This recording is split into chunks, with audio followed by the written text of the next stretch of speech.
Ouais, choque-les. Choque-les.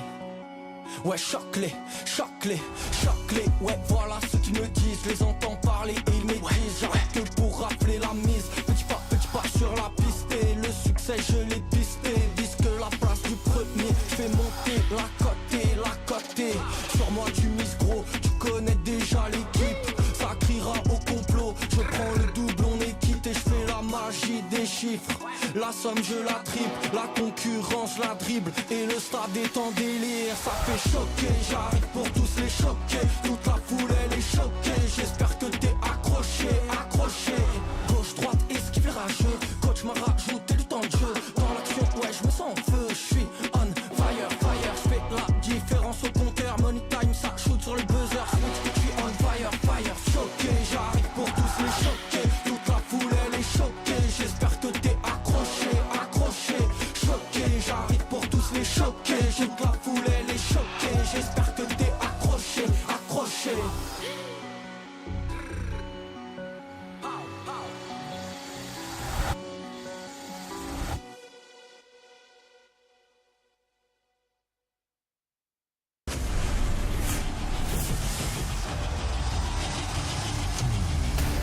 It's total calamity, total mayhem inside of the server.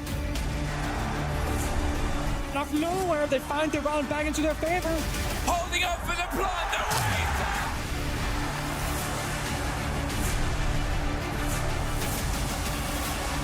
And I think he might just find it!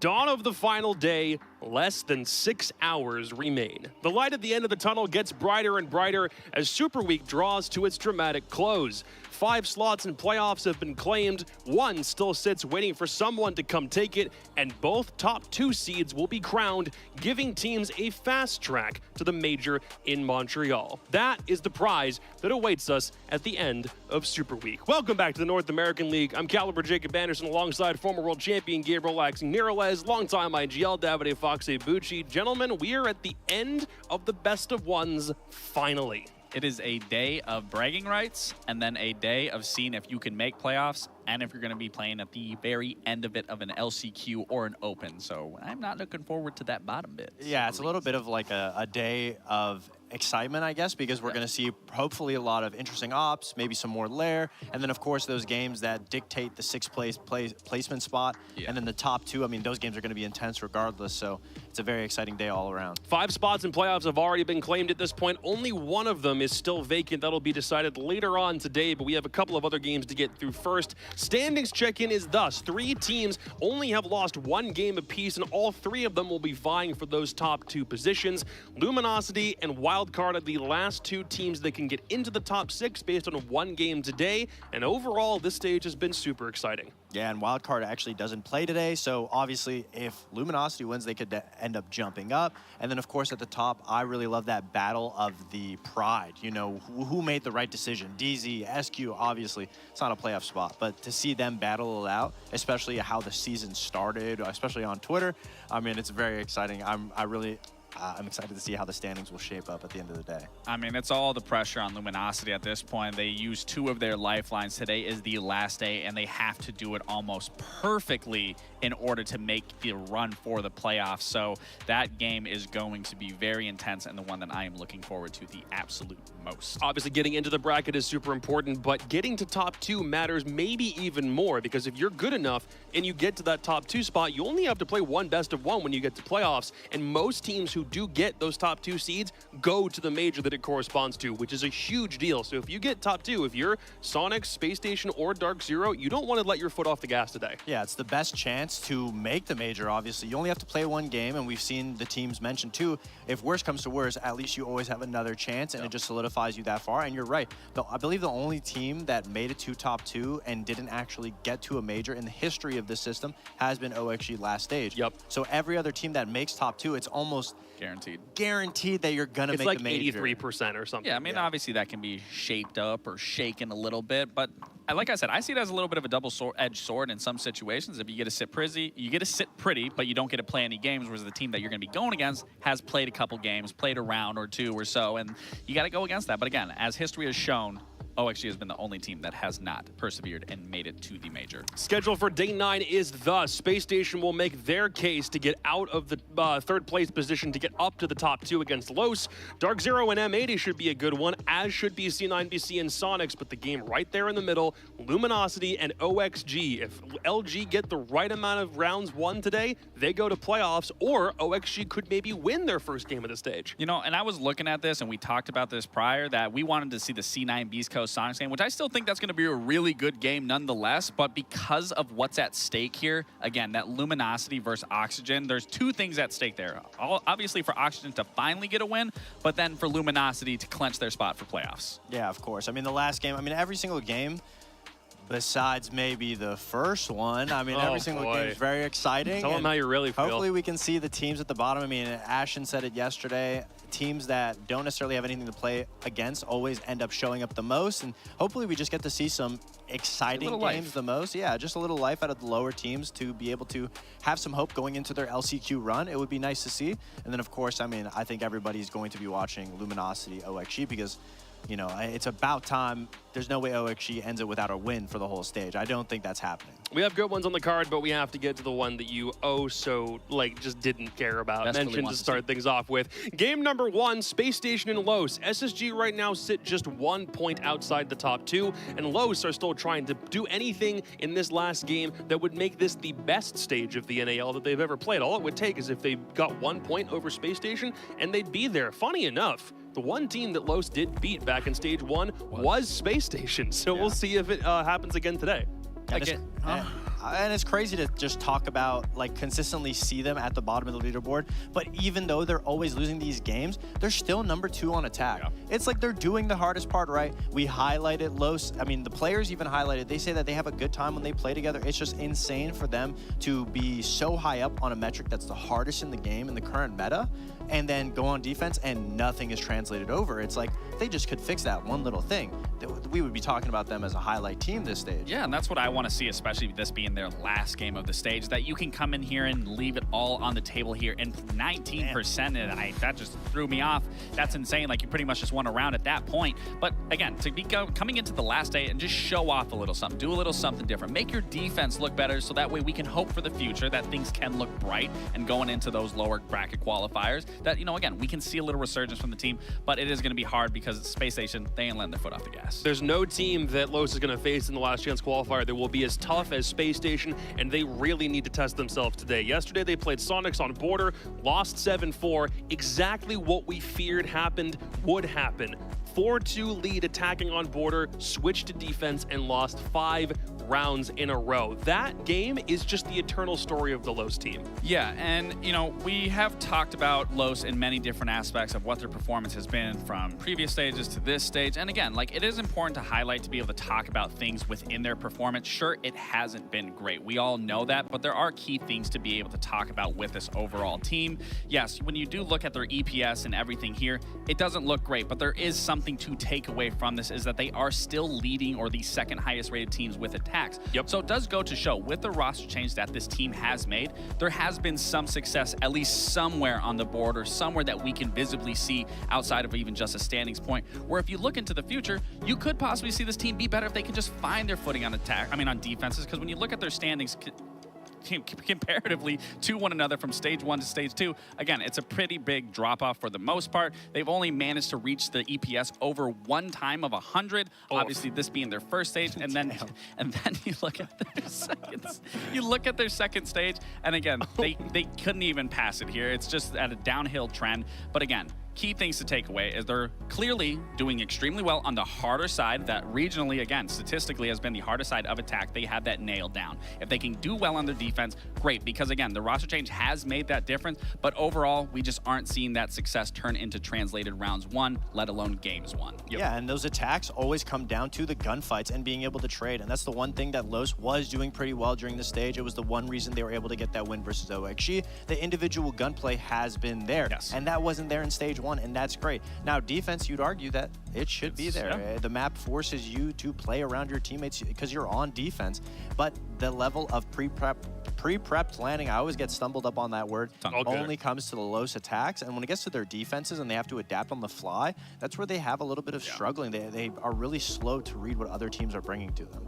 The number you need to keep in mind is 7. That's how many defensive rounds they've won, and they've played 37 of them, which is it's crazy how they've been able to do so well on attack. But on the other side of the ball, that's where Space Station thrives this stage. This is a really tough opponent for them to go against because Space Station has been on their own upward trajectory. Basically, since they had their tussles at the start of the stage, they've been only onward and upward at this point, including against Wildcard. 8-7 on Cafe yesterday. Space Station just put their foot down in overtime and closed that sucker out. Yeah, and they've been the most well-rounded team that we've seen so far. They've really been trying to better themselves from stage 1. And out of the 3 teams at the top battling for top 2, SSG is currently in 3rd. They're only 1 point away from 2nd, 2 points away from 1st. And they play arguably the easiest matchup out of those top 3 teams. They play Los today, so we could assume that they'll be in the top 2. And obviously, if they're going to get into the top 2, with looking into playoffs, you gotta highlight every single player on the team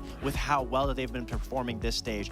You look at this roster and you look at their whole season performance and you're seeing J90 in the bottom. And he's a player that a bunch of people would reckon is the best player on SSG. And you look at this roster and there's no one person that is the best. They're all about being selfless, playing together, and making sure that they're all able to capitalize on how well they can set each other up. And that's exactly what we've been seeing this stage. And it's something that we didn't see in stage 1 from SSG because there was always 1 or 2 players that you could look at the SSG roster, pinpoint and be like, we can take advantage of this guy. We can, this is their weakness. He's not going to be able to get enough kills. But when you look at this SSG roster, everybody is putting up numbers. Everyone's playing their job phenomenally well. Everyone's communicating and the fundamentals are there. Again, even when if someone does pop off and just scale past someone a little bit, everyone else is still extremely close to each other. And we've talked about this team and how well they're on that upward trajectory. I mean, that's a scary thing because they're working out all of their problems throughout this entire stage. And now we're finding themselves in playoff positions, playoff contention. That's going to be a scary team to be going up against, but it's going to create such good games going forward. And hopefully them clenching their spot in Montreal can look even better of a further run than what we've seen them in their past major. Benja comes into today as the 5th highest rated player in the league, which is phenomenal for someone entering his very first North American League stage. Forrest is right there behind him. Space Station are firing on all cylinders, but it all comes down to the map pick. Can Los get 1 more point? If they do, it would be their best stage ever, and they decide they want to take it to Cafe, and they're attacking first. Thoughts? I mean, I'll just say this. I don't really think it matters. If you don't like the pick, you can say. No, it's not even necessarily the pick. It doesn't matter what map it is. I'm going to pick SSG regardless. It's more so the fact if they can find success on their defense, that's what is going to make the difference here. Because clearly, every single map we've seen, you said they only won 7 rounds on defense out of what, 36? 37. Yeah, 37. That's insane. So it doesn't really matter the map at that point. What matters is just their foundation on that defensive side. So it is good that they are starting on their best side, being the 2nd rated. But again, it all falls back to their defense is what hinders them in every single map. So it does not matter the map is Cafe. Yeah, the one gleaming light about Cafe is on defense, it's such a linear map that it almost forces defenders to have to play off of each other. So even though Los is an issue with trading and being able to even get that initial first pick on defense, the map is so close together that there's really not much other room for anybody to play. Yeah. So it forces you to have to play off of your teammate because it's so small and stuck together.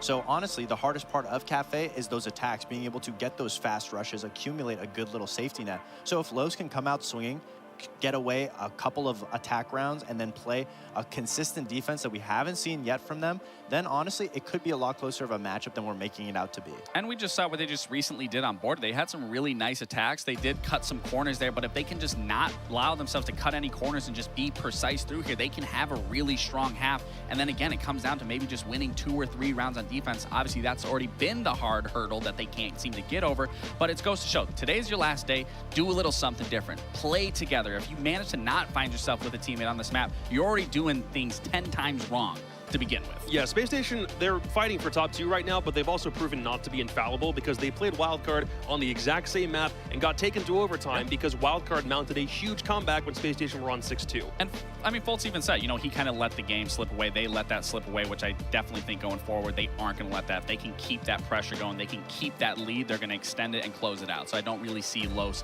being able to come up with a huge comeback if that lead turns into like a 6-2. Yeah, at the end of the day, it's SSG's game to lose here. And when we spoke to Fultz in the interview yesterday, he said that obviously when you play against different opponents, especially opponents that are at the bottom of the leaderboard, it's always going to be a different battle because they can bring anything to surprise you as opposed to a team that you're more comfortable with, more used to. And Los is definitely a team that very unpredictable, you know, and if there's a time that there's no pressure on their shoulders to be able to pull something out of a hat, it would be today on the last day of the season. Something, no pressure means you're probably more dangerous than any other team in the lobby, typically, right?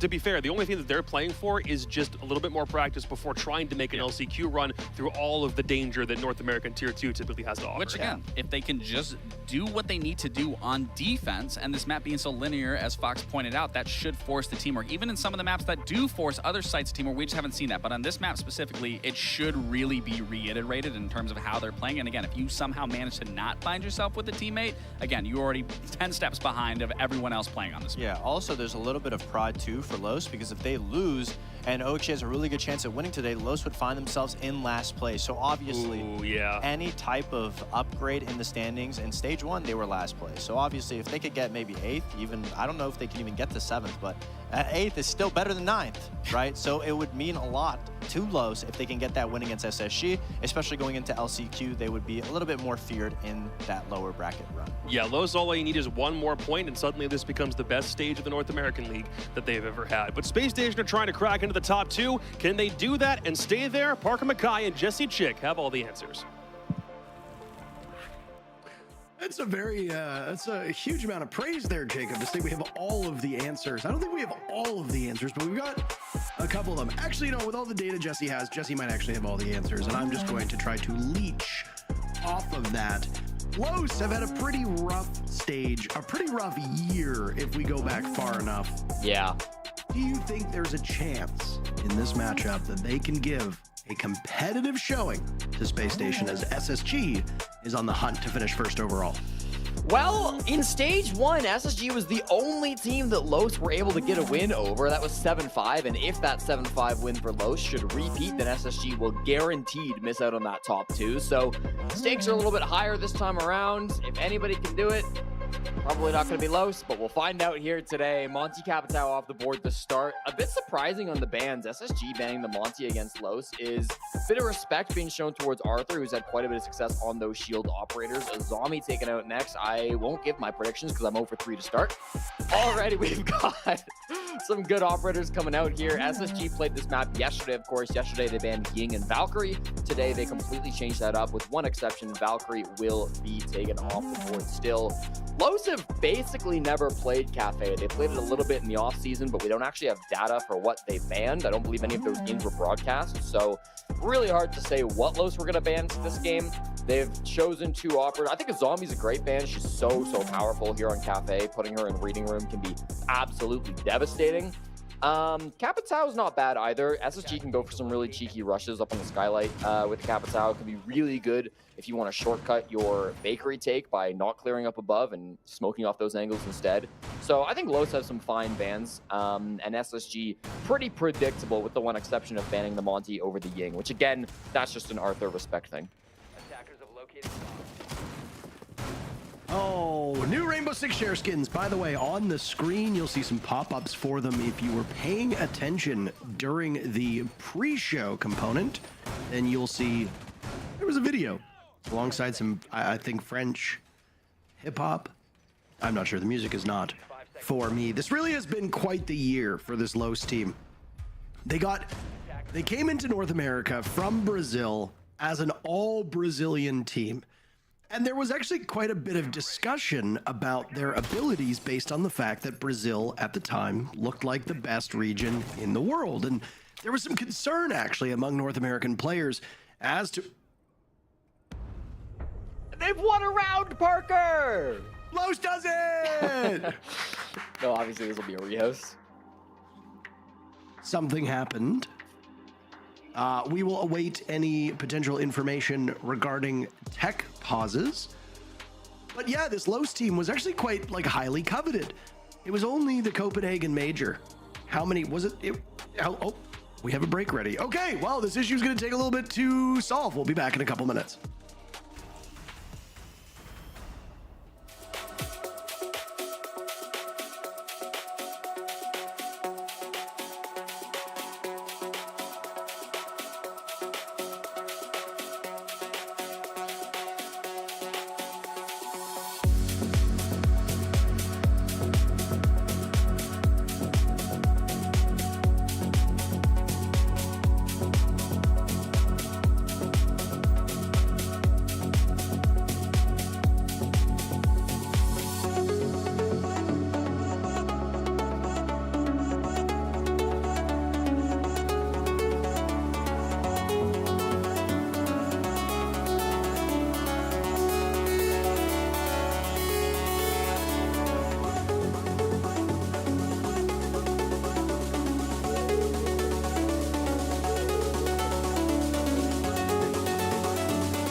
We are back in the action. Jesse, a small issue with Sexy Cake on Los prevented us from going underway with round number 1, but that is okay. Everything is fixed.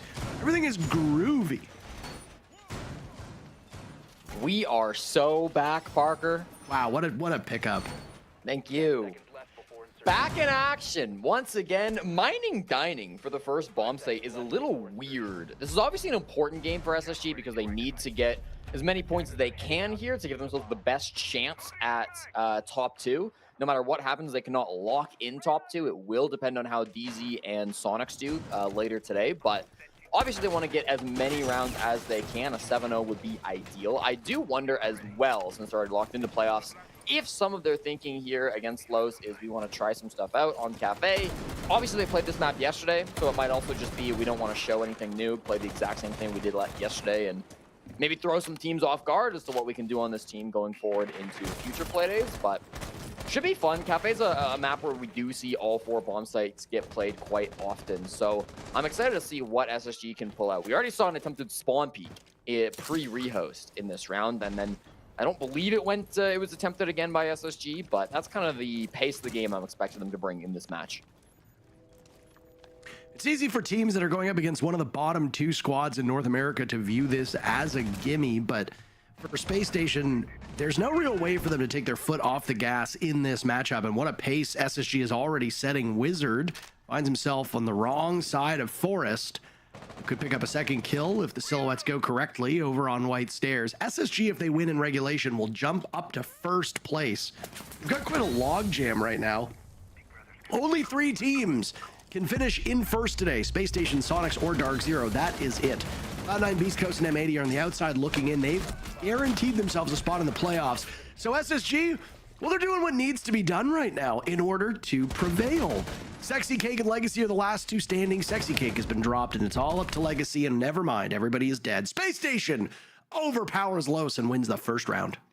So already off to a bad start for Wizard. He entered bottom garage and immediately died to a player on White Stairs. Then it's a 4v5. They clearly, with that operator lineup, had no intentions of clearing the top floor. That was, from the very beginning, going to be a window rush into mining. Somehow Arthur lost like 90% of his HP before he jumped in the window. I think right as the smokes were coming out, maybe when he was tossing a smoke, not exactly sure how he took so much damage with the shield in front of his face, but he was really low when he jumped on in. I'm sure there were goo mines inside. Bullets were raining through the smoke as well. Somebody connected. He ended up going down, and so when your blitz immediately dies right at the start of your rush, that's going to be setting yourself up for failure almost every single time. So not the best attack.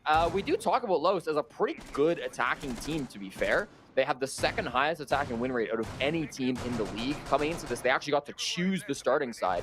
They chose to start on attack because they know that they are so much stronger on that side. So not the ideal start for Los, but certainly hope still going forward as they are on the stronger side.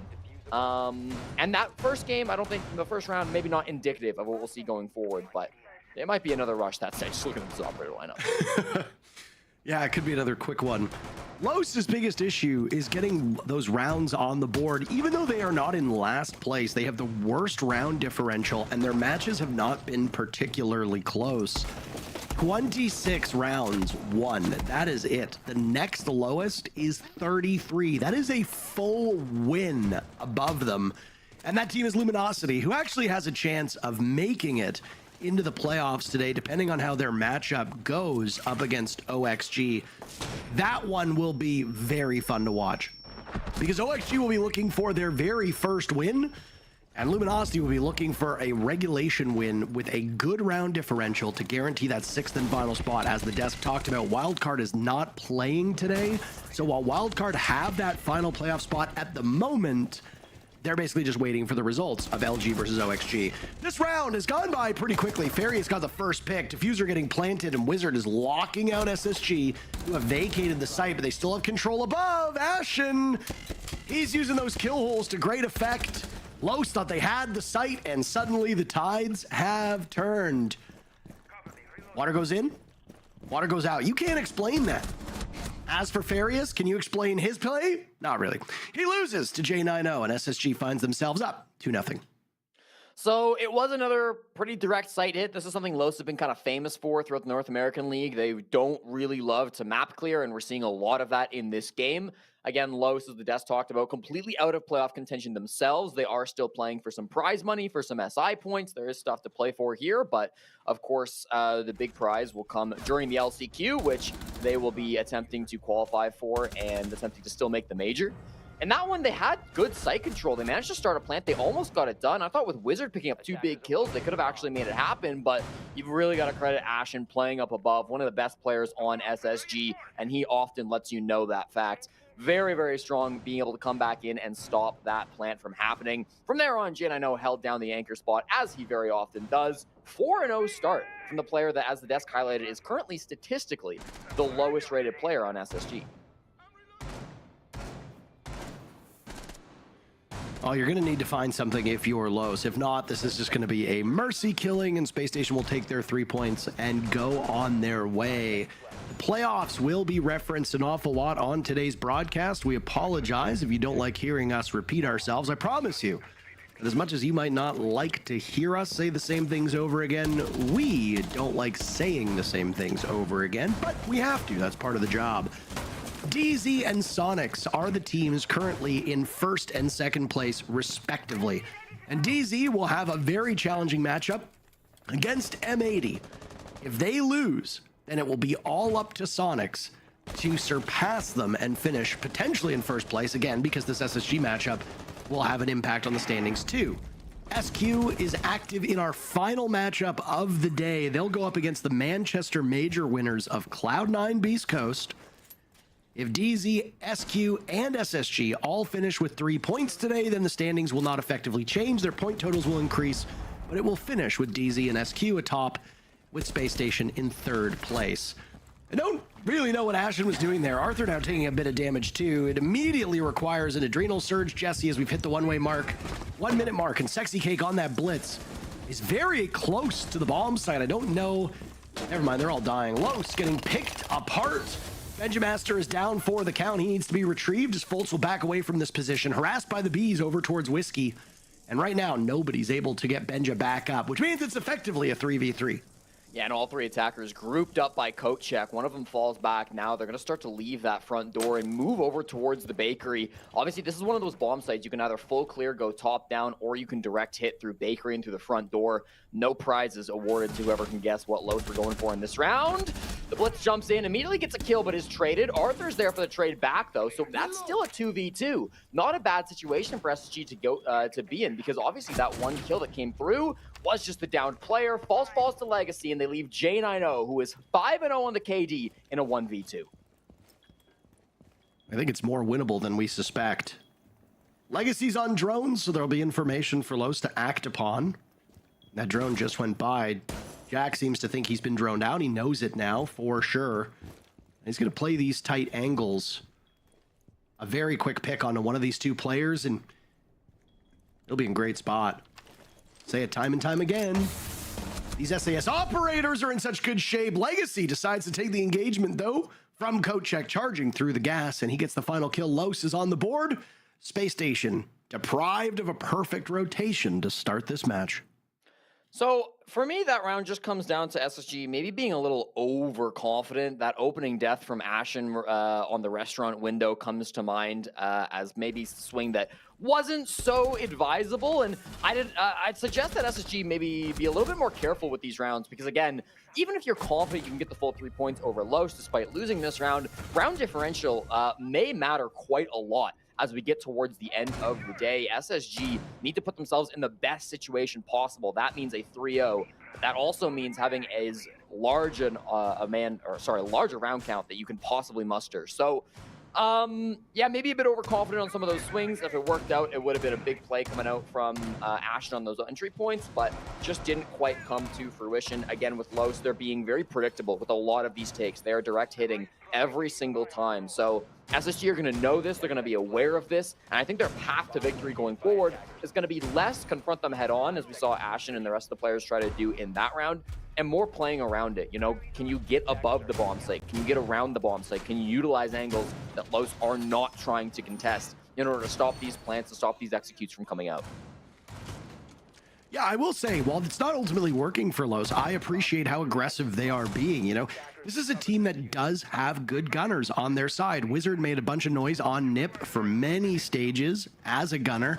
We've seen what Farius can do. We've seen Legacy in particular have an excellent stage. Sexy Cake, while not usually playing on those aggro roles all the way back from his time on Team Liquid, he can definitely take over games, or at least used to be able to take over games.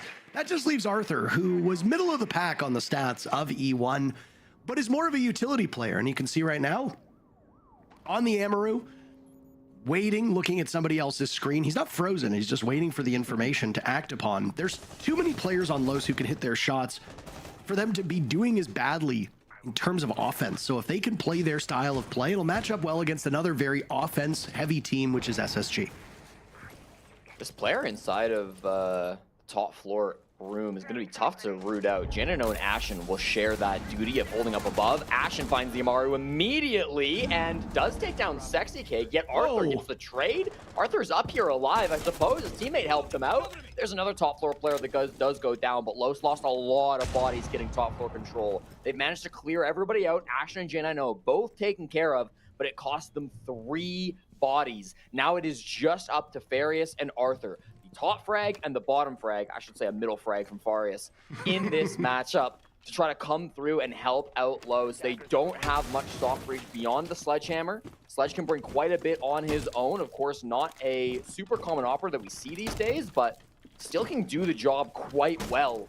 If they can utilize this clock, find an early pick, that could set themselves up nicely. There's also no more C4s, as both Benja and Forrest have already expended both of theirs. Faults down in the basement could deny the plant from below, but beyond that, it will be all onto the gunfights of SSG to slow and eventually stop this push. A worrying sign for me is the fact that Arthur, with that low HP, will have to either juggle the diffuser, go for a pick, and then hope like hell that Farius can hold off, or else Space Station will just simply swallow them alive. Solus also being on the board for SSG in the later portion of a round is excellent. I really like the operator lineups that still remain. No outright denial, but I mean, guns alone can deny, as Forrest just did onto Arthur. There's the diffuser down. Farius engaging. He finds multiple targets, but the first line of defense will be Benja Master, and Space Station does not commit the same mistakes 2 rounds in a row. I gotta say it. Great to see Benja Master playing from the surface of the sun. Space Station wins another round. Absolutely. That top floor clear kind of set them up for failure, in my opinion, not having that man advantage. That was their biggest problem, of course. Sexy Cake has taken over the blitz from Farius. Farius played it the first 2 rounds. Sexy Cake played it the next 2 rounds. He has yet to really find a kill with it, despite winning that round on the operator in round number 3. Sexy Cake, of course, the IGL of Los, the oldest player on the server, still almost a decade younger than you are, Parker, but manages to struggle to have an impact. Still the only person yet to find a kill. They really need him to get involved if they want to start winning more of these attacks. Really appreciate you somehow managing to work my age into this matchup. Really makes me feel good about that. I try to once a day. Yeah, okay, I get it. All right, I get it. Either way, Space Station right now riding pretty high off of this start. And I mean, this is a team that has made some small improvements match over match and has been climbing up these standings. They only have a single loss so far. This is something that all 3 of the top teams actually share in common, Jesse. Yeah. Space Station losing in regulation. I think that's the big difference. And of course, it was to Dark Zero, another top tier team. Sonics has 1 loss in overtime. Dark Zero 6 wins in regulation, 1 win or 1 loss in regulation. And that loss in regulation is probably the funniest one of them all, which was the loss against Sonics on that skyscraper matchup where Grixer pulled off an incredible moment to seal the deal. But all 3 of these teams right now, just a bit of a cut above, because then you drop down to Cloud9 Beast Coast, who are in 4th place. They've got 3 losses, so a bit of a change, but still, all of the teams towards the top of North America evenly matched. Space Station making those small improvements. Yeah, their round differential's not as good as DZ and Sonics, but this is a team that really does play that feast or famine style of gameplay. There are matches where SSG tries a bunch of funny stuff and it does not work out like that, Jane. I know. Why do you ego challenge top red? Why do you go for the hatch? I'm really not sure.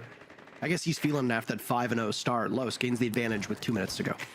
Yeah, again, though, reminiscent of round number 3, right, where Ashen tried something similar, ended up dying to a poor swing. So we'll see if Los can capitalize off that once again. For the first time, they've not brought a blitz into this map.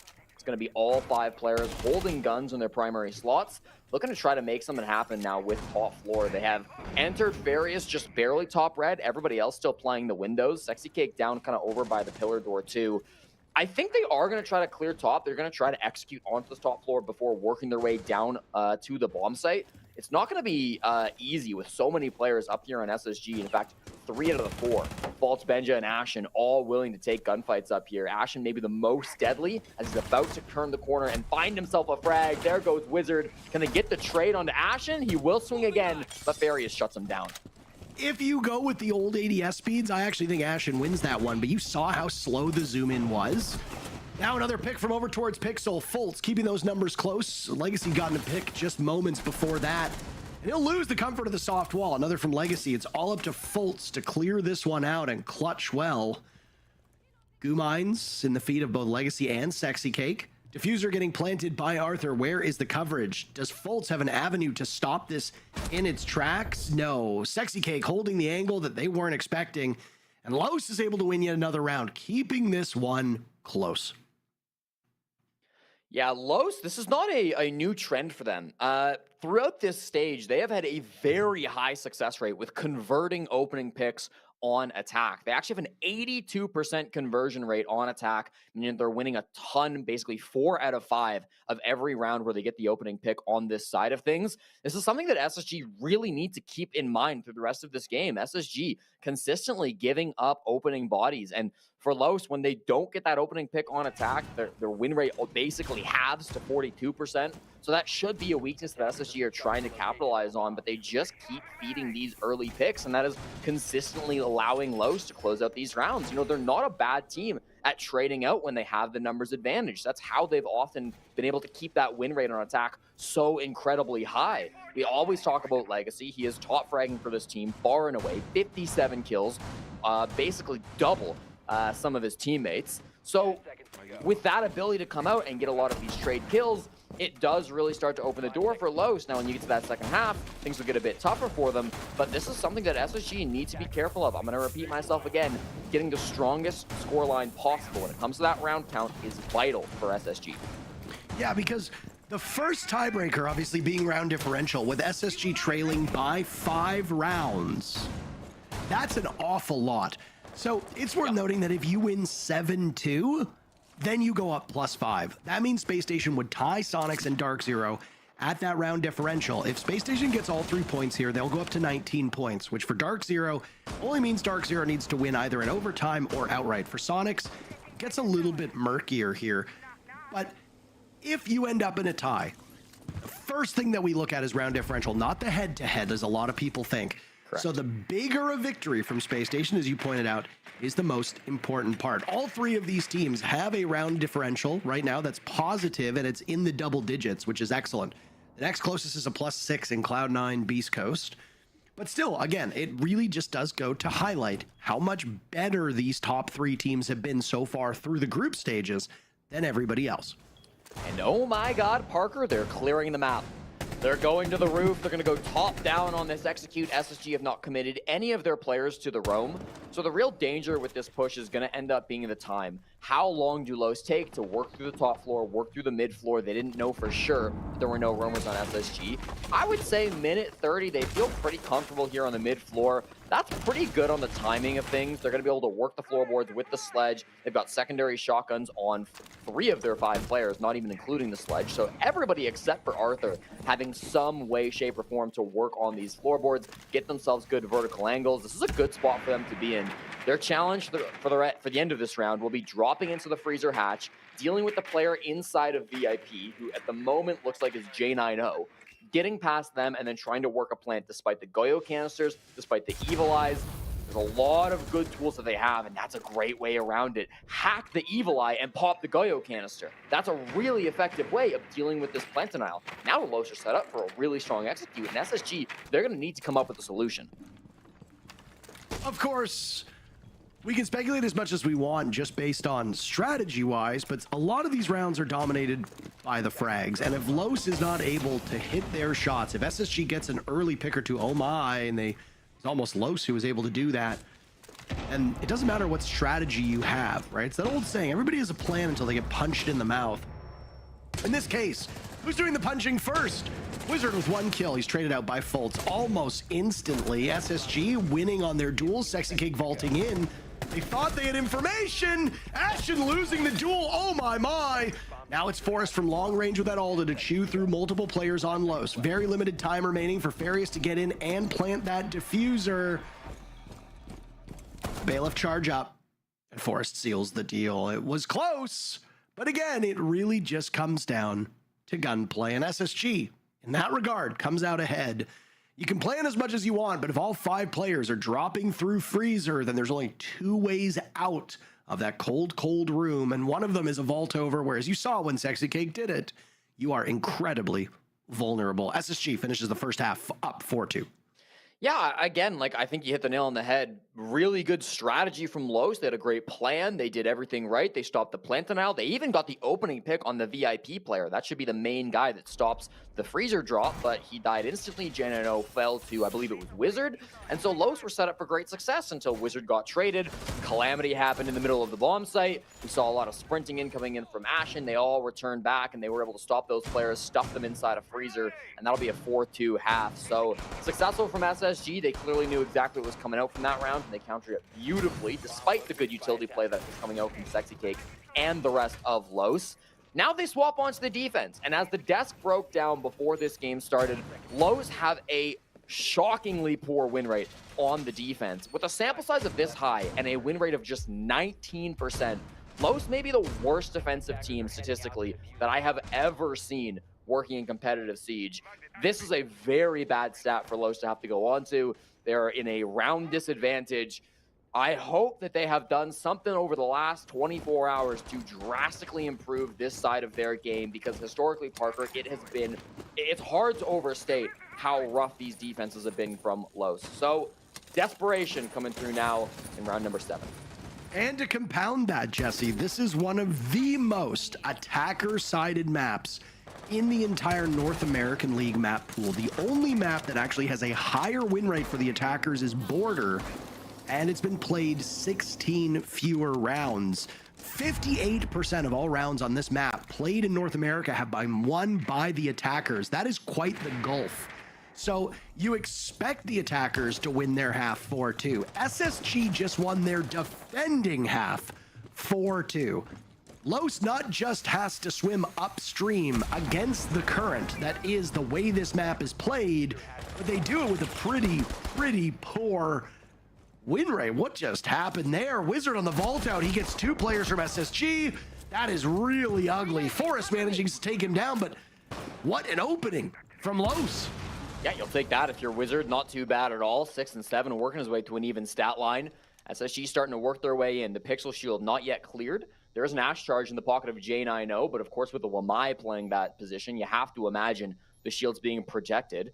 There are 3 flashbangs with Forest. Ashen has some utility, so the shield, I imagine, will get cleared out at some point. J90 doesn't really have the positioning to help him from his teammates. Here comes the Ash from behind, the Zofia, stunning out that Pixel player, and that prompts J90 to step forward and find Farius. No response coming out from the Wamai. They've equalized the man count now, and they are pushing even deeper towards these white stairs. Down goes Sexy Cake. You don't have any control. You're going to find yourself in really rough shape. Legacy has 2 players, and they'll flatten him. He finds 1 kill on the exit. You can see he wanted more, and he'll try to motivate the rest of the team. SSG are winning these rounds, and they're winning them decently well, but it doesn't seem like they're in the same spirits that they're usually in. They're talking a lot less in chat, typing less, and there's ultimately less joy on their faces as well. Try not to read into it too much, but this is a high-stakes match for SSG. If the matchups that DZ and Sonics are in later today break in SSG's favor, Space Station could stand alone at the top of the North American League. Obviously, once they win, their fate is out of their hands because that position is far from locked in. Los will call a timeout, and as we pointed out, Los's poor defender win rate coupled with a very attacker-favored map does not bode well for the Brazilian team to pick up a second win so far this stage. A poor defensive win rate from Los, a historical throughout the stage, attacker-sided map, and it does get worse because yesterday SSG played Cafe against Wildcard and they had a 71% attacking win rate. That game went all 15 rounds. It was a 4-2 attacking half, answered by another 4-2 attacking half, and then I think overtime leaned in favor of the attackers as well. So both SSG and Wildcard walked away with a very strong attacking stat after that map ended. Obviously, SSG a little bit better as they did take that game yesterday. So, yeah, this continues to be the stronger side any way that you look at it. The tactical timeout will come out from Los. They will try to discuss what they want to do next. Los, of course, need to do everything in their power to draw these rounds back, to get as many rounds as they can. They're playing still for money. They're playing for SI points. Of course, they're playing for a little bit better seeding when you look towards the next phase as well. The LCQ still does remain. Some of those players, if they don't get, I believe if you finish dead last, you don't get an automatic spot in the LCQ. You have to go through open qualifiers, which is just brutal. So that was the position Los were in last stage. They actually lost in those open qualifiers. They did not make it to the LCQ. They would really like to avoid having to do that once again. If they could get an automatic spot to the LCQ, that would be big for them. Oh, of course. OXG's matchup is going to be very pivotal, not just for Oxygen, who, for like the first time ever, and I think in the history of the organization, they are at risk of going winless in a stage, but they're also hoping to knock off and play spoiler to Luminosity. Wildcard will be OXG's biggest fans for this entire play day. If Luminosity prevails and does so with a favorable round differential, then it will be LG grabbing Wildcard's final spot in the playoffs. And I say Wildcards because right now Wildcard is in sole possession of it, but they're not in action today. One team that has the day off is the team last looking for that playoff spot. Arthur picks off Ashen, and Wizard grabs Benja. This is a repeat before. Hold on. 3 SSG deaths in the first minute of the round. Good grief. Nice call here. They've decided after the attack timeout, we just want to get aggressive and swing them. Wizard will find a 4th. Forrest, his whole team has died around him. He's in a 1v5 outside the building. This is very quickly headed the way of Los. They've managed to get themselves a huge man advantage, and I think it's very clear what was said in that tactical timeout. Clearly, the defenses weren't going their way. They need to get aggressive, and the bait from the jump out will allow that 5th and final kill. Notice not just how they were winning those gunfights, but how they were able to work together. There were always a couple of players looking to swing, looking to get involved in those battles. Immediately after attack timeout, they get a flawless round. That's a statement, Parker. Oh, absolutely it is. Just means that SSG are going to need to work ever harder. Remember what we talked about with that round differential? A 7-2 was possible. If that was the scoreline that Space Station had won this round or won this matchup with, then they would go up +5 and they would be tied with the same round differential that both Sonics and DZ has, which is +15. Space Station, if they win 7-3, now they'll be at +14, which means depending on the way the other matchups go, if a tie were to come out, Space Station might still finish tied for that spot, but ultimately lose out on the favorable positioning because of the round differential. SSG cannot let up. They need to keep the heat on Los and play the style of gameplay that SSG knows they're capable of. Aggressive, but calculated, not sloppy, and players like Ashen, those entries on SSG, need to be guided with more thoroughness and more intel, because it sure seems like those last 2 rounds, one of which SSG did win despite the bad start, SSG either got caught off guard by a jump out because of a lack of intel or were guided in with very minimal intel. That will continue to bite them, and if they can't fix that issue, they'll allow Los to get back in the match. Wizard having a great game here. He's actually one of the few players on Los who tends to perform better on defense than attack. The fact that he seems to be on today could be a way in for Los to continue to rack up these rounds, maybe even force an overtime, get a win. Get a little ahead of ourselves, but certainly if they're going to reach that point, it will be off of some heroics from Wizard. To stop that, SSG have thrown Ashen on the Nook, which is an operator that's gotten buffed somewhat recently, of course, now can be invisible to cams forever as long as you're not sprinting or shooting or doing any actions that will deplete the timer. Wizard continues to frag, though. He hits double digits before anybody else in the server finding the head of Benjamaster to start this game. They'll equalize. It takes a little bit of time, but if SSG once again can settle in and use that information, they will have, in my opinion, the better chance. They are the superior team when it comes to gunplay. They have the better side of Cafe, and Los's success, or lack thereof, as defenders, is quite bad. All of this allows SSG a better opportunity, but Forest gets picked off now by Legacy as well. What is going on with Space Station? They've still got plenty of drones up.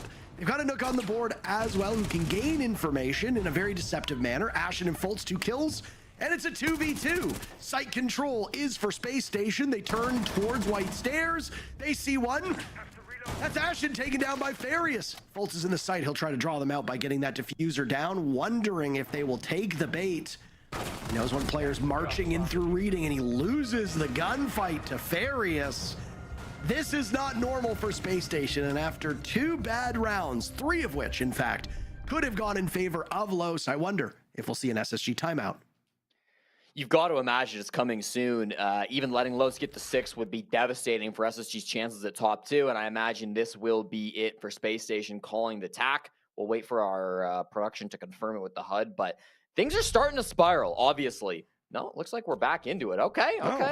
Fair enough. SSG thinking they want to charge on despite the fact that it's a 5-4 game. I mentioned Wizard. He got that big opening pick to start things off. Benja not having the greatest of matches so far either. Obviously been a player who has performed exceptionally since coming into SSG. And of course, before that, an SI MVP. You can't get much better than that. So really do want to see SSG stepping up, maybe just into these gunfights, right? Getting caught off guard a little bit by the aggressiveness coming through from Los. I don't know if in their pre-game prep, that's something that SSG really expected. I'm hoping at this point they've been able to identify that and they'll be able to hold their guns up and able to halt that a little bit coming out of Los. Because looking at this operator lineup, I'm seeing a Solus, I'm seeing an Oryx, I'm seeing a Mozzie. I don't think they're ready to stop fighting aggressively. No, not at all. Especially when you look at the information game that SSG is struggling to fight in. If Los just continues to bring these info-destroying operators, then you're in rough shape. Los goes for the early jump out yet again. Wizard with 10 kills, by the way. It might actually be statistically his best game in the North American League so far. And he could have continued what is a great performance and knocked SSG off stride even more than we've seen through the last 2 rounds. Top floor now being held by SSG, the roof, I should say, not really the top floor. They've got to get down onto that top floor first. It's going to be 2 defenders, Wizard and Farius. The first line players who want to be able to stop this push from coming on in. We've got Farius that's playing just inside of Piano, looking to try to disrupt them as they do start to open up.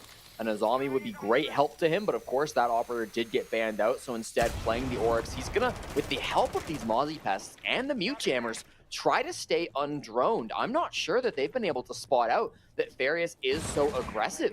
Look at his outline now. Wizard is stepping up as well to try to help out.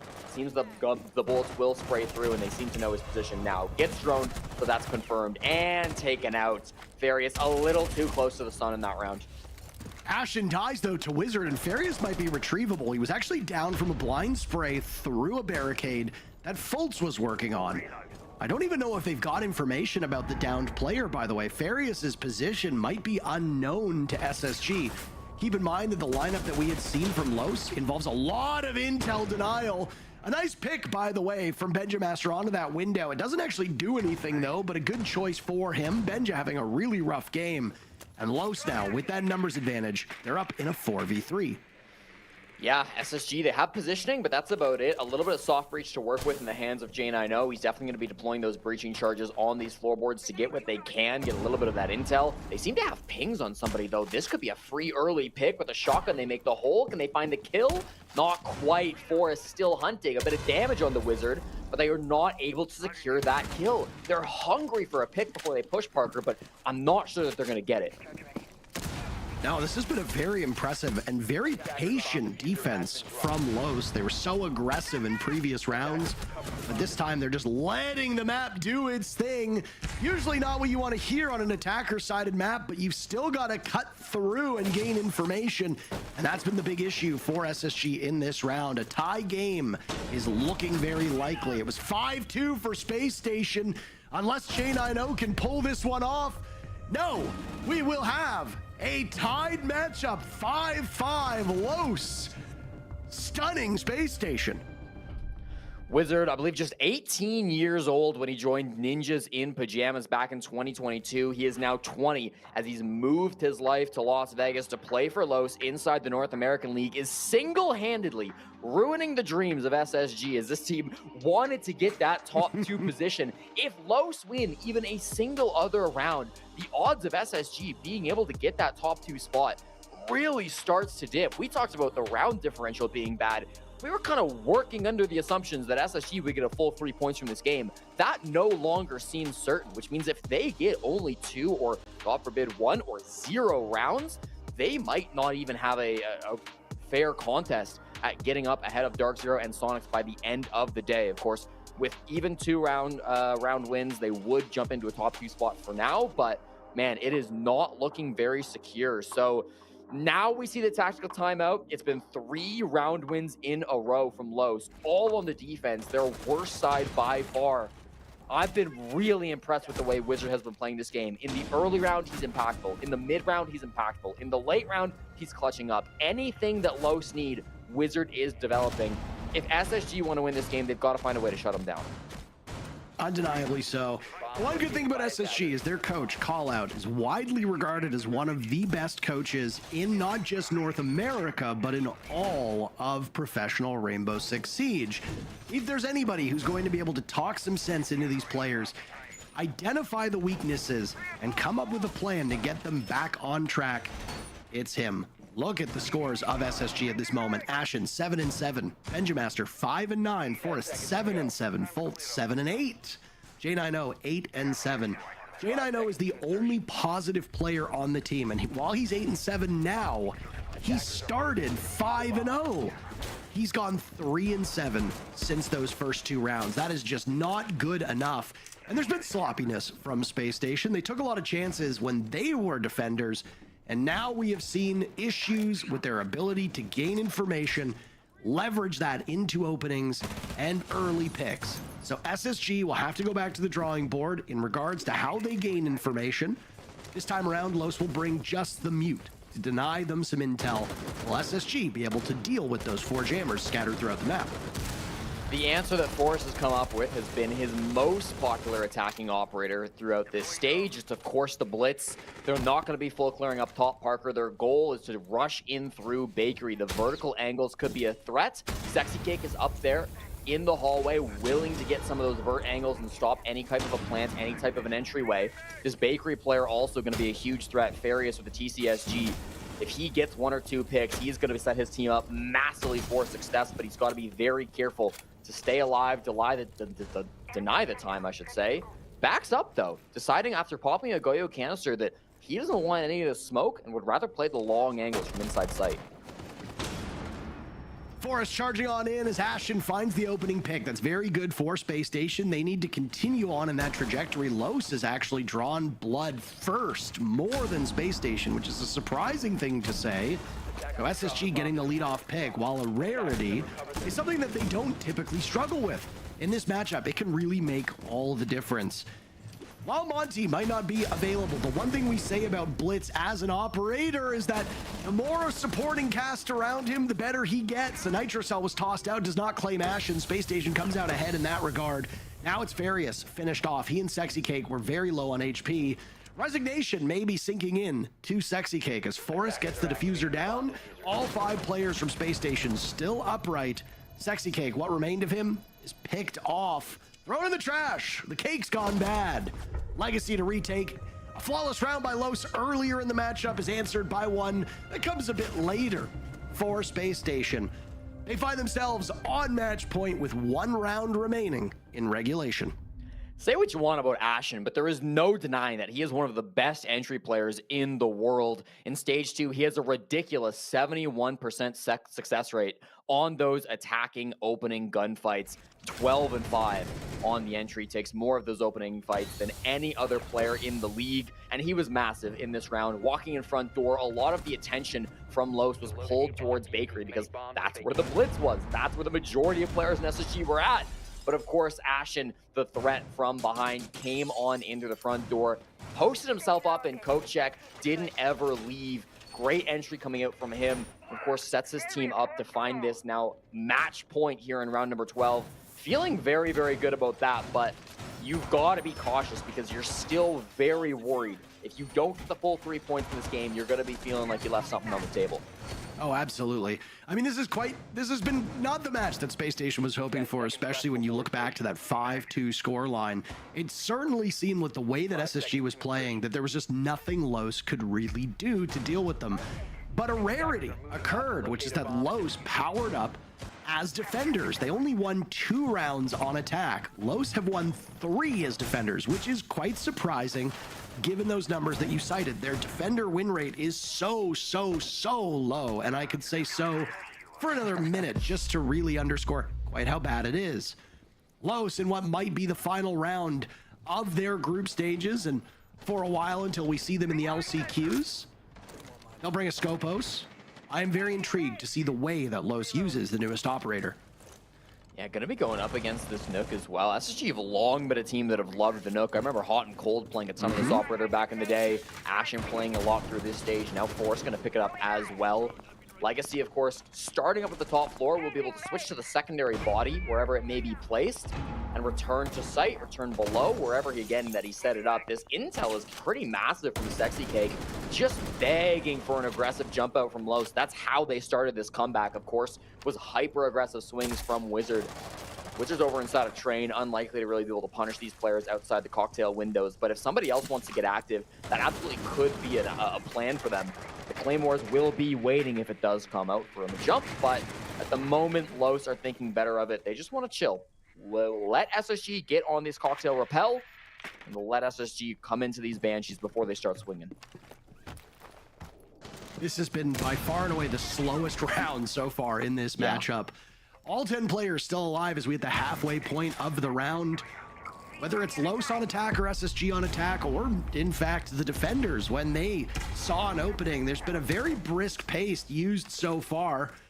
One of the inactive Scopos drones is over in the corner of Cocktail, affectionately referred to as Colossus and Talos, but it's always hard at quick glance to identify which is which. While it's there, you have to use it as a deployable shield with a bulletproof camera. Pulse of Sexy Cake being watched by the bees of Ashen, and he's the first to fall. Ashen is gone. The Nook will meet her demise with a shotgun blast to the chest from Arthur. Benjamaster with one. He's got the holes open in reading, and he's picked apart by Legacy. Sexy Cake has been downed. Benjamaster on 2 HP and J9 are all that remain for Space Station. If Sexy Cake can be retrieved, then it becomes a 4v2 with Benjamaster on a single tick of HP. There's still 2 toxic babes in pocket for Arthur as well. Sexy Cake finished off as there are only 30 seconds left on this execute for Space Station. Overtime means they do not get all 3 points. That will be devastating for them in the hunt to get to the top of the North America League standings. Inside of the bomb site now, J90 looks for safe harbor. Crosses come out with Legacy, shutting the door on all 3 points for Space Station. And the Brazilian imports deny all 3 points for Space Station. Dark Zero and Sonics will breathe a sigh of relief at this point in time. And SSG have to be feeling dismayed after that one. In Stage 1, Los, the only game that they got a victory on was against SSG. Now, they've already secured 1 victory through Stage 2, but they could double their win count if they beat Space Station again here today. It will be an overtime victory, but they would be more than happy with that. just the morale on Los, I'm sure, would be through the roof being able to win this game. Obviously, that round, huge play from Legacy inside the bomb site. He was the only positive player on Los coming into the stage. People have talked about him a lot throughout the stage because he was so impactful after the first week. The thing is, after week 1, he really didn't show up anymore for Los. He was negative in every game through the second week, through the third week. He finally was positive yesterday, but he has had a really rough stage, barring the first week and then this week here now. For him to step up, have that double-digit kill total, get a big 3K, it is massive for LOS. For Los to come on through here now, get the overtime. This could be huge to, again, double their win count this season. I am just so genuinely stunned at what we are witnessing between these two teams. And I mean, I want to say that it's SSG not performing up to snuff, but no, it's Los actually doing quite well. Los's only victory over OXG, the only team in the standings below them, obviously meant that Los would be a basement-dwelling team. All of the other matches that Los competed in have been losses in regulation. This is the first time that this team has actually made it to overtime. So whether or not Los is able to win it out or ultimately still lose, doesn't really matter. This has been a triumph. Los at some point would improve. We knew this was going to happen. But after their matchup yesterday, in which I think it's fair to say it was quite a disappointing 4-7 loss against the Sonics and a 1-7 loss to M80 on Lair just a couple days ago, I don't think there were a lot of high hopes in this matchup, especially with the way that SSG has been playing as of late. But it's not easy for Space Station. It's not easy for their fans. And now the best SSG can do is 2 points, which means if they get those 2 points, they'd tie Dark Zero, but the round differential for the moment certainly favors DZ, which means the chances of finishing first overall for Space Station have basically just evaporated. So while they might ultimately win in this matchup, it would be a Pyrrhic victory in the standings. They start off this round with a pick on to Wizard, the best player statistically for Los and the best player statistically in the lobby. Yeah, you still want this win though, of course. Second place over the Sonics would be big. Still planning to play for the rest of the day. Oh, of course. Clearing this top floor. There is still Farius, who has not been droned in the bathroom, Parker. He finds 1, he finds 2. Finally traded out, but that's 2 big players off the board. SSG. Jesse, the team kill! No, he did kill himself too, no. Oh, and the WTF, Farius not happy with that. Letting SSG know the Smack Talker's getting a little bit back. Now we've got just 2 guys alive, Ashen and Forrest, to salvage this round. Everyone from Los has fallen off. There's only 45 seconds on the clock. I mean, you saw how reserved Space Station seemed to be in their trash talk earlier on. They have often taken up the space as the villains here in North America. Legacy gets the job done at the tail end of the first round of OT. Los on match point, Jesse. And we thought every game was going to matter today. If SSG could have gotten a clean win, then the next game, Dark Zero M80 would have had a great opportunity for Dark Zero to reclaim first place. But Parker, if SSG do not win this game, then that mathematically locks in Dark Zero to the top 2 positions. They could still fall to second, but SSG would have a final point total of just 17, 1 below where Dark Zero would be at 18. I believe Dark Zero not mathematically out yet because they could still crater on their round differential, but it's very, very tough at this point. Dark Zero feeling very good from this result. Sonics as well feeling pretty happy about this. The SSG fans, though, are in a dire situation. Those 2 points would be massive over just 1, but in any case, they are not looking good here. Los have just completely turned all expectations on their heads. What a stunning matchup this has been. I never in a million years would I thought at Los that would be able to do this on a very attacker-sided map after Los, a team that is known more for attacking than defending, loses their attacking half. They then go to the harder side with an abysmally poor defender win rate, and they win their defending half. And now here they are, winning their first defending round in OT. They'll go on to the favorable side, and SSG have been completely knocked off their stride. This is a devastating result for SSG. Now, if there is anything to look at can turn and see SSG's matchup against Wildcard yesterday. It was a very hard-fought 8-7 victory at which allowed Wildcard to ultimately get enough points to jump over Luminosity in the standings. But it's not good enough. Space Station need these points. They go to OT. They only get 2 against Wildcard. Now they might only get a single point against Los. When the moments matter the most, SSG seems to fade, and that is not great for a team that will have to slug it out in the playoffs. They do get the first pick against Sexy Cake in this round, and they got 2 minutes left to just sit and wait for Los to bring the heat their way. To avoid disaster, they're going to have to crank. They've already started with an opening pick now from Ashen, as you mentioned. They are crankers, that's for sure. They have been historically, but this game, I don't know, haven't been cranking enough, clearly. 1 player down on the side of Los. 4 bodies now just trying to clear out this top floor. And despite dealing with some of this utility, you know, they've dealt with the castle barricade. They lose Arthur as well to a C4. They catch Ashen on a bad swing, and now they're going to hit site. They say they don't need top floor, but I think they're mistaken. Benja from bottom pillar is able to take down Farius, meaning just 2 players are alive. And they're both on the roof. You got to be questioning Farius in such an important round. He's so disconnected from the rest of his teammates. Maybe he thought he saw a gap. Maybe he thought he could make a surprise play and take bomb site control or get into reading. Bomb site's mining and dining. But it wasn't to be, and now he's left his teammates in a dire situation, and they don't know J9O's in piano. Yeah, I mean, the fact that the 2 remaining players are on the roof is the biggest issue. Where are you going to go? You're going to have to drop one of the hatches, or you're going to have to swing in through a window, all of which are effectively a death sentence at this point.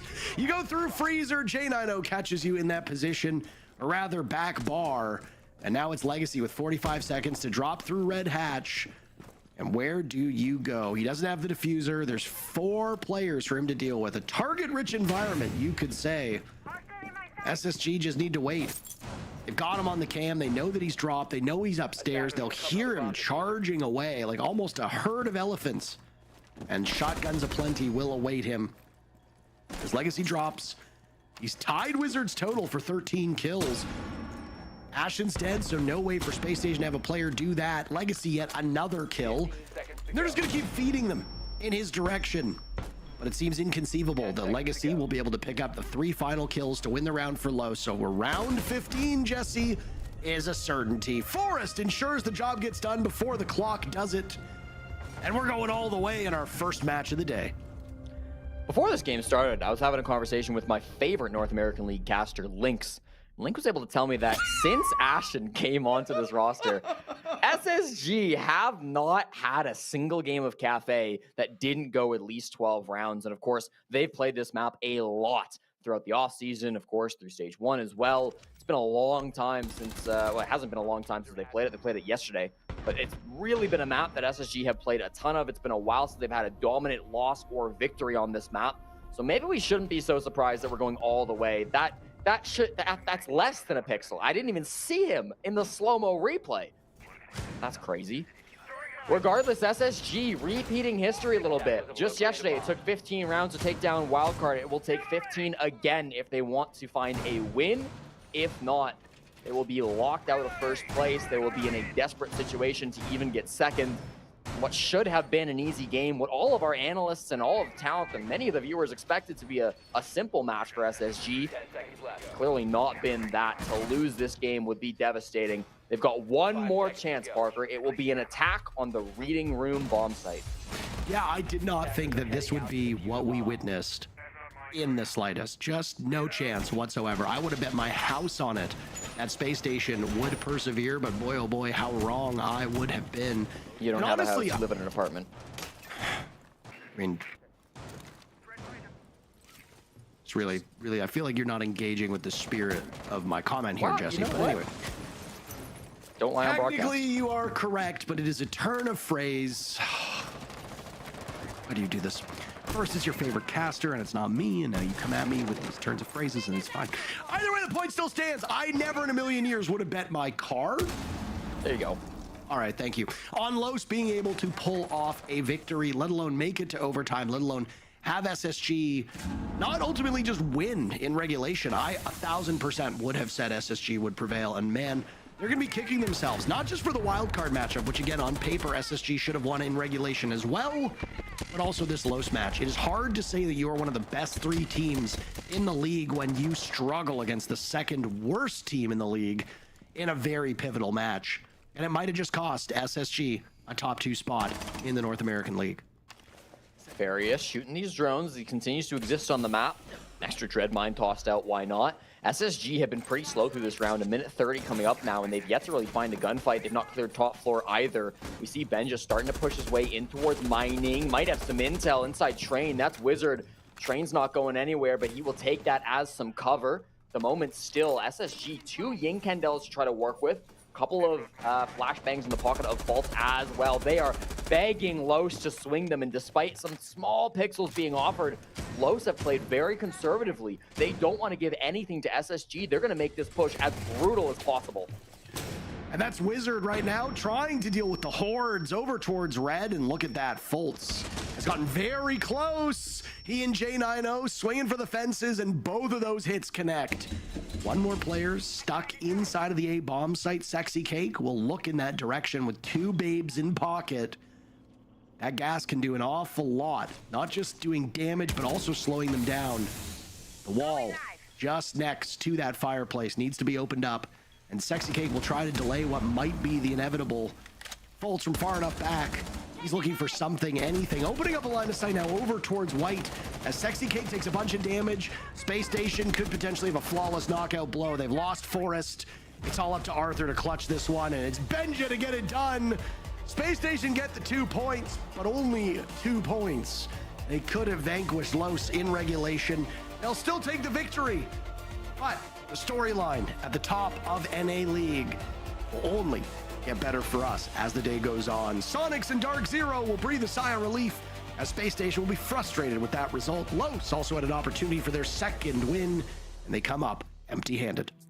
SSG, for the meantime, will jump into second place as well. Sonics play later today with the attempt to regain that top 2 spot, so not safe from Space Station, but they will take the game. And that's it for our first matchup. 3 more games in the group stages await us. We'll be back in a few minutes.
Los's last game of the stage goes all the way down to the brink, 8-7, giving him the best chance possible. There was a chance Los might have been 2-0 over SSG throughout this entire year, but it wasn't to be. SSG finally, 6 months later, got their revenge. You know, I want to say, all they needed was to get their defensive half going, and this was the end result. Sure, they ended up losing 7-8, but I mean, it was the fact of the matter they kept it competitive, and that's what I want to see. If you're going to go out on your last day, do something different, be a little different, be a little innovative in your team play, and that is what we saw. So thankfully, they can end on a positive note, even if they didn't get the win. They really were different. They were winning defenses, and that's the first time this stage that we've seen Los win some defenses. And we thought it was going to be an early day with how Los was playing on their attacks. They weren't really finding like too many openings, but they were able to pack on a little bit of a half when it came to their defenses. And so unfortunately for them, I mean, SSG just, they scraped it by, but I mean, I just can't say that that was a great showing from SSG. It wasn't what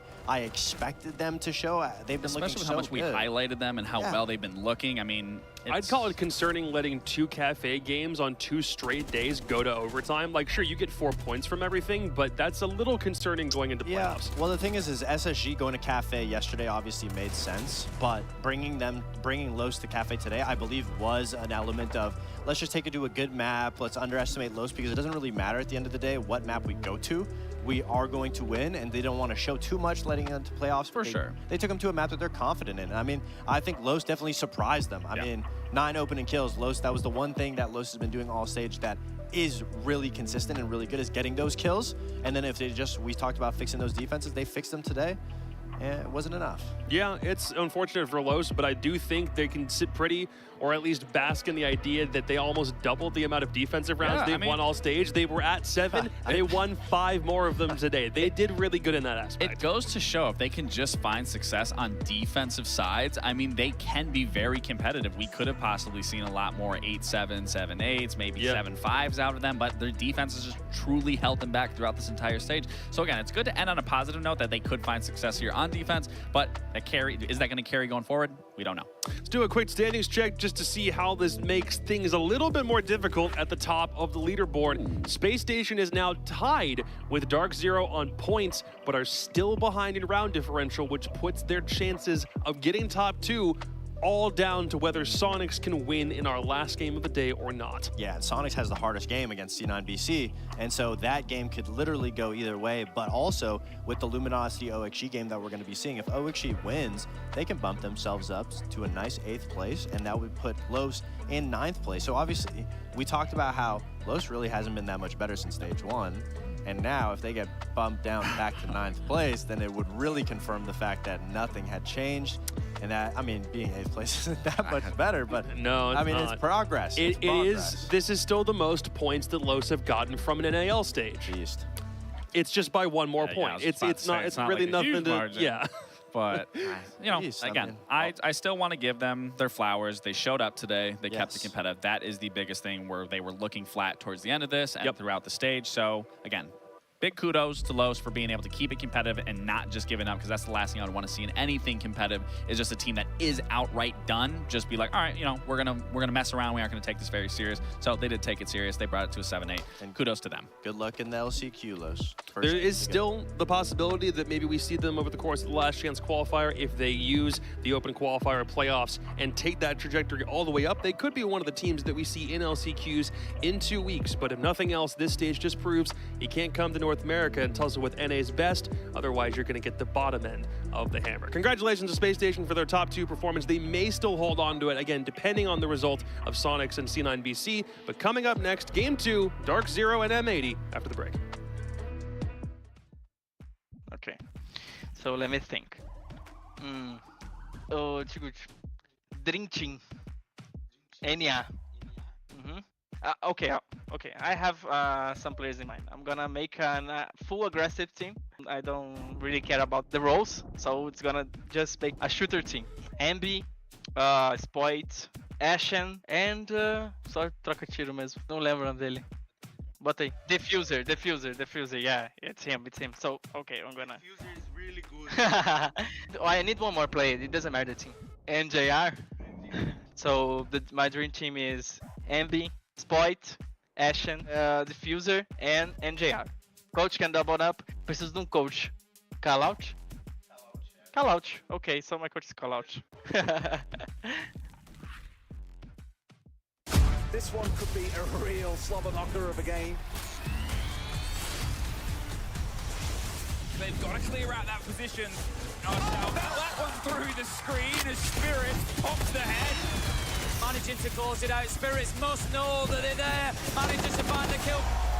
2v1 Frida is low health though. Oh, the take from Spirits in the 1v1, holding onto the back of Spirits. They've traded places, but Frida has that one extra little bit to tie him.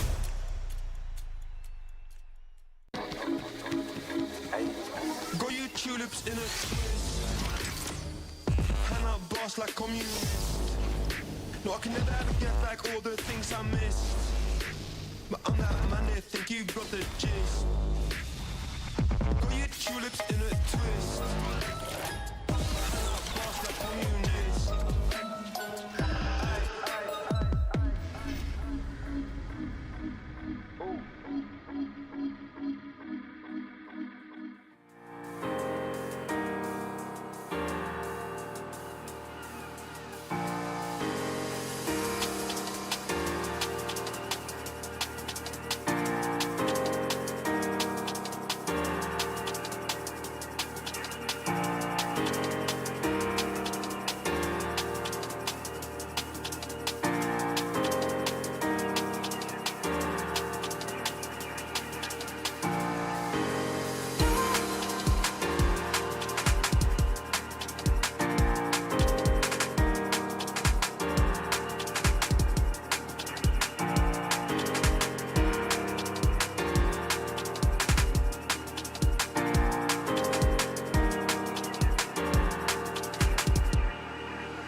Last time Dark Zero and M80 locked horns, there were a couple thousand people in the room watching them on stage, witnessing DZ knock M80 out of the quarterfinals of Manchester.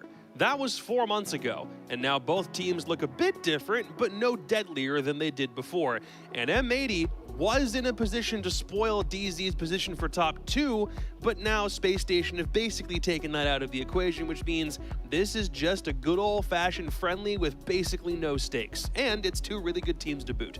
Yeah, I mean, you could say there's no stakes. I think DZ wants to crush everybody in the league just to get that first spot on their, on the plate of this new roster, especially after such a long decision that they made. But, you know, I mean, you said both teams don't look any deadlier. I would also say Dark Zero looks deadlier.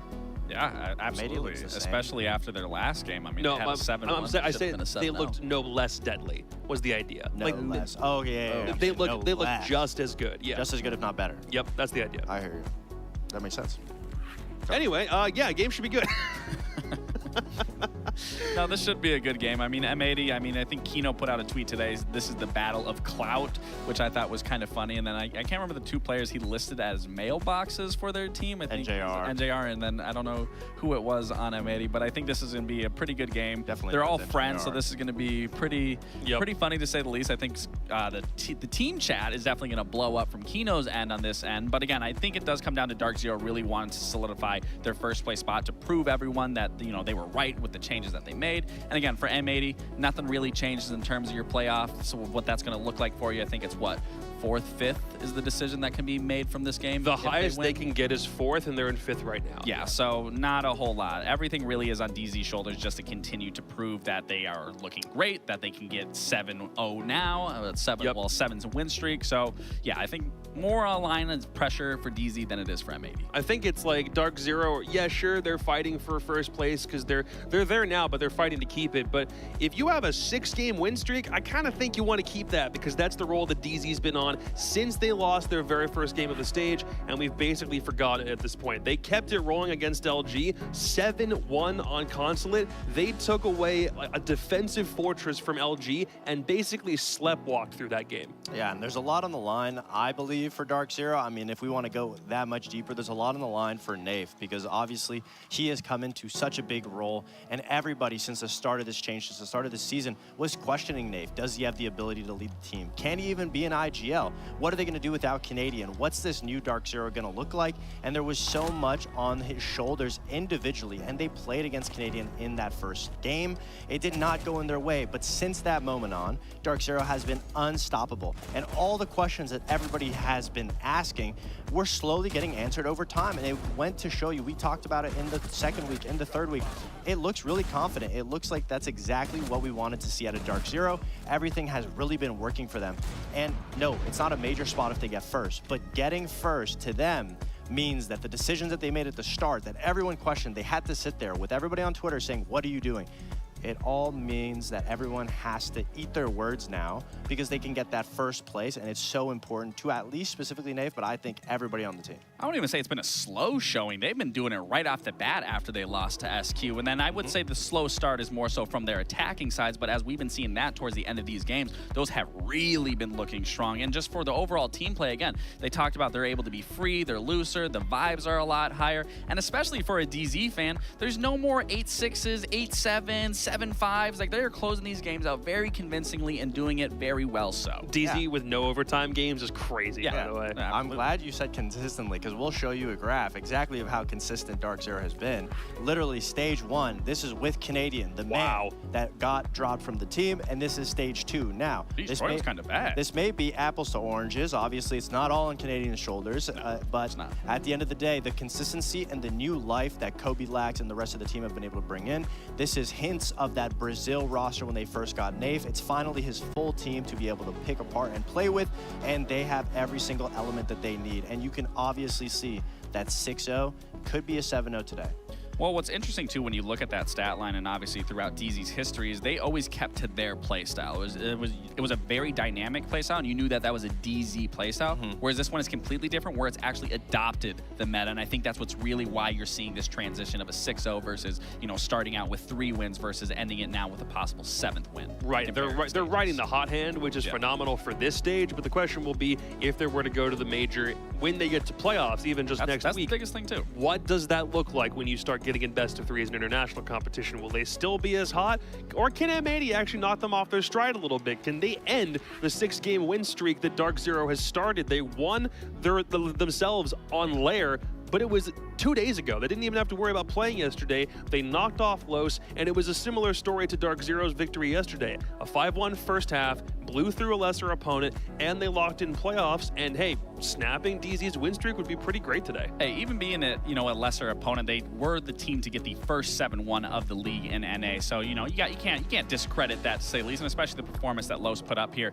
But again, as a whole, this team has been doing really well. But specifically Spoit. Spoit has really been a key figure of this roster. Even back when this iteration, when he was brought over from EU, it was no doubt that he was going to pop off. Even from the last stage, he was the stage MVP. He was competing with Ashen and Diffuser, but he ends up closing the stage out as the MVP, and he's doing that currently right now. Today, he is still the highest rated player, I believe, in EPS, I believe in KD, and then also in terms of cost. So he's doing everything that he was doing in stage 1, and he can still make that run here in stage 2 of keeping that performance live once again. So again, he's the wonder child. It's Spoit. He's the best 1v1 Jinxie tournament owner. He's the best in the NAL. He's doing it all right now. Yeah, and obviously, if you look at M80 statistics, and even though they're in the middle of the pack right now, they should be placing way higher because they kind of have a little bit of everything. Everything's been finding their success, and the issues really just come outside of the server. In their map ban phase, we talked about it leading up to this week. If they can just figure those things out, they would be a lot more consistent. And we heard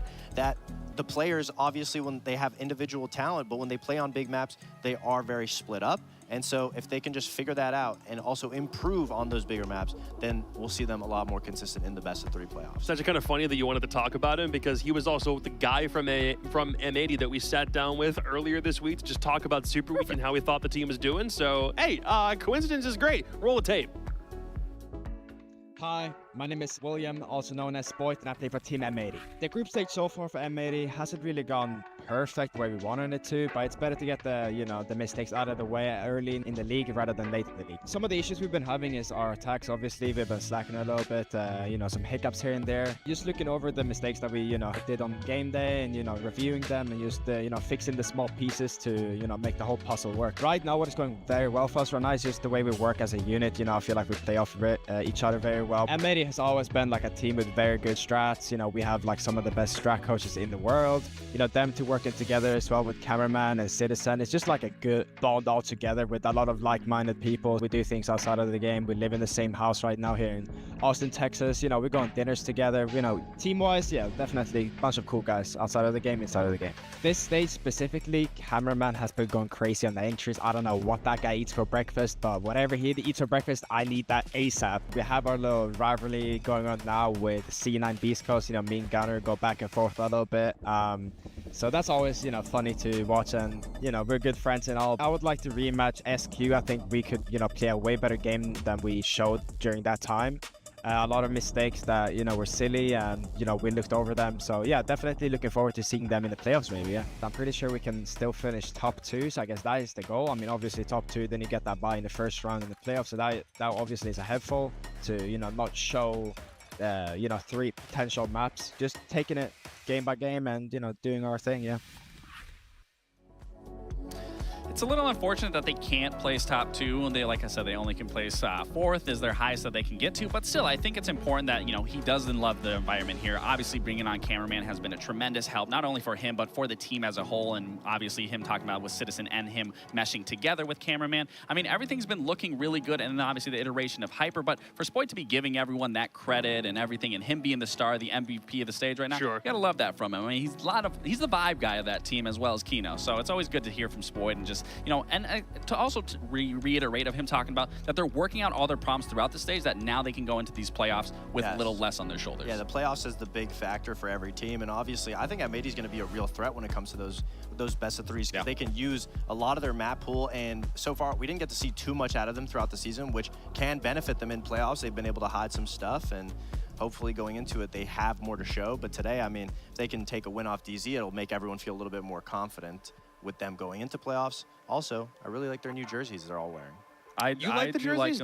I do like them been better a polarizing too. topic online. Compared to those ones behind you, or that one specifically. The vintage one? Those are way better. You know, to be fair, I question their logo a little bit, but it's actually starting to grow on me a little bit.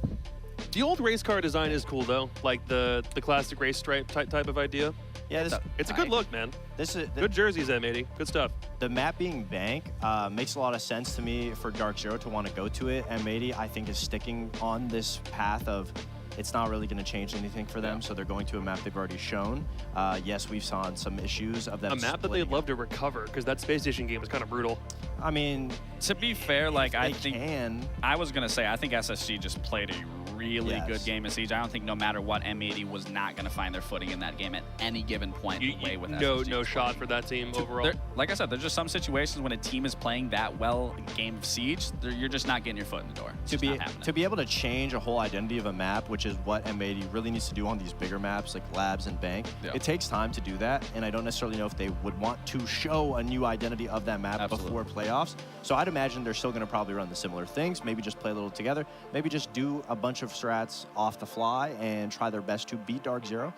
Makes a lot of sense why Dark Zero would go to Bank. It's a very comfortable map. Yeah, and I think it's a little bit of the G2 special of hiding your strats for SI here. You're just going to go, again, you're going to go to this map, you're going to show off nothing crazy. You might not even show this off in playoffs, so you're just getting it out of the way. Don't got to worry about this game because, again, there's not really a lot of stakes on the line here for M80, where, again, for DZ, it just means everything of just keeping that place in first and solidifying their name. I just expect this to really be back and forth, and like I said, in team chat, in terms of Kino and them, I think this is just going to be a fun one just for everyone to be watching, and not only for us, but also for the players. Yep, this game is just for seeding as far as DZ is concerned. It's the sort of game where if you're able to finish things out in first, that's phenomenal and is just the one number that you want to look at to prove that the move that you made over the offseason were 100% the right ones ultimately. I agree. Yeah, of course. I think that's the biggest thing, more so than anything, is that whatever roster move that you're making, if you're able to continue to find success, that's the ultimate goal, instead of making rosters similar to Los and then obviously falling a little flat towards the end. Well, DZ, we're chomping at the bit to play this game for the top 2 seed, but that's already been confirmed. So let's have ourselves a good old-fashioned friendly between Dark Zero and M80. It's Parker and Jesse with the call. Either way, I am so excited for this matchup just because we've got 2 top 5 teams doing battle, and M80 have made some incremental improvements throughout this stage. They've had a bit of a backslide in some of their matchups. Obviously, they've had 3 losses, which is a bit abnormal for a team of their caliber. As for Dark Zero, totally opposite side of the equation, Jesse. 6 regulation losses, 1 regulation loss. It's good enough for them to be ultimately in first overall, tied with Space Station, but they've got the round differential. What are your expectations in this matchup? My expectations are that we're going to get a bloodbath, and we will finally get to find out who is the GOAT. Is it Bolo or Spoit? That's what the people want to see, Parker. And we got the Twitch ban, which is actually extremely common. It's the only attacker that M80 banned on Bank, so that was expected. DZ, they love their Dokkaebi bans, but I think a Monty makes more sense here. Indeed, it does. They've banned Monty quite a bit this stage. They'll ban Azami. That's their perma. That hasn't changed. And then M80 should take out the Valkyrie, as it's the other. M80 sometimes ban Valk. They sometimes ban Azami, but with Azami taken out from DZ, don't even have to wait for it. This should be a Valkyrie ban, Parker, unless there's anything crazy. I think the devs were right as well, that both players want to play kind of basic, kind of standards. They don't want to give any information up. Troy bans nice. Oh, that's not a Valkyrie, that's a Kaid. Okay, so we're switching things up a little bit. Obviously we've seen M80 play Bank a few times this season. They've usually banned the Valk. I don't think Kaid is a bad ban at all here. So I like the bans coming through. Nothing too crazy. We get some game chat going on. As the desk mentioned, these 2 teams are good friends, so should be a fun one. Dark Zero still fighting to confirm that top 2 spot. They are looking very good. But if something goes horribly wrong, say they get 7-0'd or 7-1'd or 7-2'd, they would fall below SSG in round differential, and Sonic could jump above them as well. So DZ needing 3 rounds to lock down that top 2, and then I believe a regulation win would lock in first place for Dark Zero. So a little to play for. M80, they're just here for a good time, here to showcase what they can do and get some bragging rights over Dark Zero. I'll want you to be the one to confirm the numbers, by the way, as you are Nerd Boy. You have those numbers in front of you. I've been running also, I received this message while we were in the break, and says, hold on one second here. Say hi to Jesse for me and tell him he's doing great, and that comes courtesy of my mother. So there you go. She wants to say some nice things to you while we are on the broadcast. I'm a big fan of Entero Mom. I think she's one of my favorite moms in the scene. Always kind, always nice. Says, I'm very glad that you can feel that way. Congratulations. She'll be very happy to hear this as well. I'm sure she will. She's a lovely woman. It's just the roasting will continue. You said that Lynx was your favorite caster, and my mom is very excited to see you cast. Yeah. Citizen, by the way. No. Yeah, a little bit cautious. He wanted to challenge NJR's Glass. This is going to be one hell of a fight if Citizen does decide to engage. Smoke will provide some cover for NJR to push up. One of the best Glass players that we have in North America. He does love this operator hunting in the basement. Nafe actually finds the entry. Takes down Spoit, man of the hour for M80. He's been their top performer. Another player caught on these main stairs. Pamba, he lets Citizen slip away, perhaps? Citizen doesn't want it to slip away, though. He has Cameraman up here on the elevator, and so they want to go for a big double swing. This could be deadly if Pambazoo's not careful. Citizen's expecting somebody. I love the sound of that vector, by the way. Bolo will be the one next in line to engage over inside of the elevator, and he had a sensational game yesterday. He was getting the Stokes praise very hard, and I'm glad that the chat were able to enjoy that. But Bolo in particular has been much improved over the first couple play days. I mean, when he was brought onto this DZ team, people were a little bit curious what rust that he would have, as it's been a while since he played at a top level. Well, Bo's back, baby. Bo's back. 1 minute left in the round, and the Glass has now inched even closer to the bomb site inside of Garage, and he's going to hold a very pivotal cross.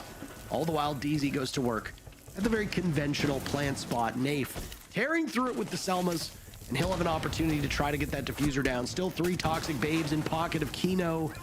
Nitro Cell in the hands of Hyper, and 1 for Cameraman, but NJR needs to get into position, and DZ are worried about stalling out. Kobe, 1 pick on the Cameraman. That's one Nitro Cell down, and now it's Kino chased away through the soft destruction. He'll have to retrieve that toxic babe. Citizen eliminating NJR, trying to sprint to the top. Pambazoo stops him in his tracks, and it's Hyper in a 1v2 with the diffuser running away. Hold on against his former team. What can he muster? It's Pambazoo holding court above. Hyper will look for a 3rd kill as he now goes on to the diffuser. Pambazoo will rotate out and go for a drop. It at least chases Hyper off of that position. No drop yet for Pambazoo. As Hyper goes on, a flash goes down. Hyper gets off it yet again. Why does Pambazoo keep looking towards blue? Does he not hear Hyper on that diffuser? Down he'll go, and it's, at this point, you're just gonna have to go for the kill. Pambazoo will do it. He handles that one perfectly, in round 1 goes to DZ. Some of our newer viewers may not know this, but Hyper played on Dark Zero for over 3 years. The bulk of his competitive career was with this organization. They won a major together, and he teamed with both NJR and Pambazoo for about half of that time. NJR a little bit longer, but very familiar with a couple of these players on DZ. Obviously took a bit of a break, didn't play competitive for a long time, now has come back for M80. Attempted the clutch there. He got 2 good kills. Actually, very impressive for his ability to bring that one so close, but that is one of the hardest retakes in all of Siege. Basement on bank, the angles the attackers have from that hatch are so strong. So not surprising that Hyper couldn't pull it out. It was a good effort nonetheless. I was a little worried for Dark Zero in that push because they did not have all of the ability to clear out that the Goyo canisters. They didn't bring a Twitch. They ran out of frag grenades. There were still those Goyos late into the round. Thankfully, they got a big enough man advantage throughout the roam clear and then pushing down main stairs as well that it didn't matter too much. They were fine. They played for their kills. So Dark Zero still 1-0 up, but still anybody's game. Am I hearing correctly that we're going to throw to a break with this technical pause? If that's the case, we'll be back with more of DZ vs M80.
And we are back in action. Dark Zero taking that very first round, and then a tech pause preventing us from getting the matchup back underway. And as you can see, all the scores have been wiped away. Pambazu had a great round, as did Hyper. That's basically all you need to know. It was a downstairs defense for M80. They'll turn tail and go to the middle floor. Now, because why bother going back to the same bomb site you just lost? Especially on a map like Bank, where you don't really see archives tellers, but all 4 bomb sites are quote-unquote viable on this map. Absolutely, and so we'll get to see some tactics come out from Dark Zero to try to clear this out. If they can avoid the spawn peeking from Spoit was the opening death in round number 1, if you'll recall. It seems that they're going to be going in with a direct hit. We've got a Glaz, we've got a Sens, we've got a Ying, we've got loads of smokes on the Glaz and the Sens, so there's going to be a lot of opportunity to blind the opponents. Note that there is no Warden on the side of M80 either. Those C4s will be their only ability to kill players that they cannot see. Love this drone from Kobilax as well, just staring at Kino up inside a janitor. They're going to have that information. My question for Dark Zero is, are they going to try to clear Kobe? Probably not with this operator lineup. With that intel, they did have the chance. I think instead they're just going to open these breaches, set up their drones in sight, and then as soon as they're ready, probably pretty quick here, jump in for an execute. Logic bombs, sends walls, get on in. It's a very quick push as well. Look at that. Sens wall goes off. There's a Glaz positioned. More Sens play from their gadget, and Kobe will walk in. Nitro Cell goes off, and Hyper is prepared and waiting. They've lost the fog of war on the side of Dark Zero. Secondary pistol in the hands of Hyper. Citizen is the first to die. Nafe gets one, but M80 slaughtering Dark Zero as they looked for that very quick entry. The Nitro Cell taking out the gadgetry of Sens puts both NJR and Bolo in such a tough spot, especially when you factor that M80 doubles up in terms of player count. Halfway point of this round, and now NJR and Bolo will have to go back to the drawing board, and that drawing board seems to be positioned over towards Square. Spoit torn through the wall. Kino trades it right back. Spoit's still retrievable, but Kino, Hyper, and Spoit are in very, very rough shape. That's given a prime opportunity for NJR, who collects one on the Spoit. He's got a great gun in hand. He's got so much work to do, Jesse. Feels impossible, and it is impossible as Hyper cleans things up. A fantastic start for the newest member of M80. Hyper didn't have the greatest start to the stage. He certainly was the lowest rated player for the majority of the stage. I believe he still is the lowest rated player at that.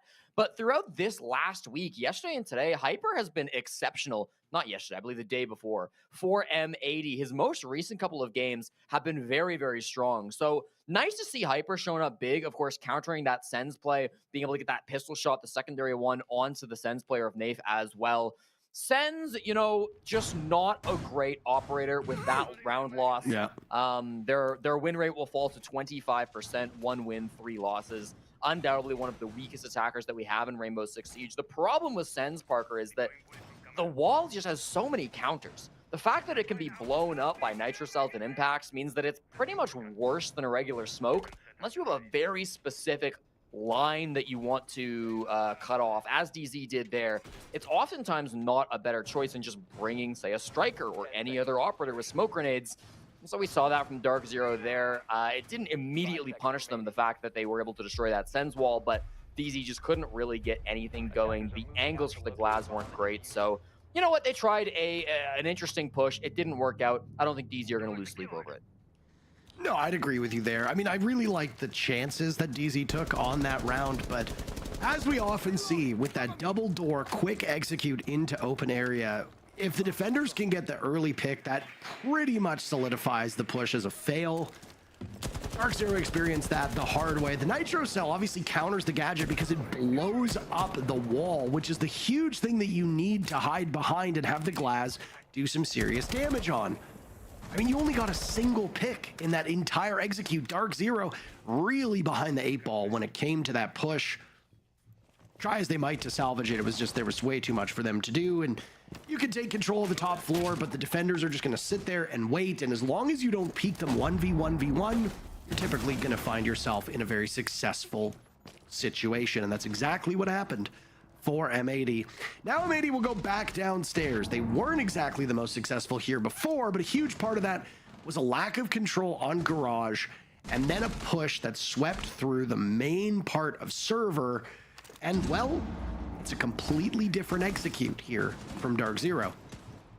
Yeah, I think that this is a good choice from M80 to run back to this bomb site. You know, this is a site that they came down to a 1v1, although it was a post plant, so not a high success rate for the defense in that. But regardless, they'll try this bomb site again. If they win it in round 3, that means they can play it for a second or a third time, I should say, in round 6. So it's important that you get it done before we hit round 4.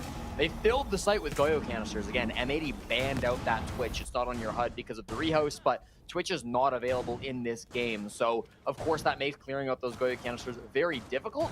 DZ will do their best by shooting them from the hatch, by tossing in grenades, by tossing in Flores drones as well. These are not the best tools. They're a little bit more limited. Still, Bolo works his way around the zap of the bulletproof camera, managed to clear out some of that utility. And despite the limited resources, I really like the way that they've used these Flores drones. Basically, every piece of utility, including the wall, have been completely eliminated by Bolo. They've set themselves up for a great 5v5 execute as soon as these toxic babes run out. It's the dance that we often refer to as, right? Where you've just got to wait out this utility. Whether it's the Goyo canisters, whether it's the Tachanka Molotovs, whether it's a gas, flames, what have you. Kino, the very first player to strike first. Deep inside of lockers, looking all the way to CCTV. Hyper will do some damage as well, and they've has to peel off of the spot. NJR, the very first kill for Dark Zero. Right now, the numbers favoring M80, and there's a Nitro Cell lined up as well. He's completely blind, but Citizen tosses it out. It's shot away. The toxic gas will linger. It doesn't do enough damage to Nate. He's the only one standing. As once again, M80 have been so successful here. They will double up and get him down. It looked like the shotgun as well as Citizen's secondary to deal some serious damage, and 4 players from M80 will survive as they easily counter disable, and they take the lead over Dark Zero. Yeah, big man advantage favoring M80 through that round. Almost the exact opposite of what we saw in round 1. In round 1, the man advantage was looking pretty good for Dark Zero, and they just barely got that plant down in time. This time, the plant came somewhat easier, but they didn't have any numbers up. So M80 were able to swarm that, take the post plants. Kobe went down first. Pamba went down right after. Then we saw Spoit take down one NJR, I believe, around the main stairs too. So a lot of those players that were trying to hit around the site, either playing the hatches or playing towards the back, really did get punished on the side of Dark Zero. So I like that from M80. We didn't catch all of it on camera because obviously we were focused on the execute, but getting those picks elsewhere on the site were vitally important to rack up that man advantage from M80. So nice job coming out from them. They will take the lead for the first time in this game as they win back-to-back rounds. Second time's a charm. And with DZ's swap up, it really didn't work the way they wanted. So how do you approach this top floor? Well, look at the lineup that Dark Zero is bringing right now. You've got lots of utility clear with that Flores, as well as the Ace. You can easily burn through those defenders in stationary positions, which might be enabled by the logic bombs of Nafe's Dokkaebi. You've also got smokes on the board as well, and then grenades for displacement and gadget discovery from the IQ. I like what Dark Zero's brought. It's a very, very good lineup that works in a lot of ways. And Bolo's actually going to bring the DMR, which is something you don't always see on the Flores. That's the same DMR that's brought by Blackbeard. It does an awful lot of damage. And I still remember the day where Bosco decided to run that DMR on the Blackbeard, playing on Oregon, and people said, wait, hold on a second, that does an awful lot of damage. The operator himself now, Blackbeard, by the way, really not that important. But boy, oh boy, what a good gun that is. Hyper goes for the run out. He's got 4 kills. He had a great start as well before the stats reset. So Hyper's been able to settle in on this M80 team. The Selmas that were tossed out onto the wall over Lone Office is now gone. So Dark Zero finding some difficulties landing successful gadgetry here, Jesse. Yeah, that was a really cool Evil Eye from Cameraman. Now that Maestro has 3 of those bubbles, was able to put one in the Lone Office and shoot off the Selma charges with the Evil Eye laser. I've never seen that before. That's really creative. Cool stuff from Cameraman. It will keep that cancel wall closed for a little bit longer.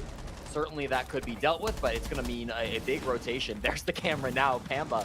He kills Hyper. He'd rather have Hyper than a pick onto an Evil Eye, I'm sure, but still a little frustrated with that utility. Doesn't have what he but he would like to deal with it. So that's going to stay up for now. Inside of Lone Office, Hyper will flick through the cams, and they're not going to get that wall open, most likely, meaning that Dark Zero will have to resort to other means to get their way in, and this is certainly one of them. An upside-down Spider-Man repel. It will find a kill on a cameraman. A brilliant play from Nafe.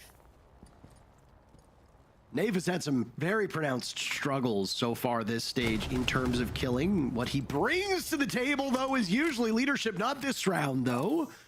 Jesse, 2 picks. And M80 are feeling the heat. They wanted 3 rounds in a row. They can still get it. Kino has 4 kills, no deaths since coming back from the rehost. Citizen can also take over rounds, but Dark Zero have only lost about 40 HP across the entire team. Logic Bomb will go out, and Citizen was slowed down for a moment. 2 very quick kills back-to-back for Dark Zero as they equalize.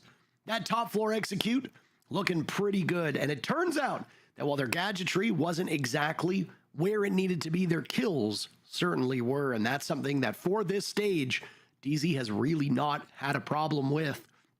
The magic number right now is 1. 1 loss for DZ.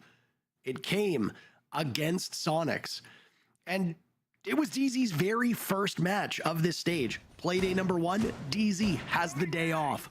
Playday number 2, they lose against Sonics. The old DZ IGL of Troy Canadian gone over to Sonics, and Sonics would have a pretty good laugh in that matchup. DZ lost 2-7. Since then, DZ has won every single remaining match in regulation.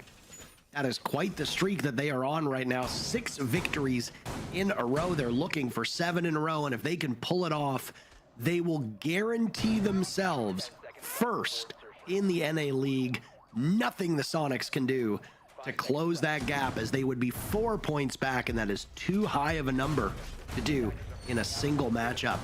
It would be intriguing to see the C9 Beast Coast versus Sonics match and what would happen, but Dark Zero has to get there. They have to beat M80 in regulation first. Yeah, number 1, more important than just that, Dark Zero 1 round away from locking down top 2 as well, from guaranteeing themselves the tiebreaker over SSG, meaning that there are no longer 2 teams that can overtake them. So Dark Zero 1 round away from giving themselves a bye for the first round of playoffs. Lovely the way they've been playing this game so far. They've been a bit creative. It hasn't always worked out, but they've had creative solutions to difficult problems too. That upside down repel from Nafe, a great example of that. They've now got to work some creative solutions into this office open area bomb site.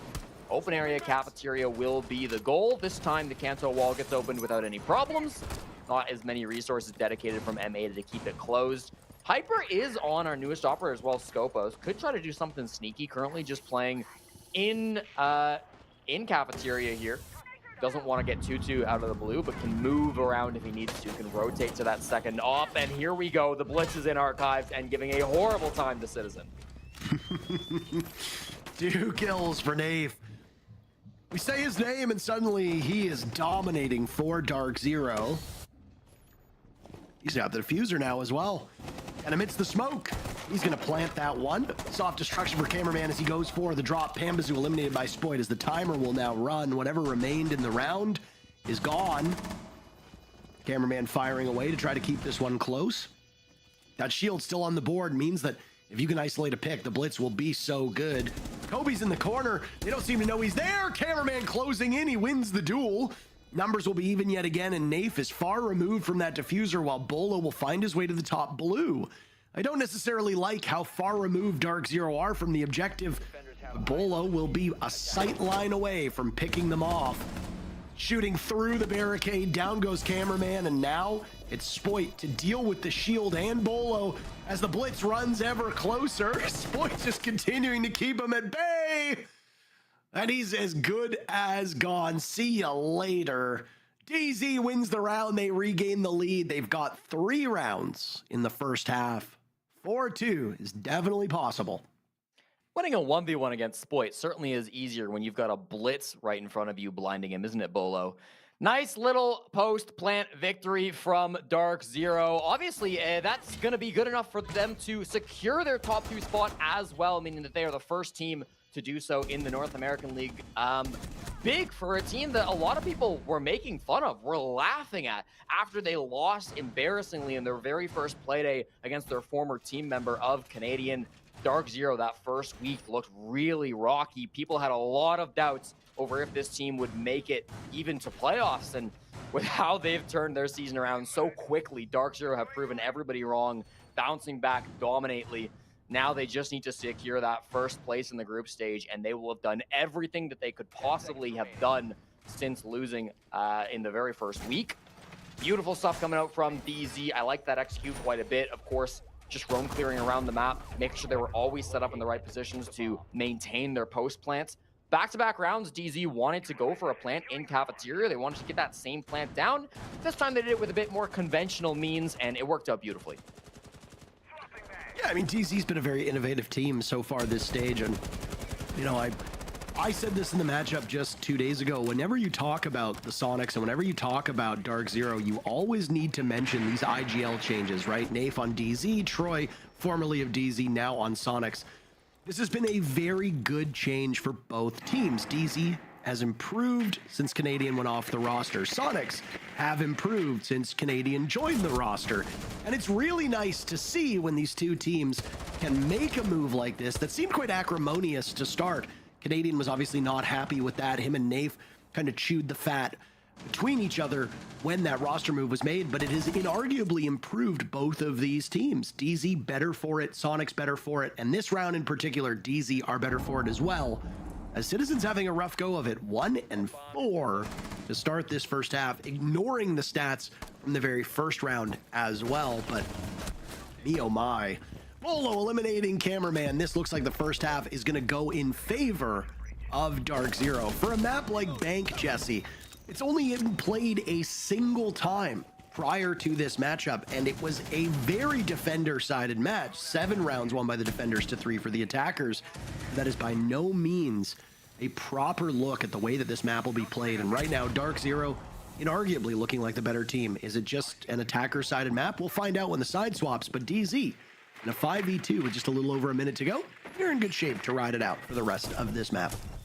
Hyper is out of C4s. He still has those Zoto cancers, of course, to try to keep some of these hatches closed, keep the utility for the Flores drones from blowing up, but it's only going to stall out the inevitable. The Deimos tracker comes out, it finds Hyper. Kino needs to make some kind of an aggressive move if they want to win this one.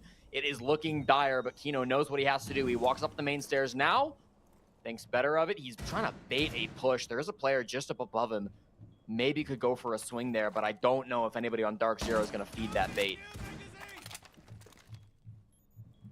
You got shotguns, you've got DMRs, you've got a secondary SMG as well. There's some damage that can be done from these last 2 players of M80, but there's a lot of angles that they're going to need to watch.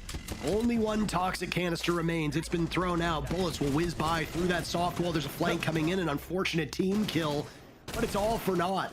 Kino is the only player remaining. He takes out Kobe, so no flawless round irrespective of the team kill, but DZ gets the final pick as that diffuser was going down, and Dark Zero takes the first half 4-2. Man, NJR usually has some level of expression on his face, but the boys locked in this match. Great roam clear coming through from Dark Zero, of course, in that matchup. Finding Citizen, as you kind of touched on, and not having the best game. I remember last stage, Citizen really popped off towards the end of it. It was probably their MVP towards the very tail end of stage 1. Was definitely playing out of his mind. Spoiled obviously was very good too. We saw Citizen a couple of times get some opening deaths in this game. He is really only 1-4 post-rehost. I don't remember if he did anything in the first round, but I don't believe that he did. At the moment, it seems like the new British import is kind of showing the old dog how it's supposed to go. Nafe and Citizen, of course, both coming in from EU, coming over from England, trying to do their best inside the North American League. Both have had great success. Both are great players. But obviously through this stage, since transitioning to the IGL position, Nafe has been absolutely fantastic and will continue to lead Dark Zero as they still hunt for that first place position.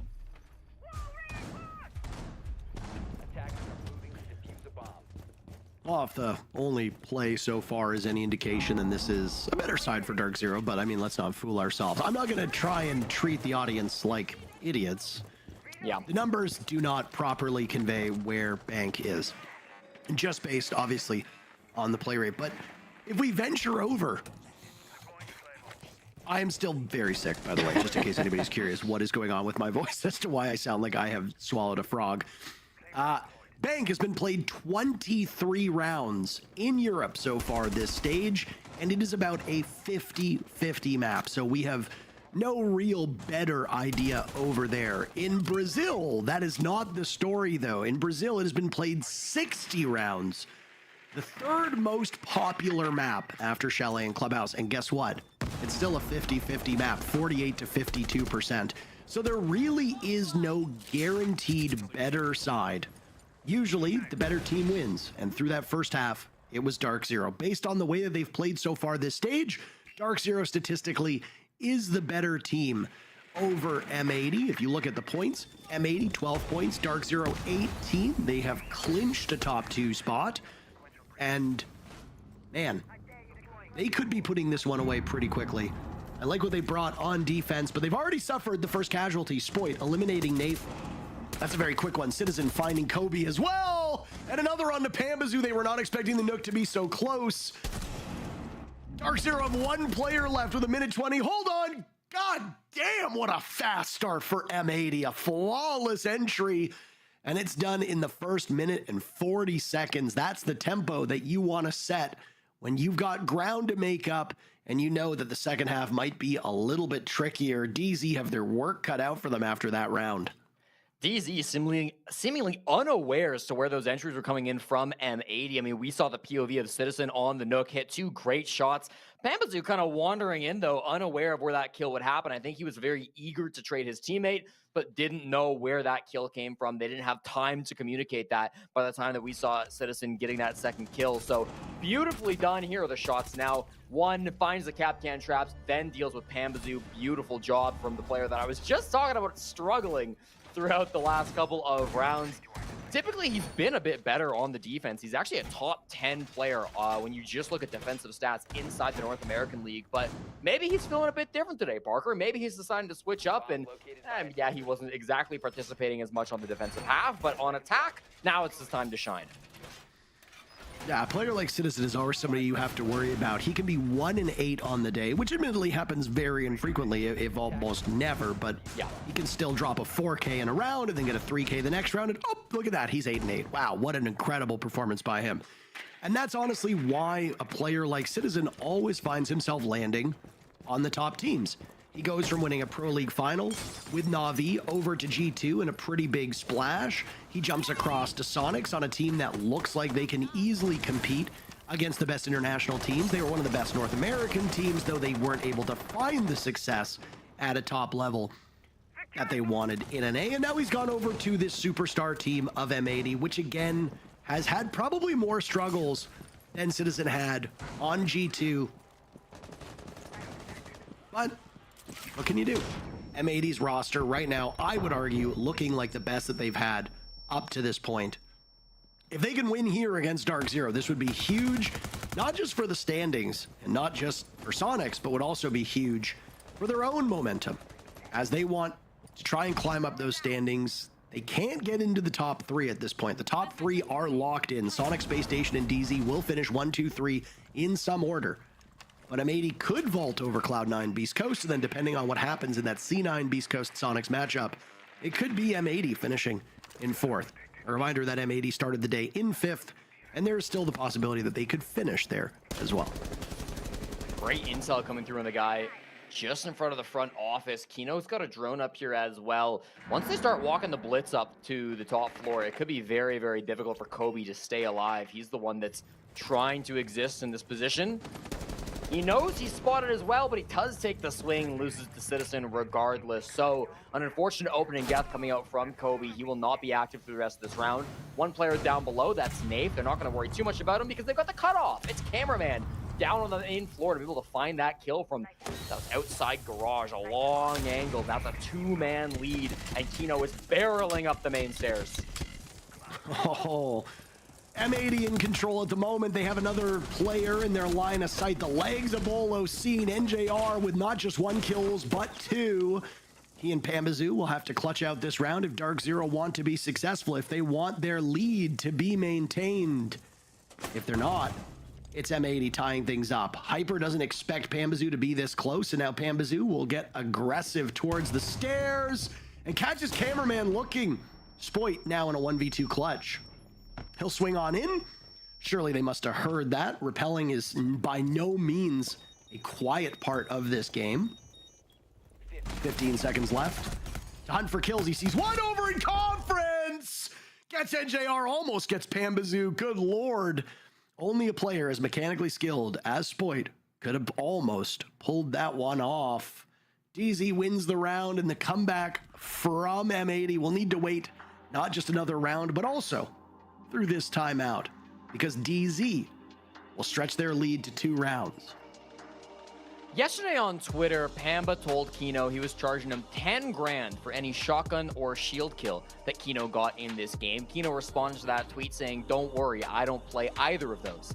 Then he brings out the shield, proving that he is but a liar. And I think that upset Pamba a little bit, because in that round, he went absolutely nuclear, getting all of those kills in the aggressive position just at the top of the spiral stairs, playing phenomenally, including getting the 1v1 over the current kill leader inside the North American League over Spoit. Love the way that Pamba's been able to play through this stage. You know, I do think the last couple of stages he's in, not bad by any means, but he certainly hasn't hit the heights. I think in some of the previous stages that he has back on the early days of DZ, back when they were winning majors. This stage for me has really felt like a return to form for Pambazoo. I think he's been playing absolutely phenomenal throughout the second stage of the NAL. He's been so good on those entries, so good on his headshot percentages. Just been one of the best players that we have seen fragging constantly as Dark Zero have been successful in themselves. So really well done by Pamba that round, saving what should have been a good clean DZ, clean M80 push. But Pambazoo is just a problem that was too tough to solve. So M80 ended up falling there. He's a tactical timeout, and what can they possibly do? I mean, it was talked about that was a Cameraman is an exceptionally good player. Was in one of the content pieces that I saw. Yes. I was listening to. About that. Yeah, I mean, Cameraman brings leadership to this team, and leadership is hugely important. We've seen that one of the things that is most glaring among the teams that are towards the bottom of the score or of the standings are typically teams that don't have a real identity. They don't exactly have as much leadership as you would like. Or their leaders are younger or less experienced. So when you look at some of these teams, you wonder what would happen if somebody like a Cameraman, if somebody like a Knave, like a Canadian, etc., was able to step onto the roster. Would they be able to completely change the identity around? M80 have plenty of gunners on the team, none of whom are really far above positive numbers, but they're looking to try and clear out this top floor.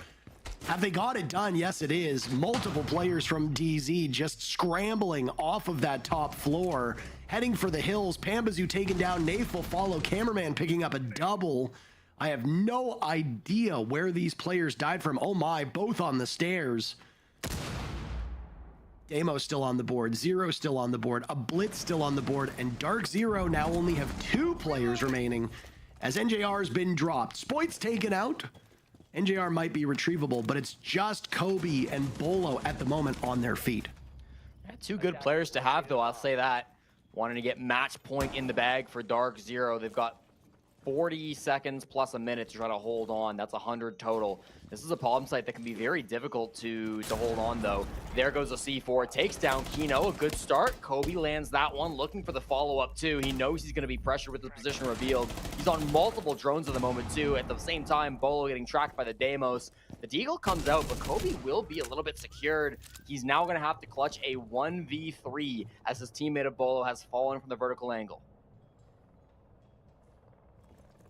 This is such a tough spot to be in. They know exactly where he is as well. Does he re-aggress and take the engagement? No, he wants a fight somewhere else. And now he'll be watched by the Deimos. As Citizen tracks his position and can give it to the rest of the teammates, Kobe will be on the move inside of open area. That position at square had not been relinquished yet. And it's an easy drop from Hyper to win the round for M80. And they're within one yet again.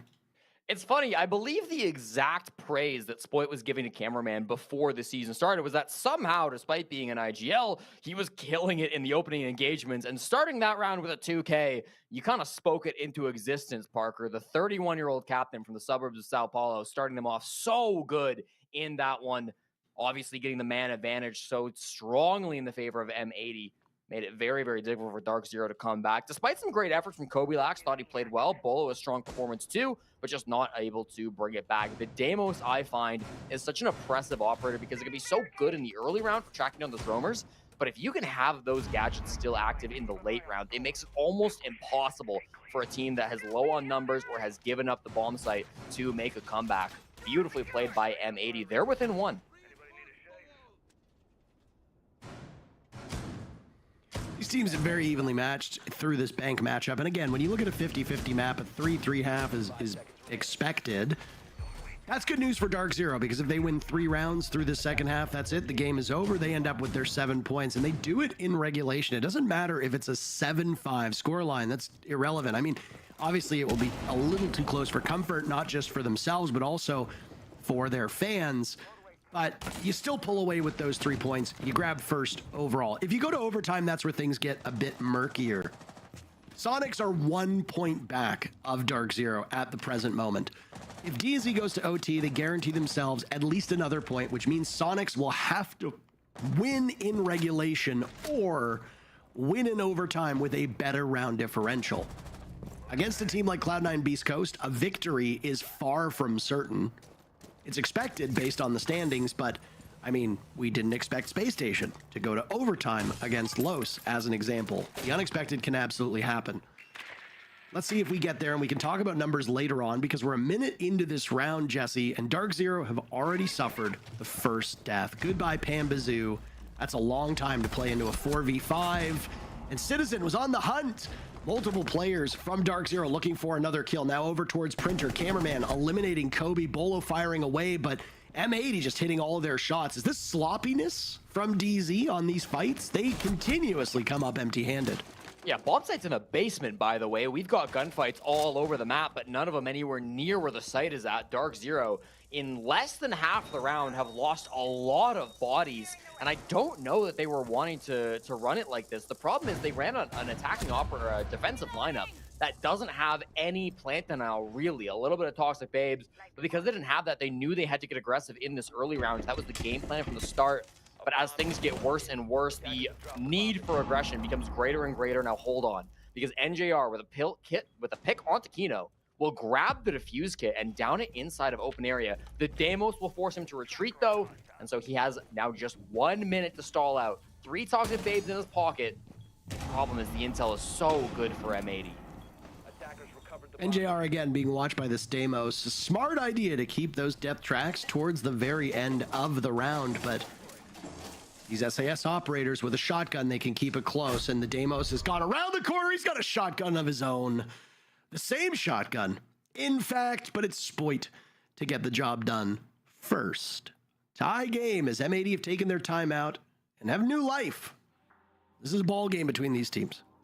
It's odd that we're seeing Dark Zero struggle so much as they continue to lose the opening pick. I say it's odd because Dark Zero actually have some of the best recovery stats of any team in the entire world. Their defensive recovery is 64%. That means they win 64% of their defenses when they lose the opening pick. It's obviously much better when they win it, but still, that's a ridiculous stat line considering the average is around 1/3. So for Dark Zero to be not just losing 1 body, but then bleeding 2, 3, 4 bodies is very odd and not something that they're going to be used to, as throughout this stage, that has been a very rare occurrence.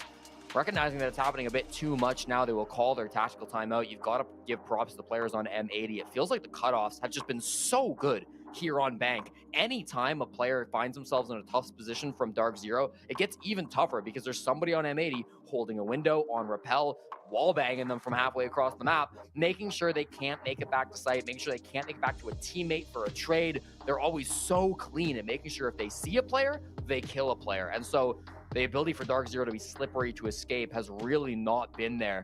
I've been super impressed by M80 through the second half. They now have won 3 of their 4 attacks. They've tied this game up at 5-5.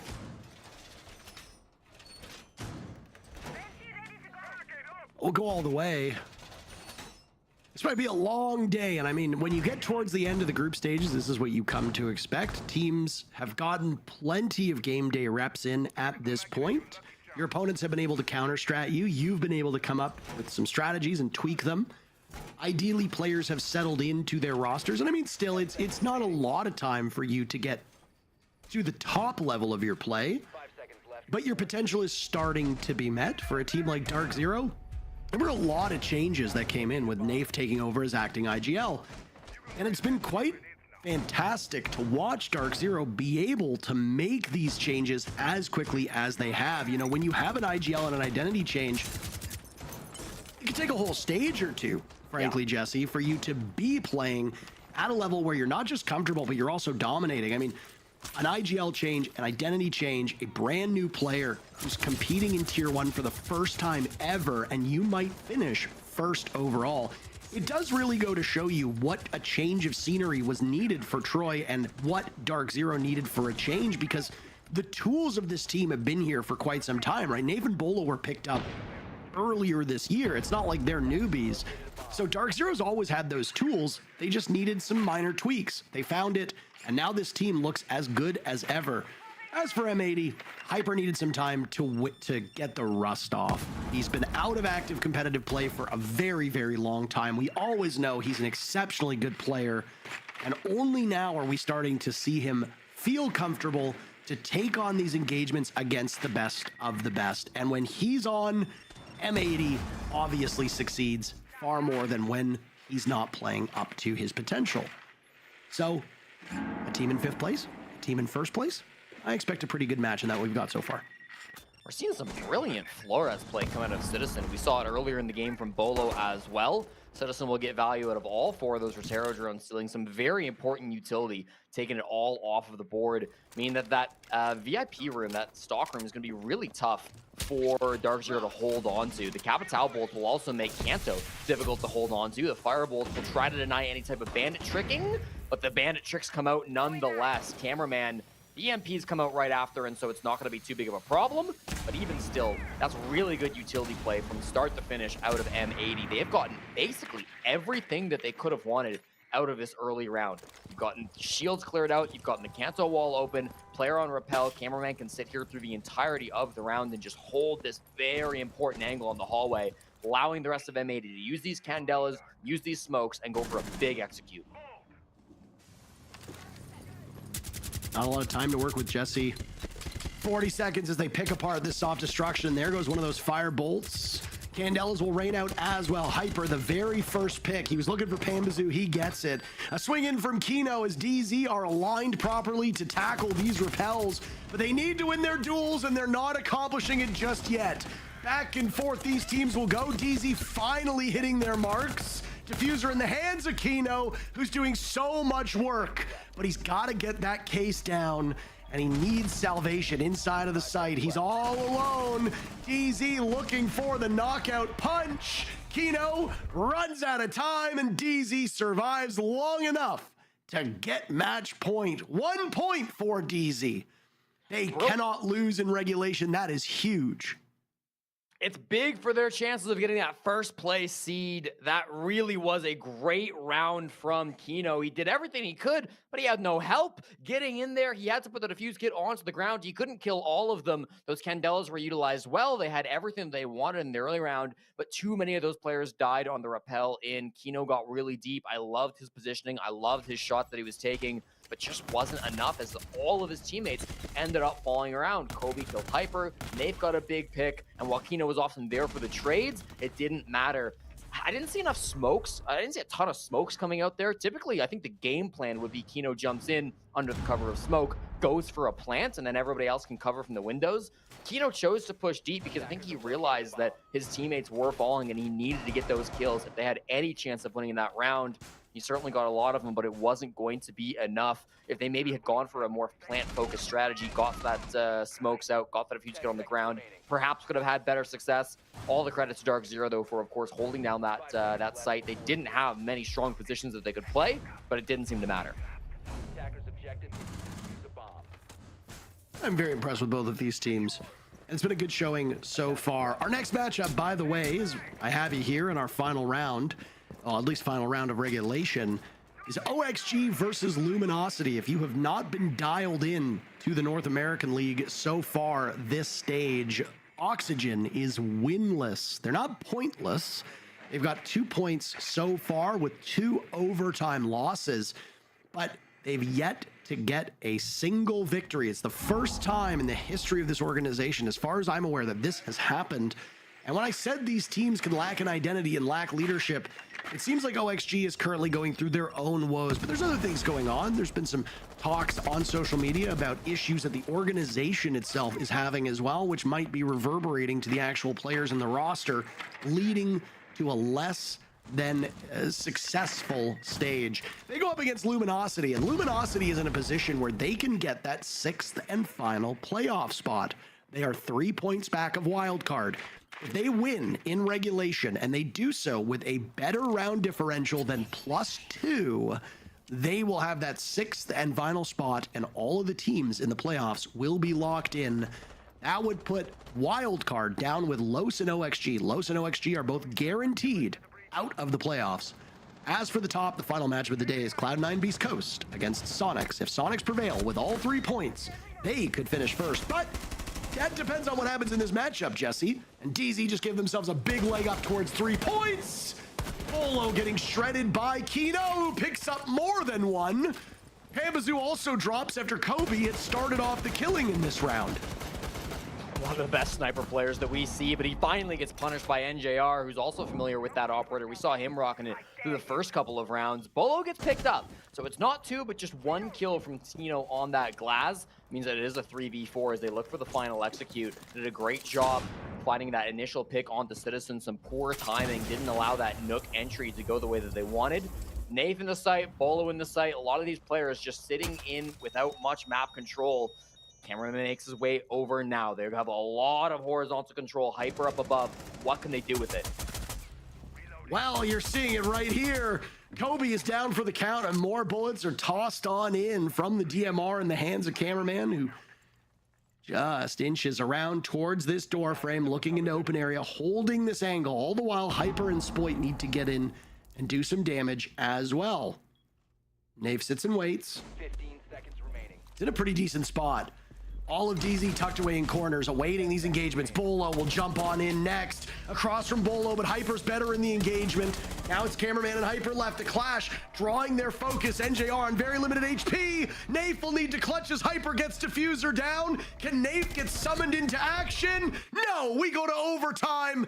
M80 denies DZ all 3 points. Despite the early man lead, it doesn't matter if you're asleep. When the bomb site hit comes, they get a free pick into Archives to start off that push, and then NJR just sloppy on the clash, exposing his back not just to the first planter, but then the second time to the long angle as well. Gets him shut out. Not the defense that DZ thought that they were going to have. That should have been a fairly straightforward round towards the end of it, but it just wasn't. Citizen, poor timing on that initial gunfight. The fact that he just looked down, he was holding the angle that Kobe was watching forever.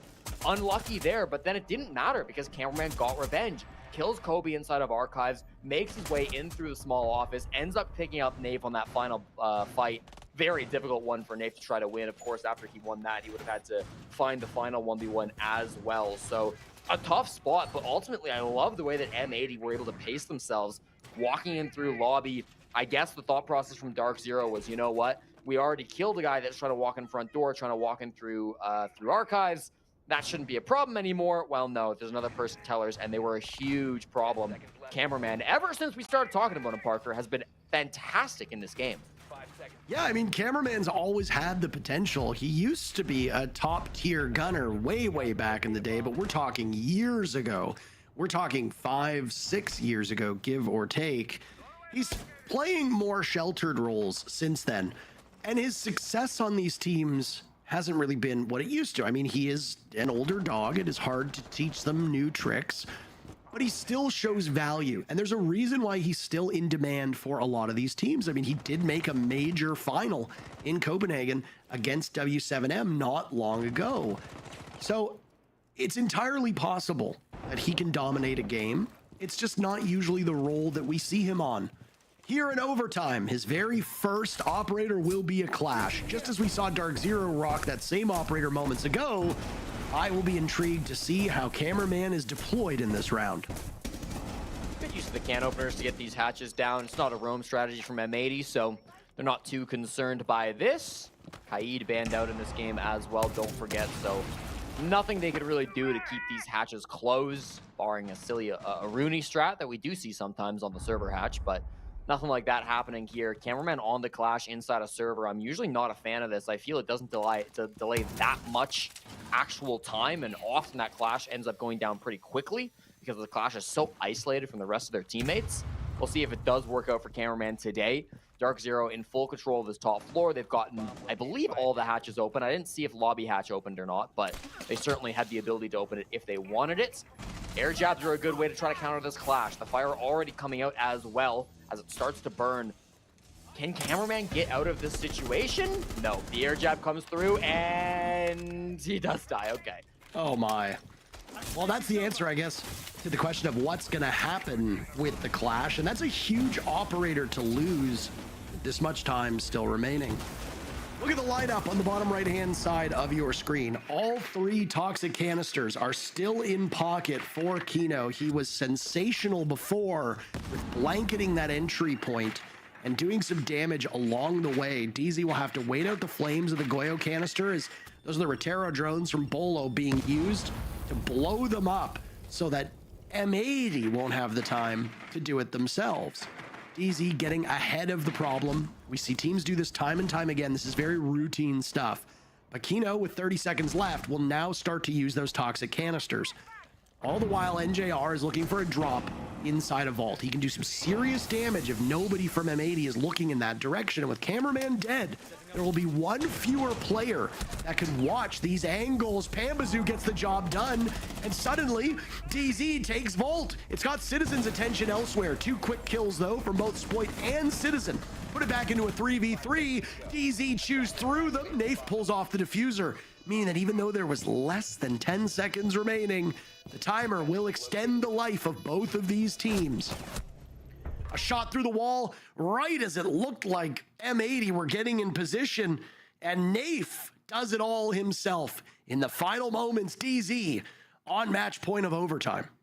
When you think about Kobilax as a player, you don't really think of the Nomad. At least I don't. He's played it a couple times throughout the stage, but it's certainly not a primary operator and not one that he played a bunch in Tier 2 either. I think it was a really smart pick to get around that Clash. Again, when Cameraman was trying to delay time inside of server, the problem with a Clash in that position is you just have no help. It's really difficult for your teammates to come through and assist you in any way because they're all the way back at the site. They don't have great angles. If they push up, then they're going to be in the middle of the bomb site under a hatch, extremely exposed. So one air jab forced him back. Then he had to try to move around with the shield on his back. Cameraman just could not do any work on the Clash, and that started the round very strong from Dark Zero. From there, the Rotero drone continues to be excellent from Bolo. They cleared out those Goyo canisters. They went for a standard plant while still covering from the hatches, while still pushing deep on Pambazoo, doing everything right, a textbook server push once they cleared out that Clash with the air jab. So really quick thinking from Dark Zero, good play from Kobilax on an operator that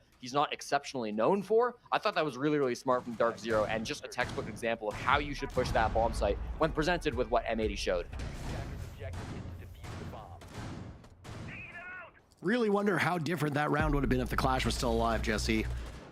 Now it's DZ's turn to bring the aggro shield operator for a different bomb site, though. I like these different approaches. Go into open area, bring the shield operator, slow everything down. M80 running with not an unconventional lineup, but some operators you don't see a ton of for this bomb site. A Buck and a Maverick. Oh, where did it go? That thing had a mind of its own. All right.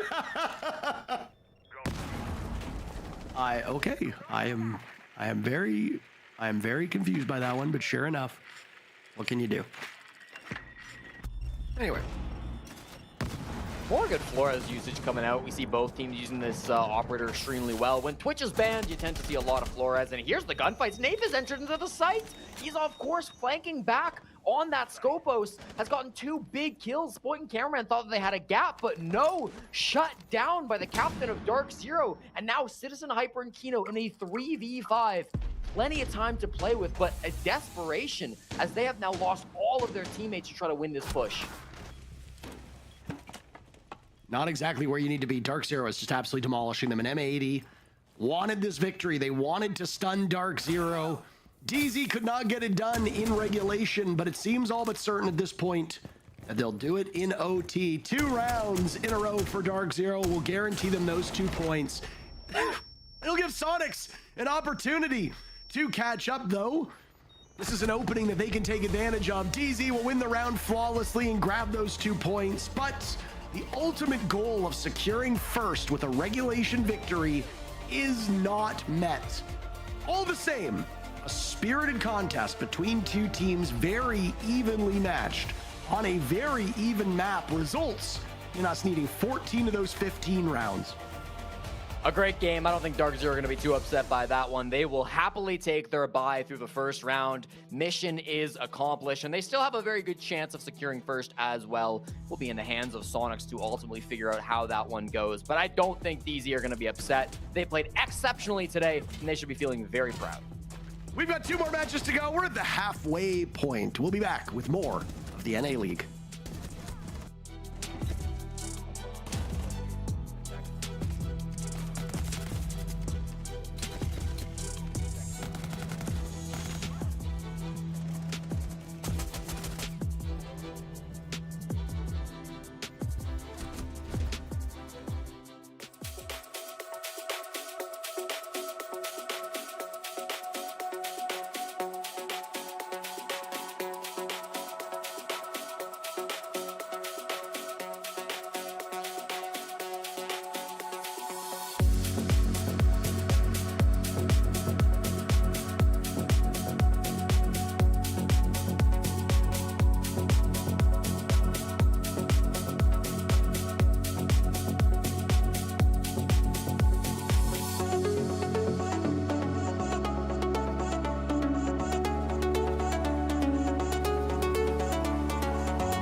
Well, it looks like M80 still have some pretty significant problems they have to fix, but for Dark Zero to get yet another dub, it's now a 7-game win streak to close out the stage. And let's be real, it wouldn't be a North American League stage if it wasn't for DZ going to overtime at least once, so I'm glad we got it in there at the end. It was a really hard-fought battle, and M80 definitely showed up. I mean, we saw a lot of innovation, and I think a lot of it really came down to today of just the way M80 was just playing on the fly, and it looked like they were a lot more lively. It didn't look like they were really playing to a strat book, and it's one of the closer games that we've seen from them so far, so maybe that's something that they can take going into playoffs and to not be so rigid or stuck to the preparation before game. Yeah, and if something's not working, it's easily just to pull something out like that, play a little more loose. But I mean, this game, yeah, it was really back and forth. You didn't really know who was going to run away with this game. Sure, DZ did in the end, but I said this was going to be a good game. It was going to be a good back and forth, and that's exactly what it was. It was just, you know, they were on one end of the court versus the other.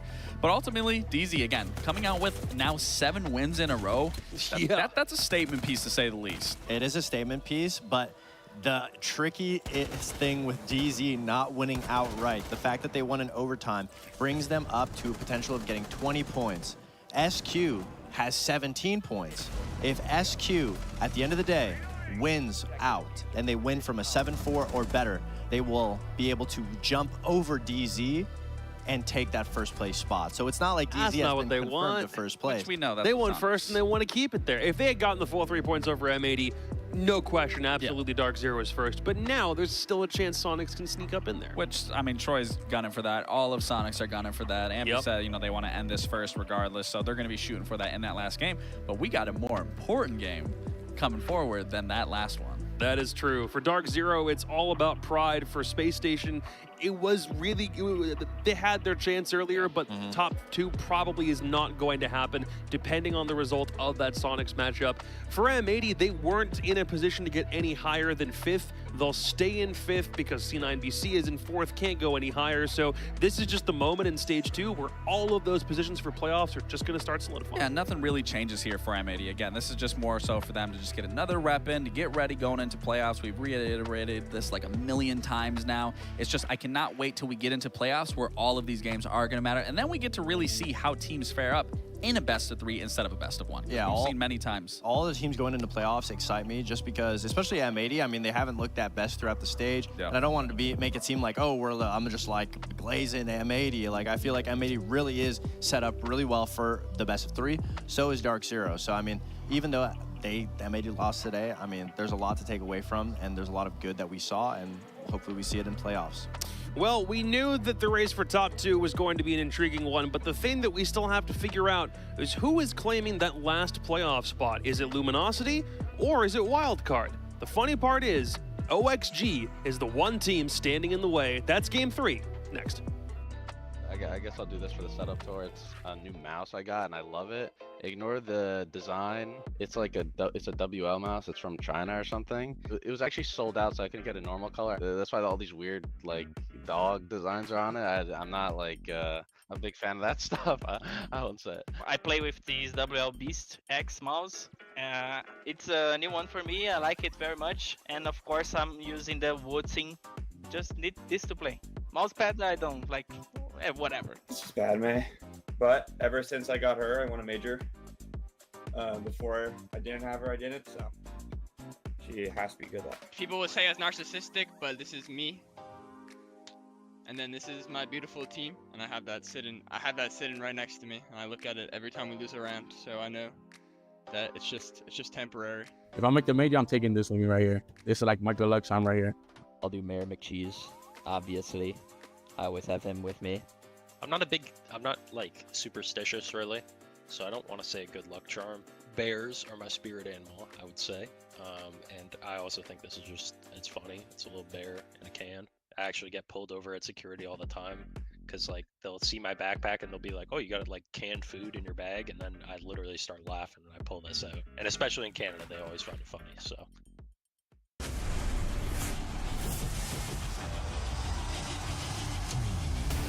It's total calamity, total mayhem inside of the server. Out of nowhere, they find their round back into their favor. Holding up for the plunder wave!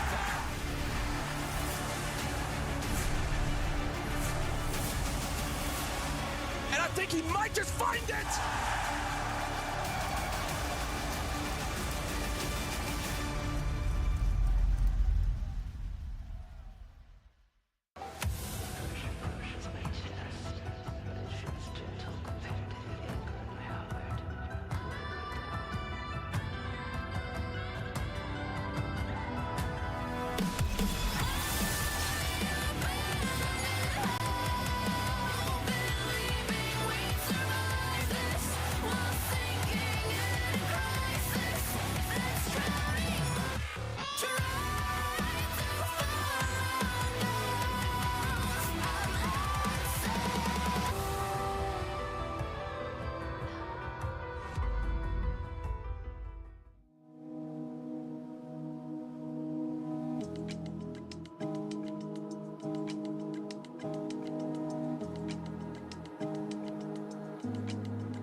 One playoff position remains in Stage 2. Wildcard currently occupy the spot, but Luminosity have one final chance to take it from them.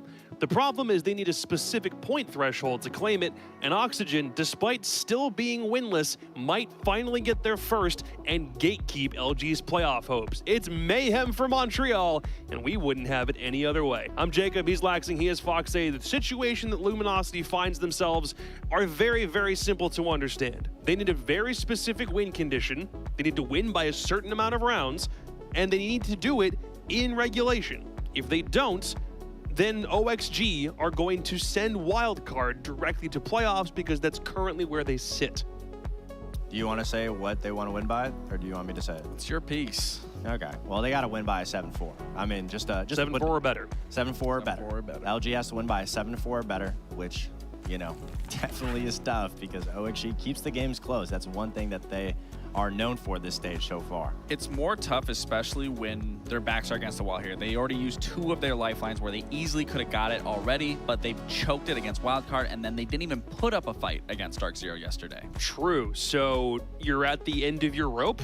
If you don't win here, then you're not going to playoffs and you have to brave the LCQ and Wildcard go in your stead, which means Wildcard are currently Oxygen's biggest fans who themselves have not been gaining any fans the way that they've been playing so far this stage, though this may yet be the best opportunity that OXG have ever had to get a win. Yeah, I mean, obviously no team We've said this a few times that this could be an opportunity. It's true, but it feels like it spirals. It gets better and better with Jace. This is a situation, you know, this whole Super Week, we thought OXG set up against DZ would have been nice. C9BC, I don't think we really saw it. But today, I mean, especially how LG played yesterday, this is definitely the day where OXG can absolutely get some points. And if it's for anything, you get to jump over Los. You get to send Wildcard to the major. So I guess it really depends how much OXG likes LG or likes Wildcard.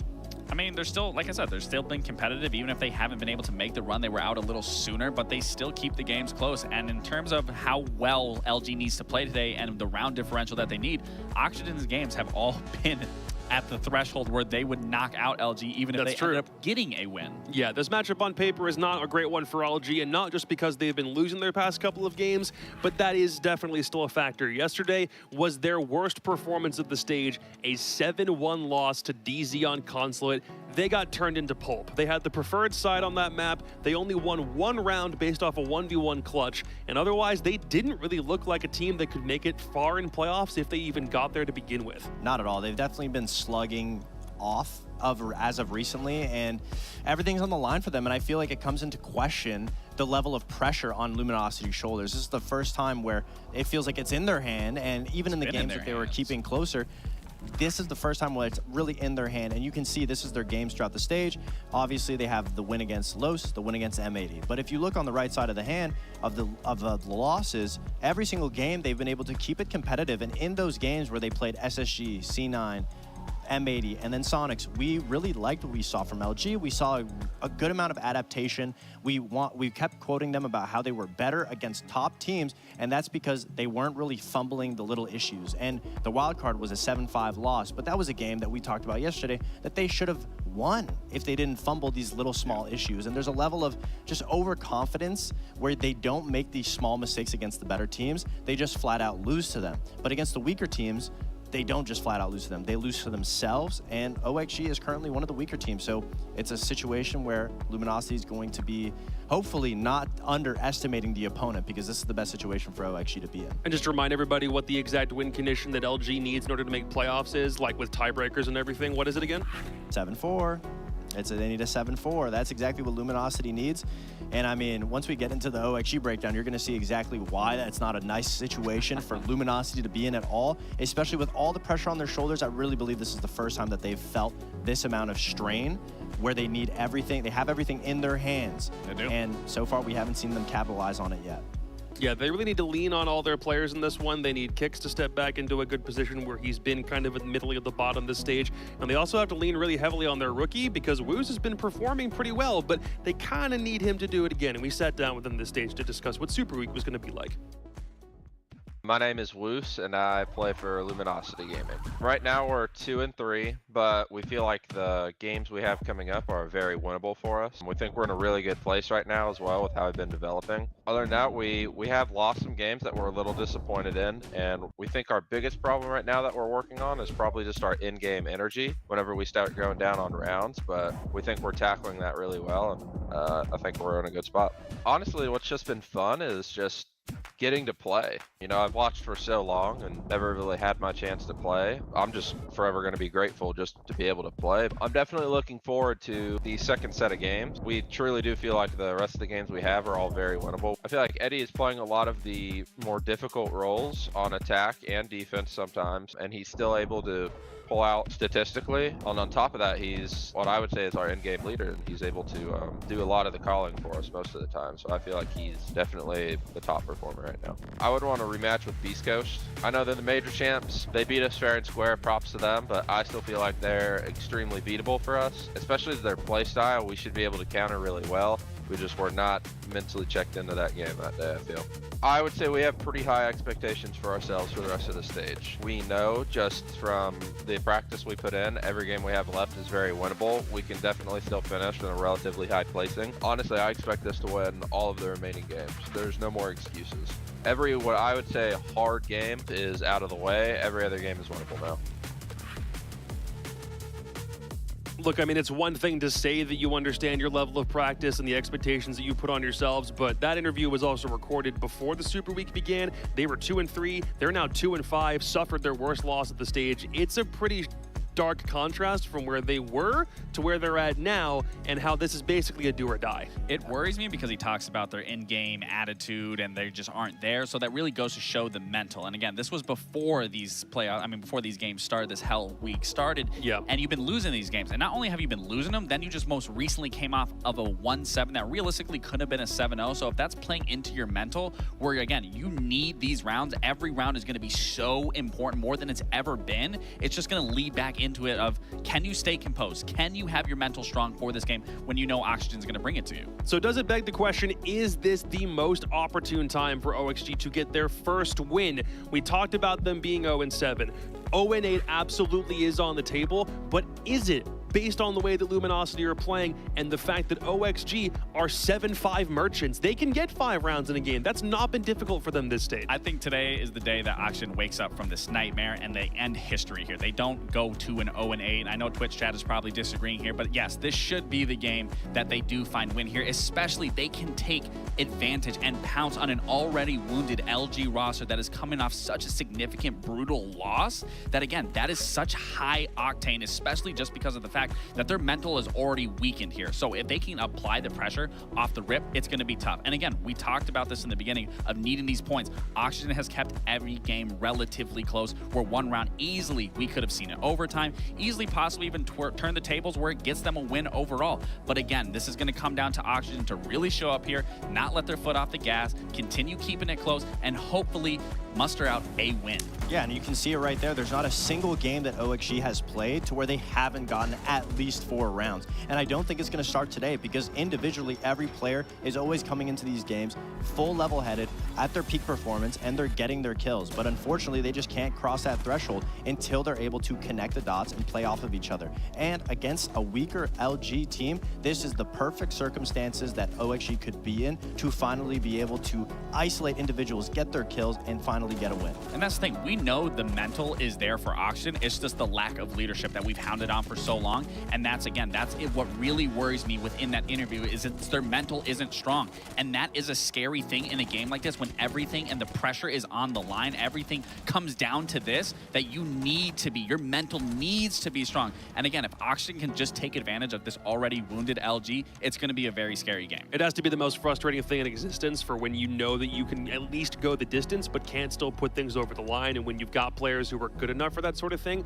But this is the problem. The highest rated player on OXG is the 19th highest rated player in the league currently, and everybody else is still way below that. Yeah, and if you look at Newer's stat line, specifically on his entry, just having 17 opening kills, I mean, that's an amazing stat line as an entry. Yeah. But that was he was the biggest factor against Dark Zero on that Nighthaven Labs to be able to exploit everybody. And if he can maintain that same level of aggression, especially against LG right now doesn't have have the foundation to be able to pull themselves back if they lose that early man advantage. And that's where I'm really expecting Newers to come in here and apply this pressure right out the gates, because again, I hate to keep talking about the mental thing, but it's a very real thing, especially when the pressure is applied. In LG, you've had so many opportunities where it was right in your hands and you keep letting it slip away. This could be another situation. If you can't get a hold of that mental state, you're going to let your chances of playoffs slip away and have to really grind out the loser qualifiers or LCQs. I don't like Bank. I don't like Bank for LG, no.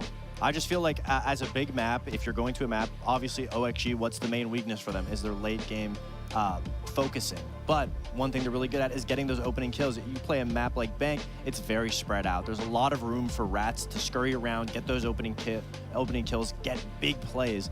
And Bank is a map that definitely amplifies that. And also on attack, you have to be very coordinated. And that hasn't been LG's strong suit at all. When I look at their performance as of yesterday on a very condensed map, now you're opening to a wider array of a map. It leaves that possibility for them to be disconjointed in how they move around the map or how they work together, whereas at least the smaller maps of Skyscraper and Consulate does force that team play. But again, you couldn't have that team play on a smaller map, so I can appreciate you want to expand the map and make it a little easier, but I do ultimately think that's going to hinder their performance overall and leave it a little more exposed for Oxygen to take advantage of. Ultimately, the thing is, even Oxygen can't take advantage of the smaller maps either because they've tried them several times throughout the stage. But do you still think that this is the best chance now seeing the maps that OXG can finally get a win on the board? Absolutely. I mean, I don't know if we saw it just quickly, but both me and Gabe have voted for OXG to win this game. Okay, we believe in OXG breaking the curse here today.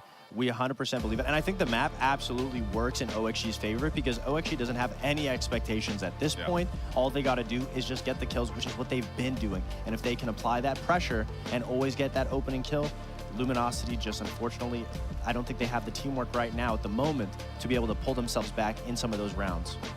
Yeah, I mean, it's a number game at this point. They need a 7-4 or better. I just don't see that happening with how competitive we've seen Oxygen across all their maps, all the teams that we played against. So I don't really see them letting up the gas here, so I do think they are going to gatekeep LG from making this playoff spot. All right, man, the final playoff spot is on the line. If Luminosity get it, then they win. If OXG get it, then Wildcard claim the spot instead. And it's Parker Mackay and Jesse Chick to walk us through Bank.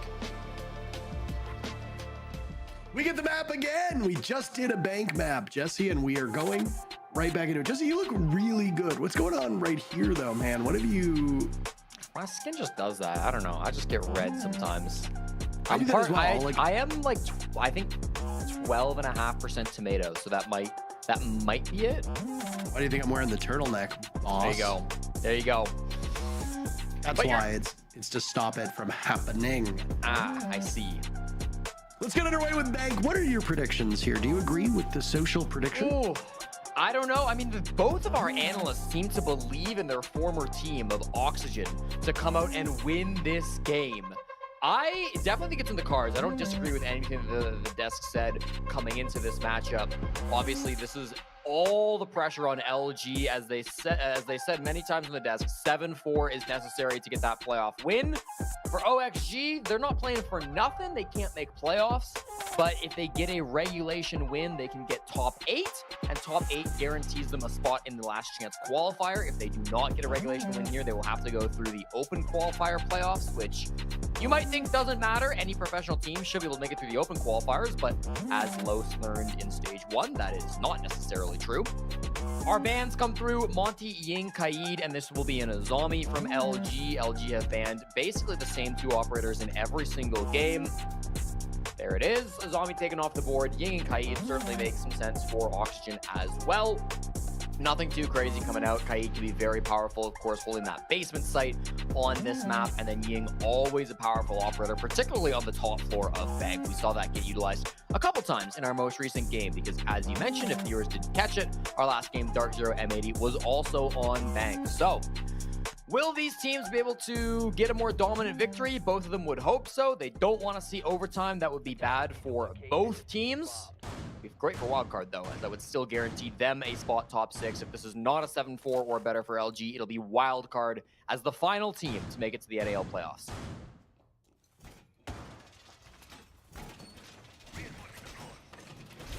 This is a very big matchup between these teams. They didn't like Bank, by the way, for, I think it was LG. Is that what Fox said, if I heard correctly? Yes, that's correct. Yeah. Why do you think? What do you have numbers to back that up, Jesse? Somewhat. I do agree with their reasoning that, like, Newers in particular has been very good on the opening picks, and he could do great work through these first 6 rounds, hunting down the roamers and giving Oxygen an advantage. I will say, Oxygen are in a 6-game losing streak against Tier 1 teams on Bank. So that stat line doesn't feel great. Now, they beat Makers over the offseason. They beat Makers in a wildcard restart. Makers obviously a Tier 2 team, not a Tier 1 squad, so my stat does remain. But they've had some recent success on it. That 6-game losing streak goes all the way back to SI 2023, back when Fox was still on the team. So it's been a while since Oxygen have had some serious success on this map. That said, it's not ideal for LG either. Last time they played Bank was a 7-1 loss to SSG in the offseason. So the numbers don't have a large sample size, but I agree with the reasoning for sure that in theory, we should see some good work coming out of Newers on the opening picks through the start of this game. Yaga's in a position to strike very early. He's made his way in. Vigil, an operator we actually haven't seen much of today, will be prepared and waiting for this Nook. With the Boss G in hand, of course, can take, some strips out of Nook, but Yaga's ready for that, and Eddie has a rough start to this matchup, Jesse. 1 minute in, and you've already lost your best roamer. Now you have to hold down this main floor and prepare for what's next. Yeah, I like the strat from Kickstro as well, using these Dodo canisters to try to keep that hatch closed and let him survive instead of open area for a little bit longer.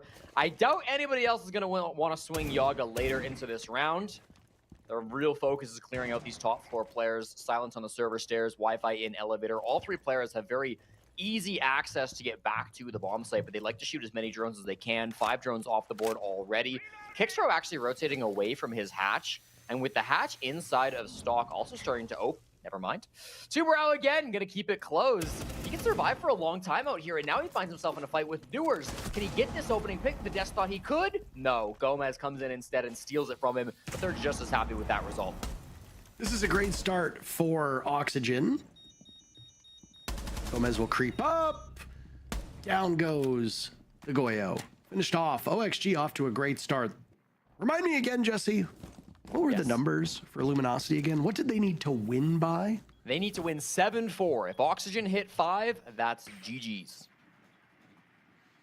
So if OXG wins the first 2 rounds, that means Luminosity cannot win or cannot lose more than 2 from that point onward, which, given the way that Bank works, it's crazy. It really gets quite crazy. Silent and Woos are the last 2 standing. Right now, sitting inside of this B-bomb site. But OXG are getting ever closer. Silent tears through Newers, but he's traded out Yaga and Diaz, combined for the last 2 kills. And OXG wins the first round. And that is kind of textbook exactly what Fox and Lax were worried about. That early game advantage going the way of OXG.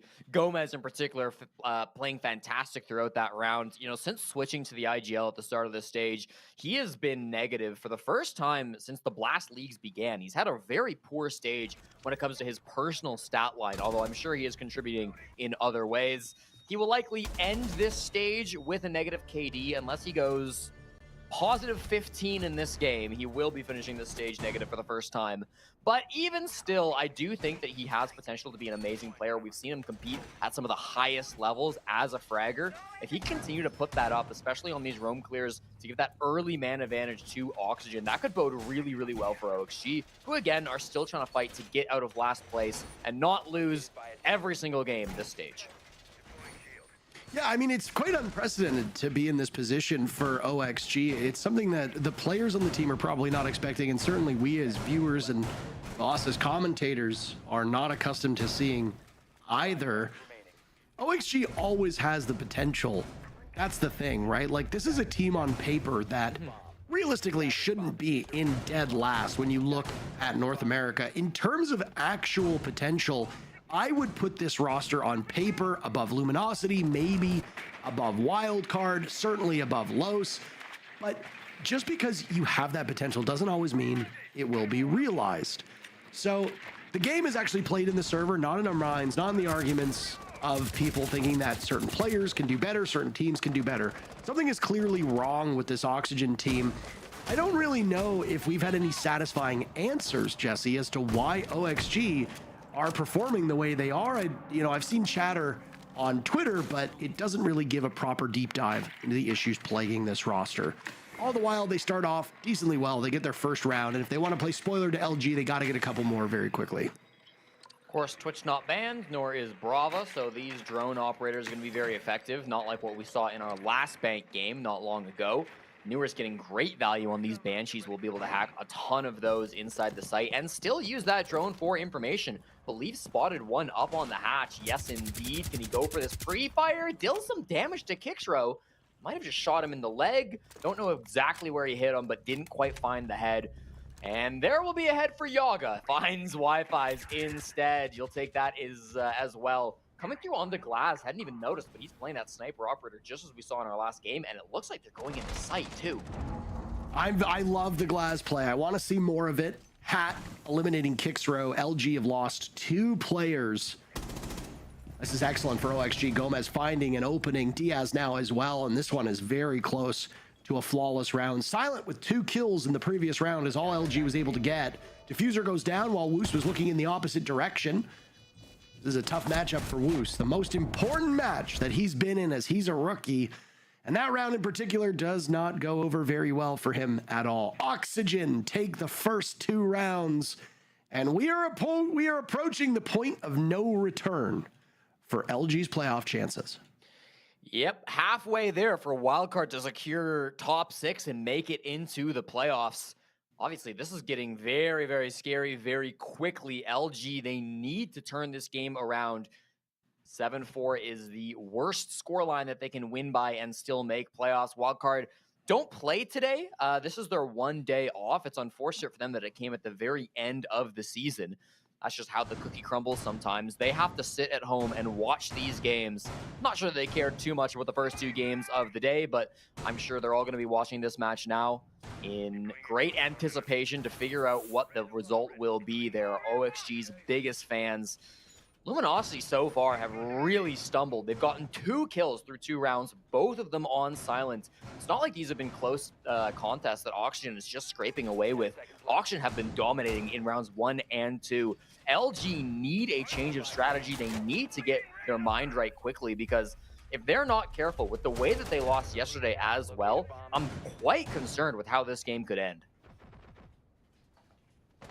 Yeah, I mean, terrible timing for Wildcard, but I mean, Wildcard also had all stage to get away from this position, right? I mean, they've had countless opportunities to secure enough points so that they would be free and clear of their fate being in somebody else's hands. Wildcard lost to Sonics 5-7 in the very first playday. Wildcard actually beat OXG 8-6. If Wildcard do that in regulation, they are 1 point above Luminosity. If Wildcard had just simply beat OXG without going to overtime, this match does not matter. That's it, right? So you have plenty of opportunity to get points, and that's why when we talk about winning matches early, yeah, it seems like, okay, well, we lost our first match, or we lost our second match. That's fine. We have the rest of the stage to go. The problem isn't that, or the problem is that your opponents also have the rest of the stage. So if you lose those first 2 matches and then you're in a tight playoff race at the very end, you might have given up too much early on. And again, your fate ends up outside of your hands. This round, OXG, if they win 4 rounds, that's curtains for Luminosity's playoff chances. OXG have won 2 rounds back to back. Wi-Fi's got some information on Yaga as he looks to fight his way out of elevator. Yaga was looking for a pick onto his feet. I think he killed the drone, and then there was a fadeaway from Wi-Fi. LG surviving an early scare. Yeah, not too proud about that. Wi-Fi very happy to shoot that drone and survive. You don't want to die on the Echo. Despite having that information, it's too risky to go for it. So you'd rather have those yokais later into the round. He does have at least one, which he's currently driving around the basement, as we can see on our HUD. That'll leave all players down to the basement on LG, meaning Oxygen can start to work on these hatches. The time is not great, to be honest.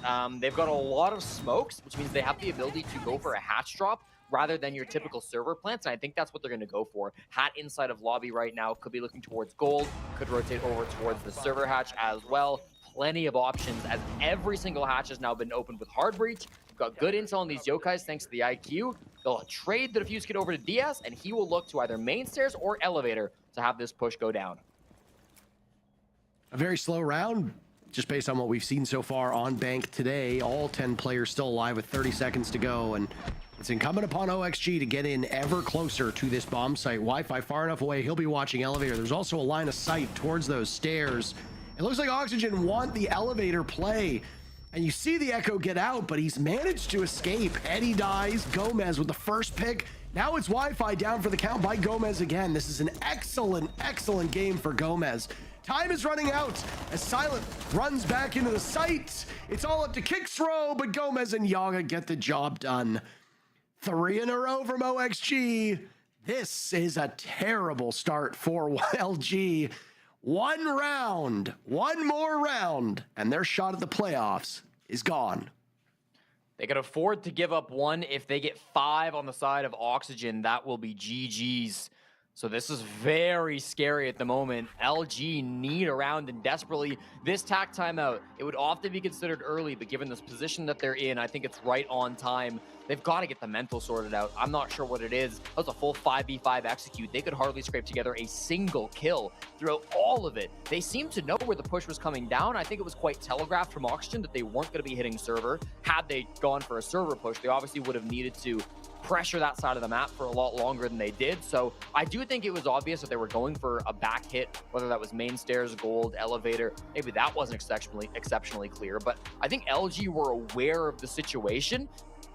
They simply were a little too afraid, though. I mean, they were trying to hold their angles and get their fights, but OXG came down confident. They found those picks. Nobody on Luminosity wanted to swing and risk getting their head blown off, but because of that, they have now put themselves into a terrifying position where if you just sit and let Auction take all the space that they want, well, you're not going to be in a very nice spot, are you? A good back pressure coming in from Gomez as well. I believe he dropped the gold hatch. His ability to get in deep and find the Echo player was massive in that round. And everybody just had their guns up from Auction as they went for the execute. So we are getting closer and closer to disaster for Luminosity. We are on round 4, and they have not improved their kill totals. Only 4 kills total through the first 3. Yeah, pretty dreadful for LG. 4 kills across 3 rounds is really poor, and it's been a dreadful start for Luminosity. A team that doesn't usually struggle to get rounds on the board, Jesse. LG's day off came in the middle of the pack, but with the exception of the last play day, which occurred yesterday, where LG just got a single round against Dark Zero, LG has managed to get 4 rounds in every single match that they have played. Now, it's still possible that they'll do that here. The issue is that they have to account for how many their opponents get. There's no doubt in my mind that Luminosity's team is wilting a little bit under the pressure. This is a squad that is still relatively new, relatively young, very inexperienced. And when you get into a match like this is a big match, it's very easy for you to get in your own head and allow your opponents to walk all over you. Everybody on OXG, except for Hat, has played at an international tier 1 event on this squad. So there's tons of experience on the side of OXG, and even though they are in dead last in the NA League, they're still all vets. The same could not be said for Luminosity, as this organization and this team have failed to qualify for a tier 1 event. With that said, when push comes to shove, the teams that are more experienced tend to do better, and that's what we're seeing from Oxygen right now. Really cool ace lineup, trying to open up this square wall. Not often you see it being thrown from all the way outside here, but they know that there's nobody who's aggressive on these CEO windows to jump out and deal damage and kill Hat. There are a couple players up above, 3 of them in fact, Woo, Silent, and Kixrow, but none of them close enough to go for an aggressive play. Close enough for Gomez, as they will find the Nook, who is trying to lurk around elsewhere on that map. Woos will get his first kill of the game. Wi-Fi won't be, though. 0-4 as he falls to Diaz closer towards the bomb site. He was down below, and that's the second anchor who has also died. Eddie downed in open area means that every player left alive from Luminosity is currently up above the site.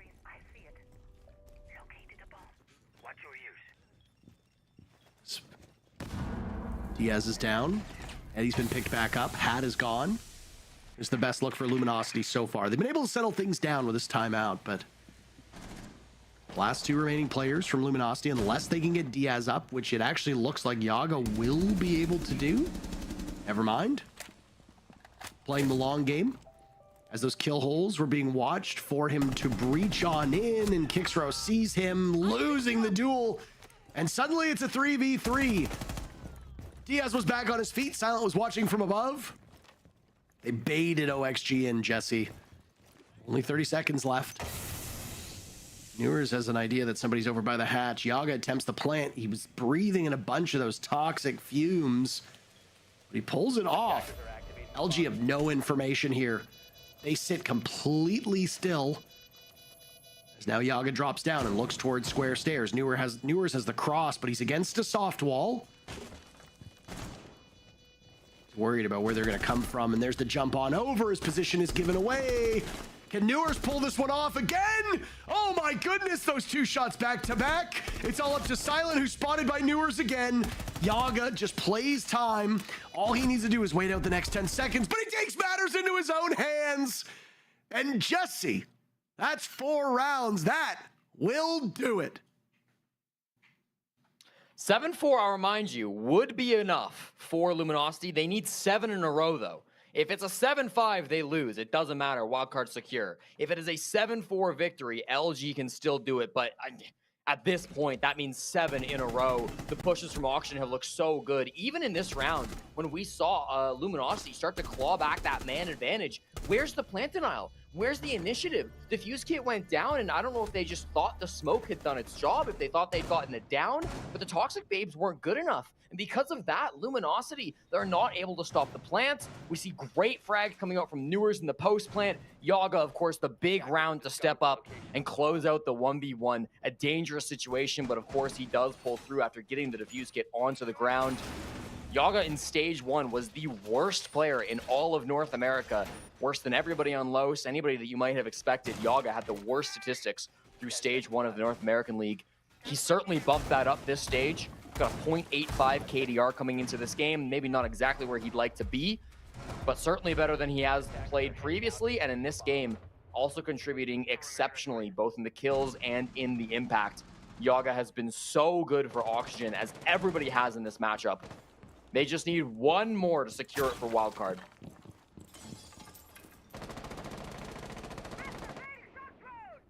Luminosity has to go perfect, and that is really daunting, especially when they've been able to get a single round up to this point.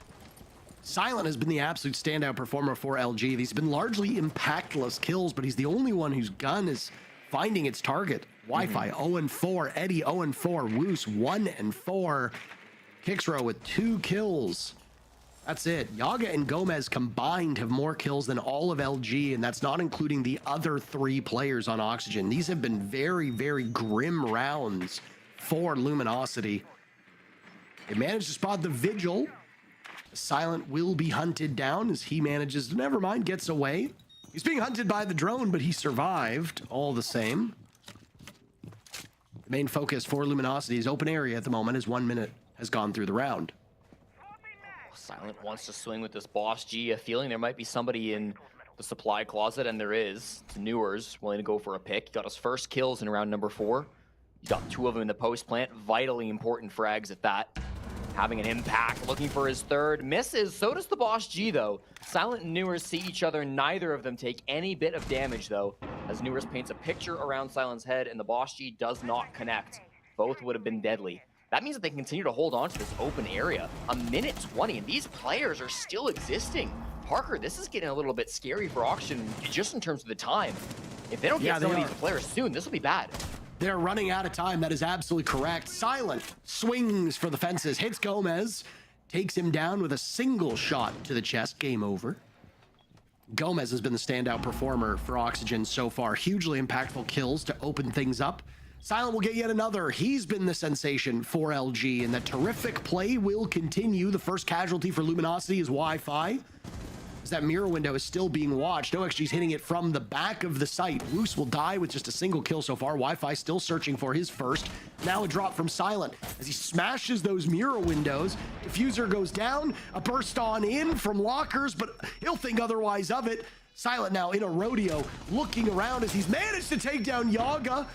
3 kills, colliding with the smoke of Eddie, and they will have to work together. Eddie finally getting on the board, and Diaz is finished off by Eddie. all 5 kills coming from the same 2 players, and LG break the goose egg and win their first round. What a weird push from Oxygen.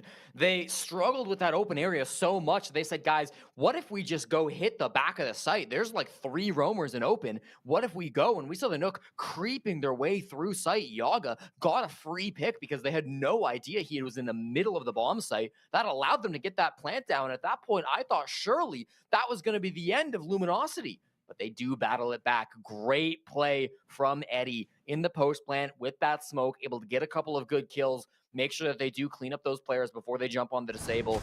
Luminosity return to site and they keep themselves alive. But OXG, they still have plenty of opportunity to end this game, or at least end the chances of Luminosity for making it to that playoff spot. A round is a round though, Parker, and they needed 7. That's the first one. Yeah, I mean, I think when we say end the game, people will be a bit confused because the matchup will continue irrespective of whether OXG hits 5 rounds or not. But this matchup becomes not pointless, but far less important once it hits that 5 rounds for OXG, because that's when the round differential makes it so that Luminosity can no longer advance. They don't just have to win in regulation. They have to do it so they have a round differential of +3. That's where 7-4 is at. So if Luminosity wins the next 6 rounds in a row, and they do it with regulation, obviously, on the table, then they go and surpass Wildcard. If OXG wins a single round from here on out, just one, to hit the 5 mark, that's it for Luminosity. And Wildcard, even though they don't play today, they make the playoffs. Who they'll play, though, is anybody's guess. It might be Sonics, it might be Space Station.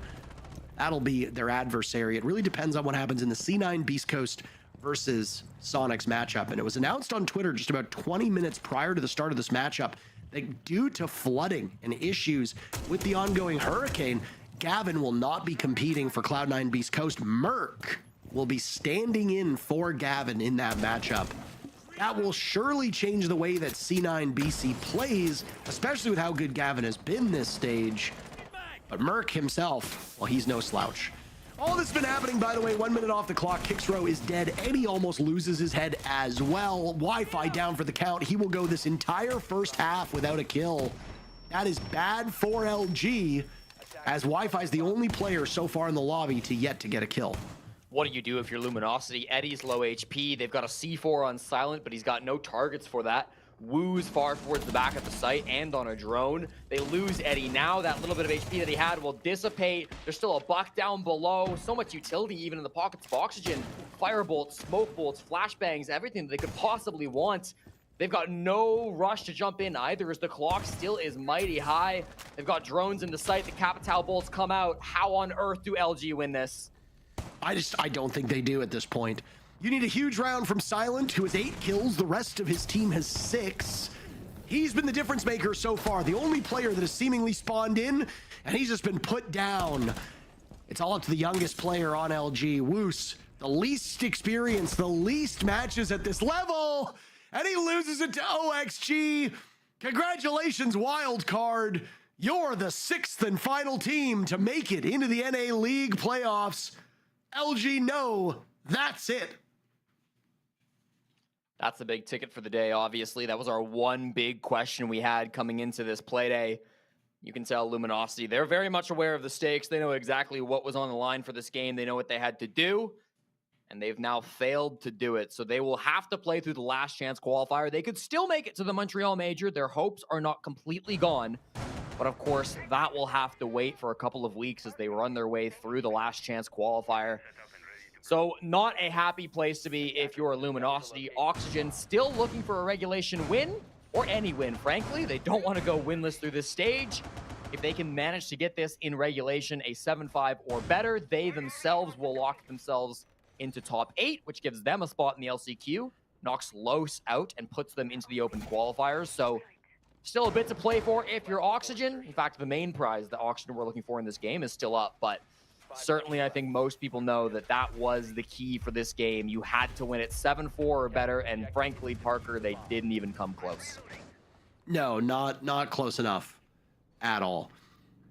This has been a devastating result for Luminosity. I mean, you saw their comments yesterday on social media after their loss to Dark Zero. They expected better than what the result was. I mean, a 7-1 is pretty devastating for LG. The only thing worse is if you didn't get around at all.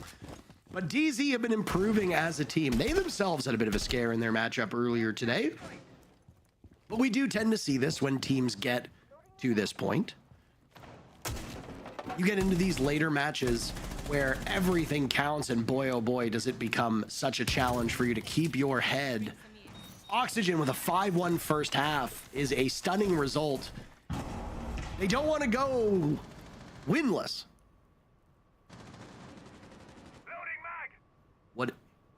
What is what? Does he know? I don't think does he knows Wi-Fi shields there. I was gonna, does Wi-Fi not know that one of the Scopos drones are there? Might want to maintain his position too, not give up the sound. Would be helpful. All those teammates are cleaning up the top floor pretty cleanly. Both Gomez and Yaga now have fallen out on the roam. Newers knows he has to stick around. If he doesn't, they won't be able to hold down 3v5. Goes for the swing and also punished by Kixro. They got one trade on the Woos, but now DS falls as well, leaving just Hat alive. It's a great round from LG. A little bit late, unfortunately, but still plenty to do for Hat. He could shut this down and make it a 6-1 as well. He's in the site with a minute 20 to burn.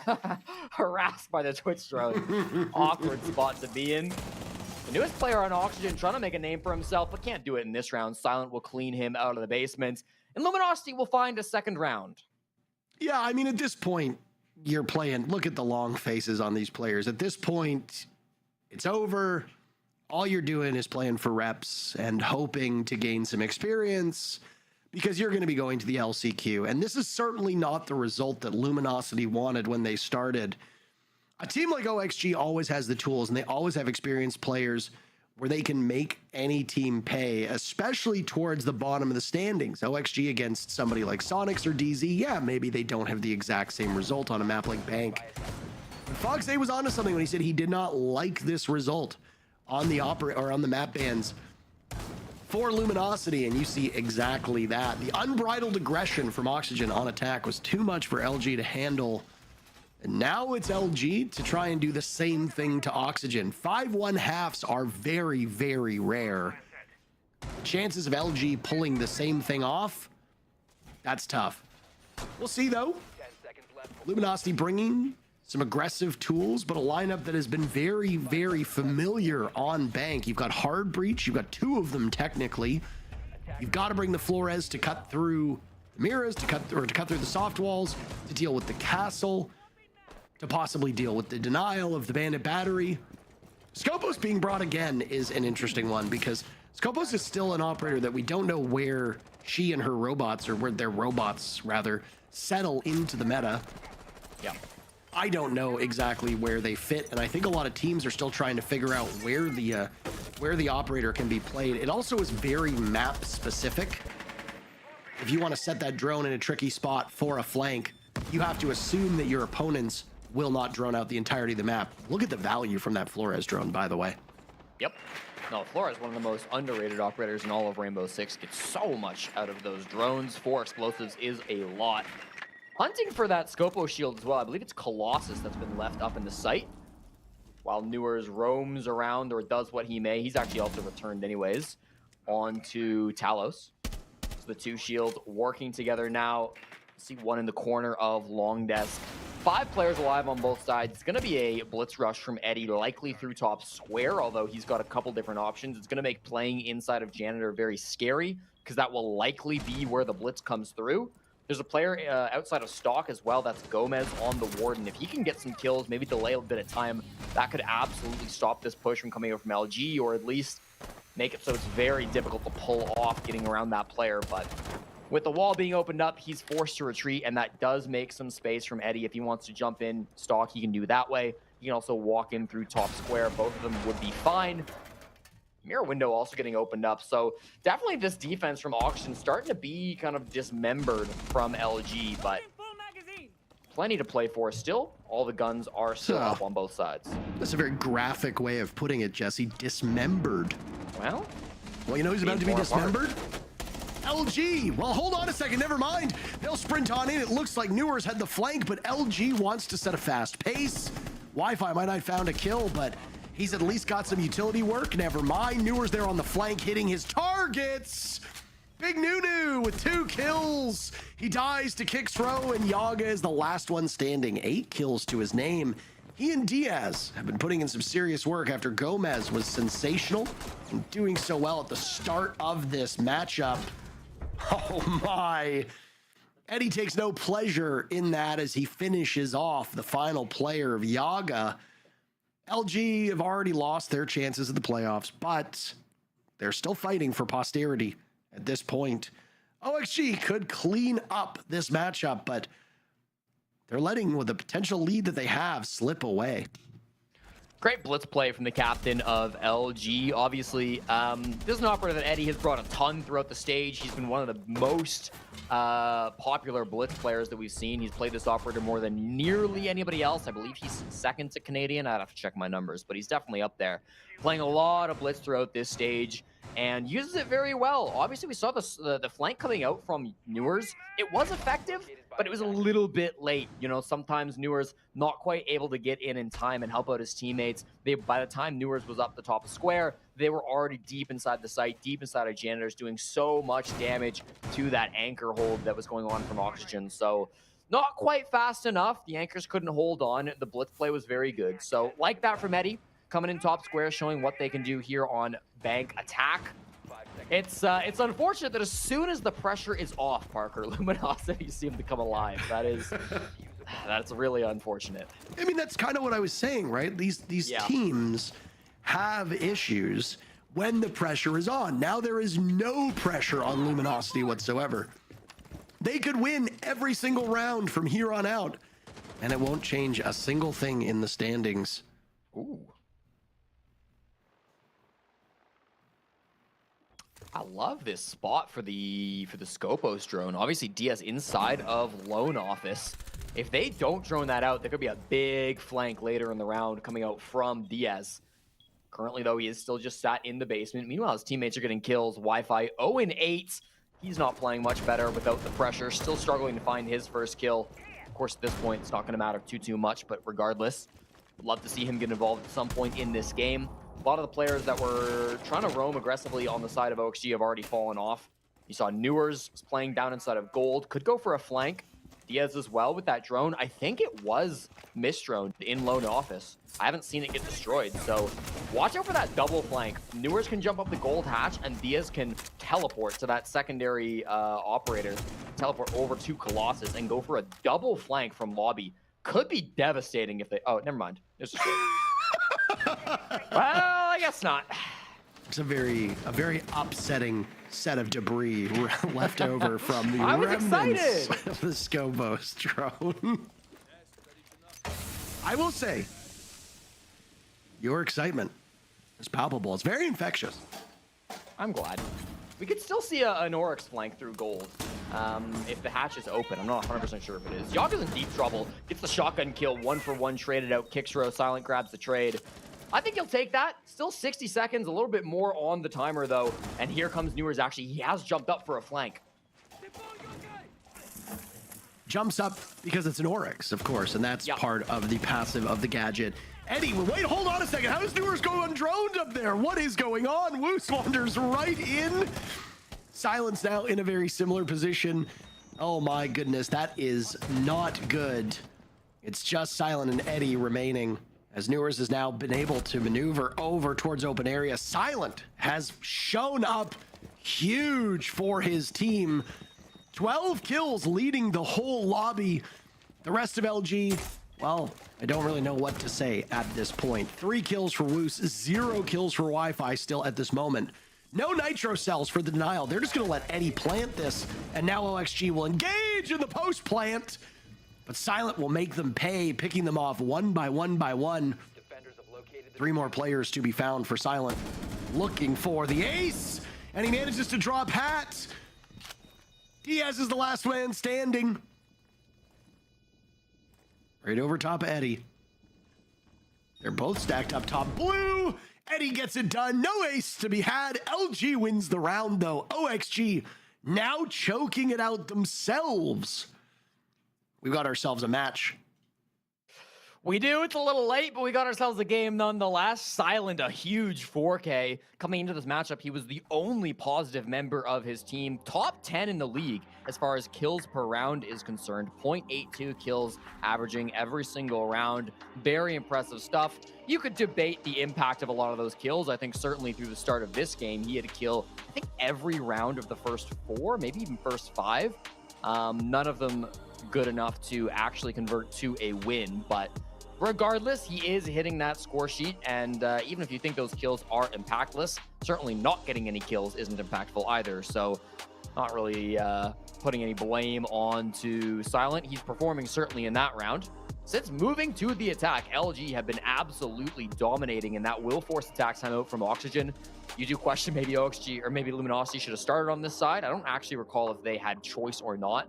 But regardless, this has seemingly been the better side for both squads. Oxygen now will call their attack timeout. I will remind the viewers one more time, if they do not get a regulation win, they will be finishing dead last in the North American League, meaning they miss out on the LCQ and have to go in through open qualifiers. So plenty to play for Oxygen. They want to be able to shut this out before Luminosity can get 6. I mean, they need 2 before they get 2. Yeah, I mean, OXG dominated that first round, but this is really just a very, very attacker-sided bank. Only a single round won by the defenders up to this point, which again is a bit unusual for this map. Yeah. Numbers across the 3 main Tier 1 regions, at least the historical Tier 1 regions of Europe, North America, and Brazil, give us about a 50-50 on this map. A map that has not been played that much in Europe and NA, but has been played a ton in Brazil, which is where we get those numbers from for the most part. And yeah, you're looking at about 50% for both sides. And what's transpiring? Certainly not that. Defenders at a huge disadvantage on this map. That's not great for OXG, but OXG still only needs to win 2 rounds. If a 4-2 half is something that we see quite commonly, that means Oxygen needs to win those 2 rounds. They'll win the whole entire thing. But yeah, while Luminosity have not reached their goal, Jesse, OXG's goal is to simply get a single win. They certainly would like it. Their attacks have been good so far. That's despite the fact that LG and Oxygen are actually tied for the 2 worst attacking teams in the entire North American League. Both of them have the exact same win rate of 36%. Despite that, their attacks have both been quite good today, so that's at least some improvement, as both teams will look towards the last chance qualifier. Currently on this open area bomb site, LG are deciding against clearing through the top floor. They don't really want that vertical pressure, which is surprising given they have so many secondary shotguns and a buck. Instead, it's horizontal. Wu's the first one to go down to Gomez. He was actually lurking through the basement. Means that Gomez is going to retake that part of the map for Oxygen. They could maybe try to flank up the server stairs later into this round. Wi-Fi's still down there, though, so that might be a little bit more difficult. Could hunt down Gomez. I don't believe either player knows of each other's existence, though, so might just pass like ships in the night, Parker. In the minute 30 still to go. There's plenty of time to drone him out, but at the moment, I don't know if they're aware of this flank. It's exactly why you pick this new Greek operator, because you can very quickly swap across the map. I think it's one of the most innovative mechanics that we have seen in the game. Wi-Fi gets his first kill and then dies immediately. He takes down Newers. 1-9 is not exactly the scoreline to be proud of, but at least Wi-Fi was able to get that first pick. The numbers favor OXG at the moment. As Eddie surveys the site through those kill holes, the hatch next to him as well is open. And do we drop here, Eddie? It looks like we do. Flashbangs come out, going for the plant. No smoke grenades used, and Kixro dies on the drop because of it. Dangerous situation, but plant seems like it'll finish. As it does go down, the flank up to the top floor from Yaga, not fast enough. Diaz takes down Eddie, still on the shield. And everybody goes down thanks to a long shot from Gomez. Last player finished off as Kixro was already out of the count. So this will be another round from Oxygen after the attack timeout. And a little bit of shooting the floor, they will finally come through and win a defense. It pays off, and they continue to add insult to injuries. OXG moves one step closer to something they haven't done all stage, which is win a round. LG Do you want to be remembered as the team that gave OXG their only victory in the group stages for Oxygen, or LG rather? Do you want to be remembered as the team that did that for OXG? I mean, OXG cannot be happy with this stage at all either. Certainly. This has been a very scrappy, oftentimes very messy matchup. LG's last 2 days have been among the worst that they've played so far, but LG at least has hit their average rounds won. We expect them to get 4 rounds. Prior to yesterday's matchup, as I said earlier in this game, LG has been good for, at minimum, 4 rounds in every single game they've played, which frankly is not a bad tally. Yeah. Four rounds is respectable because that's the least you're getting. Yesterday obviously was an outlier where they only got a single round, Jesse, against Dark Zero, and they were quite frustrated with that. You saw them take to social media and say that they were embarrassed, they didn't know what to say, yada, yada, yada, which I think is understandable when you're in this position. Today was make or break, and unfortunately break was the result between LG and OXG. Oxygen, 2 minutes away and 40 seconds to boot from winning their first game of this stage at what can be considered a disastrous result for a team that we are used to seeing near the top 4 of this region. LG still playing for low, still playing to hurt the chances of OXG for making it to the LCQ. Got to get 2 rounds in a row to force that overtime and force that result. At the moment, they're going to clear in through ATMs, through lobby, and then up the spiral stairs. Not a lot of pressure on the windows at the moment. Certainly Kixro is there and Silent as well. But if they bring the defuse kit, I wonder if, I think Eddie is just using some of his utility up here to give the lobby player a little bit more freedom, a little bit of utility clear, and then probably will also rotate over towards the CEO windows to go for a repellent and eventually the plants. It's kind of tough to bring a diffuse kit up spiral stairs unless you are playing on like a Monty or something. So at the moment, I would expect him to rotate back over, but is sitting inside of lobby, so might be committing to that play. If there's any intel from Oxygen in the site, they could go for something aggressive. I'm not sure if there is. And it's going to be an Amaru hook in instead. And amidst these dread mines, Silent looks for something. First kill comes to Gomez. Silent, though, continuing his terrific play. He will need to do even more as everybody around him is dying. It's Kixro and Silent. OXG a kill away from doing what seemed insane to say out loud. Can Kixro find a kill? Can OXG get the job done? 1 for Kixro onto Diaz.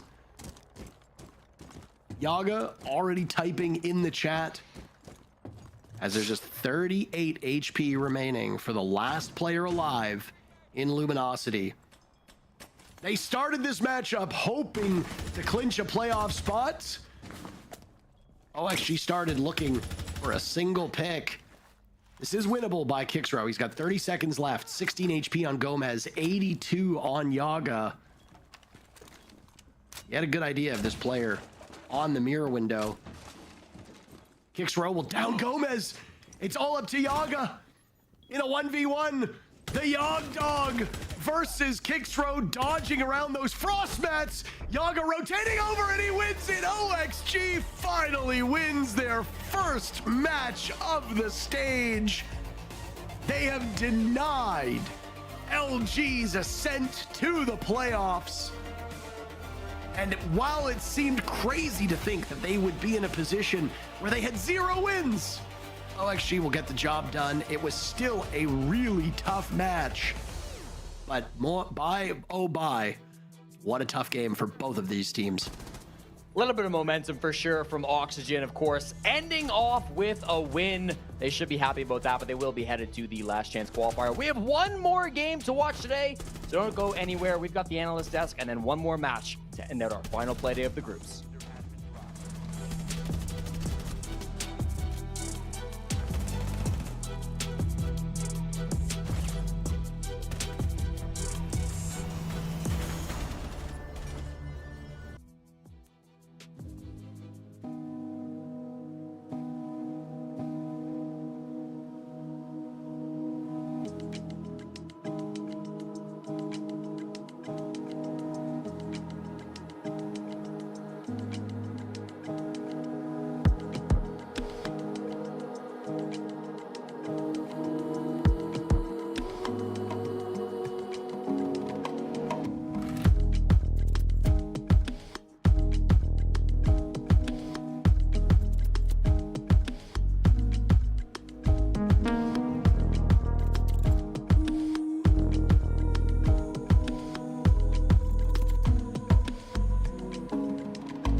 We had been waiting all stage for it to finally happen, and it did. OXG are no longer winless. It takes all the way until their very last game, week 4, day 9. OXG are finally on the board with something that isn't just an overtime loss result. Let's go. It's a full boat, it's 3 points, and they bump up a place. They're no longer the dead last team in the stage. 8th place. That's they a did dub. it. Most deserved 8th place I've ever seen. And I don't mean this in a condescending way. They genuinely were so close, and they finally get it done. No, it was a really good performance from them today, and it's the game that I thought, I mean, I said it before, but this is the game that I thought that they should get the win. And they did apply that pressure early on that we talked about, which LG struggled to go against. But, I mean, they kept it through and through as they have. It's just nice to actually see that they can close it out and get a win here and push them up to 8th place. Yes, sir. I mean, if you looked at their scoreboard, it doesn't really add up to the story of OXG. They have been getting so close. They have been performing well when it comes in the kill department, and that's what we saw today. So many rounds, they were getting the opening pick. They were able to play off of each other, continuously make that opening man advantage deeper and deeper, and they were constantly on top of it. I mean, Luminosity tried to adapt things once they swapped onto their attack. They were able to, you know, get their own picks and find their own advantages, but the damage was already done once it was swapped. OXG had a phenomenal attack half, and then once they got to defense, I mean, at that point, they just had to be consistent, just do what they've been doing, and there was an amazing amount of flanks. Newer's on the flank. I love the Scopos play. There was a good amount of versatility from what we saw from OXG.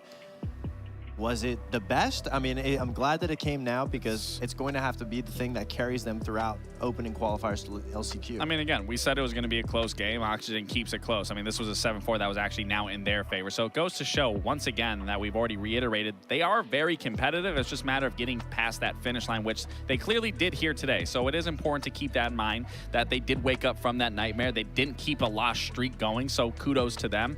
But yeah, I mean, it's a little sad for Luminosity, though. You had 3 chances, and you squandered it. Yeah, and it's absolutely squandered it. It's a tough part because if you looked at the stats, we were talking about it before, like Silent has been performing so well. He was a standout player for LG today, and you know, just for the whole roster to just fumble it 3 chances in a row, I mean, it obviously is not where you want to be. Very difficult spot. Tough scenes, LG. My favorite part of this, we finally get to do an OXG winners interview. We have Newers in the line. Dude, congratulations on the victory. I'm glad we finally have the chance to give you a bit of the spotlight, dude. Welcome back in. So, were you nervous coming into this game? Did you feel like you had pressure to finally get the first win of the stage at this point? Or was the season so far gone that you were just like, we'll just come in and do whatever? What was the thought process? I mean, for morals, like you just gotta win that. If we went 0-9, my dignity would be crushed. So, to be honest, I was praying, and we got it done. We're down but not out. Don't forget that, down but not out. Absolutely. Well, New, I want to congratulate you. I was a New Crew fan. I even have my green Nike Jordans on for you guys today. I'm glad you got the dub, but I kind of want to just pick your brain here of after every single loss and how close every single game was, and we touched up how competitive you guys were, but just what kind of was that mindset from the start of the stage and then obviously finishing now?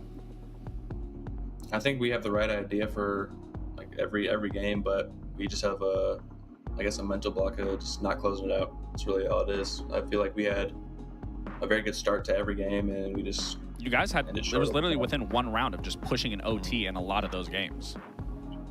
Yeah, we were up 6-4 like twice, 3 times. I don't know how many times it was, but we're just a mental block. I think that window could like push us over the edge for LCQ. For sure. Yeah, I mean, that's obviously the past, and now you're looking towards the future for LCQ. And we talked a lot about the mental block and things that you guys could have done right.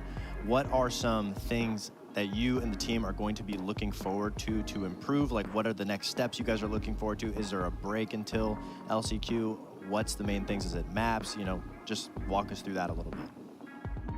I think we do have a break, actually. I think getting out of 9th place, we missed like some open quals LCQ thing. So God bless for that. And I think just going forward, like we just got to focus on our mentality towards the game and just like keeping ourselves calm, maybe like an hour of meditation for the game or something, who knows. I mean, another question for you, obviously, with, you know, the performance so far. I mean, how have you like managed to just keep up the performance and the consistency across the board that we've seen, even given the results? I mean, you know me, Lex. I do know you, but the audience, there might be people that don't know you, which is why I'm asking mentally, you this question. mentally, how do you stay in it every single game, you know, and come back to it time and time and just, you know, lay it all on the line? You know him. I just remember back in the day, like I used to be that guy, but like I'm in my mentality, I'm still that guy to me. Right. Like, it's not gonna change for me, so I'm gonna show up every day and be me. Well, we've been seeing it. We've been seeing it. Out of curiosity, me. Given the amount of time that you've spent with both of these guys on teams in the past, how weird is it to be interviewed by them and have them both be on a couch asking you questions? Does that feel strange at all? I think this happened last stage, so yeah, second time, not the first. Well, yeah, true to form, but point is, does it still feel weird? Does it still feel strange? Yeah, it's very strange, to be honest. I mean, I'm sure it's worse this And stage. they're like, Yeah, it's even worse. Because they're losing. I saw a new tweet like yesterday. He was like, "We're ready for our game. I know Lax and Fox are cooking us on the couch," and like we spent like 3 minutes of the prep show being like, "These are 3 rounds." That penguin meme that I posted on his response is just it's great. But I am glad to see that you guys get the win today, nonetheless. I appreciate it, man. Down but not out. That's what y'all gotta do. So. Gotta criticize. No, very true, man. Hey, I think we all kind of knew a win was forthcoming for you guys at some point. There was only one team that was ever totally winless throughout the course of a stage, and we knew that you guys were better than that team. So again, congratulations. LCQ run, baby.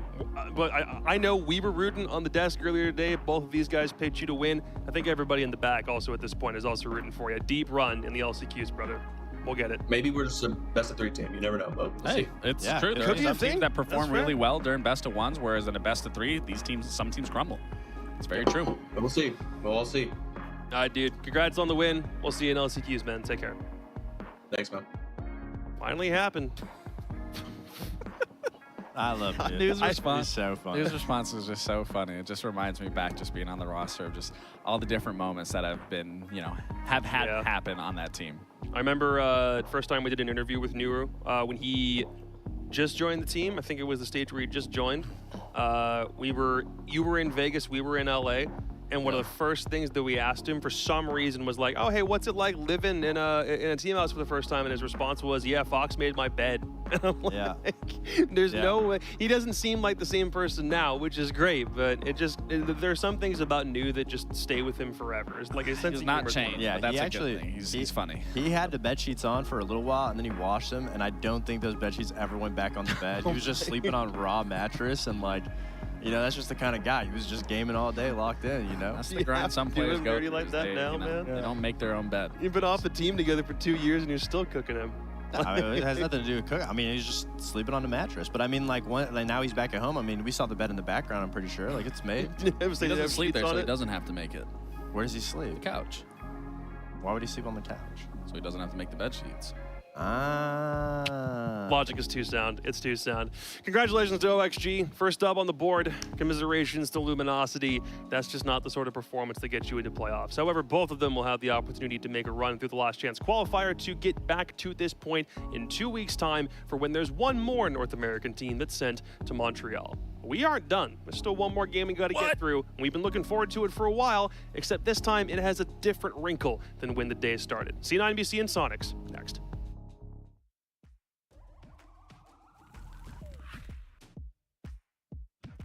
I'd have to do Vivid, our coach. He's amazing. Amazing coach. Can I pick myself? Nah, I'll humble myself. Bolo, entry. We're gonna get Woos on flex. LG, new pickup. W. And then we're gonna get another flex for Bay. Bay's gonna be on flex. Benjamaster and Gunner. Every team needs a solid MVP. So my Dream 6 roster, Vivas, that's the coach. That's the current M80 coach. Myself, Troy, NJR, I'm gonna say J90, and Gunner. This one could be a real slobber knocker of a game. They've got to clear out that position. That one through the screen as Spirit pops the head. Managing to close it out. Spirits must know that they're there. Manages to find the kill. 2v1 Frida is low health though. Oh, the take from Spirits in the 1v1. Holding onto the back of Spirits. They've traded places for Frida. Has that one extra little bit to tie him.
At the start of the stage, Sonics made one of the biggest changes at the start, and now first place is just amongst the clouds. Everything could potentially be theirs from the start. From stage 1 to stage 2, so much has changed, and we changed the host for this game. Just to change a little bit up, we got Sonics versus C9BC today, and I'm with Lax and Jacob.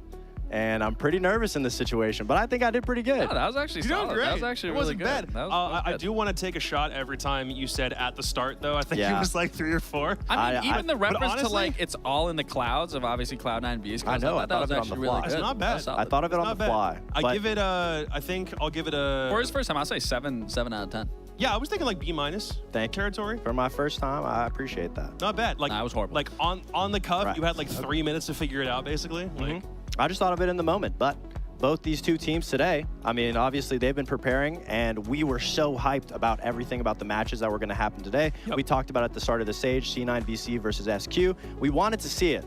Now, obviously, the stakes aren't that high for both teams, but for SQ, it's all about pride, right? Yeah, it's a little bit of both in these situations. Obviously, SQ want to get their first place finish here and solidify their spot, which they can, but there is a little bit that they have to do similar to Luminosity. I believe they have to win 7-3 here and can't go any bit past that. But even for C9 Beast Coast, they can't make any headway further into these standings. But if I'm not mistaken, they still want to have a dominant performance to show that they aren't slacking off by any means, and that they still want to look like a force to be reckoned with going into playoffs. There is one caveat that we do need to mention here, which is not something that we knew before the day began. It's that C9BC are not going to be playing with their full lineup, unfortunately. Gav is in a weather situation, which means he's not in a position to play, at least for the minute. So Merc is now stepping in to play for C9BC for this matchup. That is interesting. Which is, we got to reuse the Merc asset for this one. So yeah, Merc is playing for the team, at least for today, which is an interesting scenario. We haven't seen Merc play in any Tier 1 matchup since he was on the Sonics. It was during that LCQ run, and it's good to see him back, but obviously it's not the sort of situation C9BC would have liked for their last game of the round robin. So. No, not at all. And I mean, C9BC, even though they aren't necessarily playing for much today, hey, Merc, he's got his hand up right here. Trying to get back in focus. I mean, trying to get back into the rhythm of things. But C9BC here today, I mean, we all know them from winning Manchester, and obviously what we want to see at the end of the day is a really decisive win. Close enough. Oh! There we go. There we go. There Maybe? This is hurting my eyes, and I'm wearing glasses. I feel like I'm blind. I was going to say, he has the TSM World Championship shirt on, too.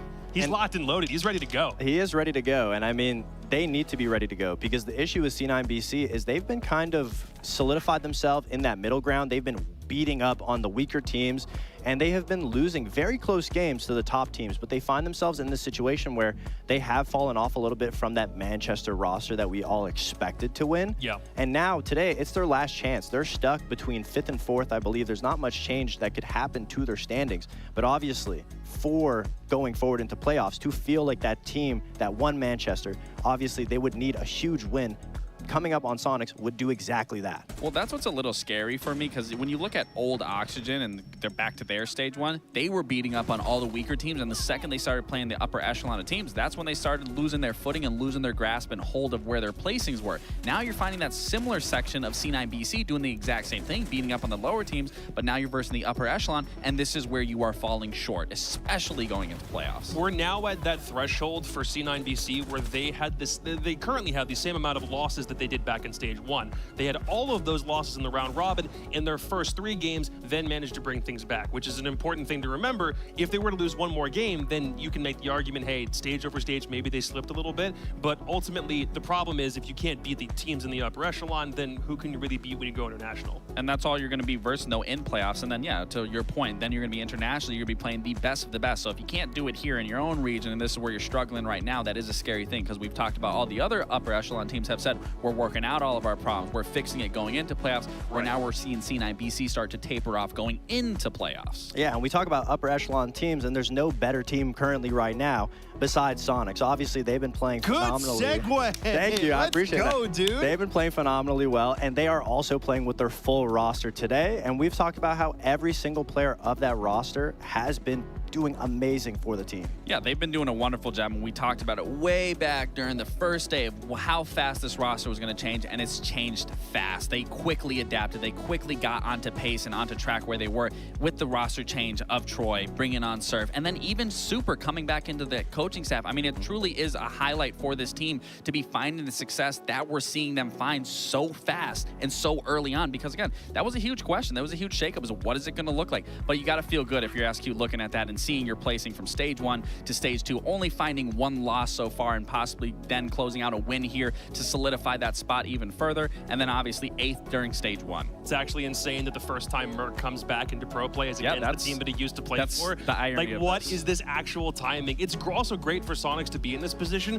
but I think you still probably want to get maybe another loss or 2 under. Not that you want to lose, but the lessons that you learn from losing are going to be things that help you like later on into the future. And currently they still only have the 1 loss this year. Yeah, in some situations, sure, you'd say that, but then you look at how fast Troy has been able to turn this team around to be quick to adapt. So it's like, sure, a loss would probably help this team, but when they lose the rounds, I think that's where we really see them come into fruition of Troy being able to quickly make those adjustments and adapt properly, like we talked about back during their first match with the blitz play, for example. The first round didn't work well, but then we saw the other 2 and it was immediately changed, and those rounds were quick to success.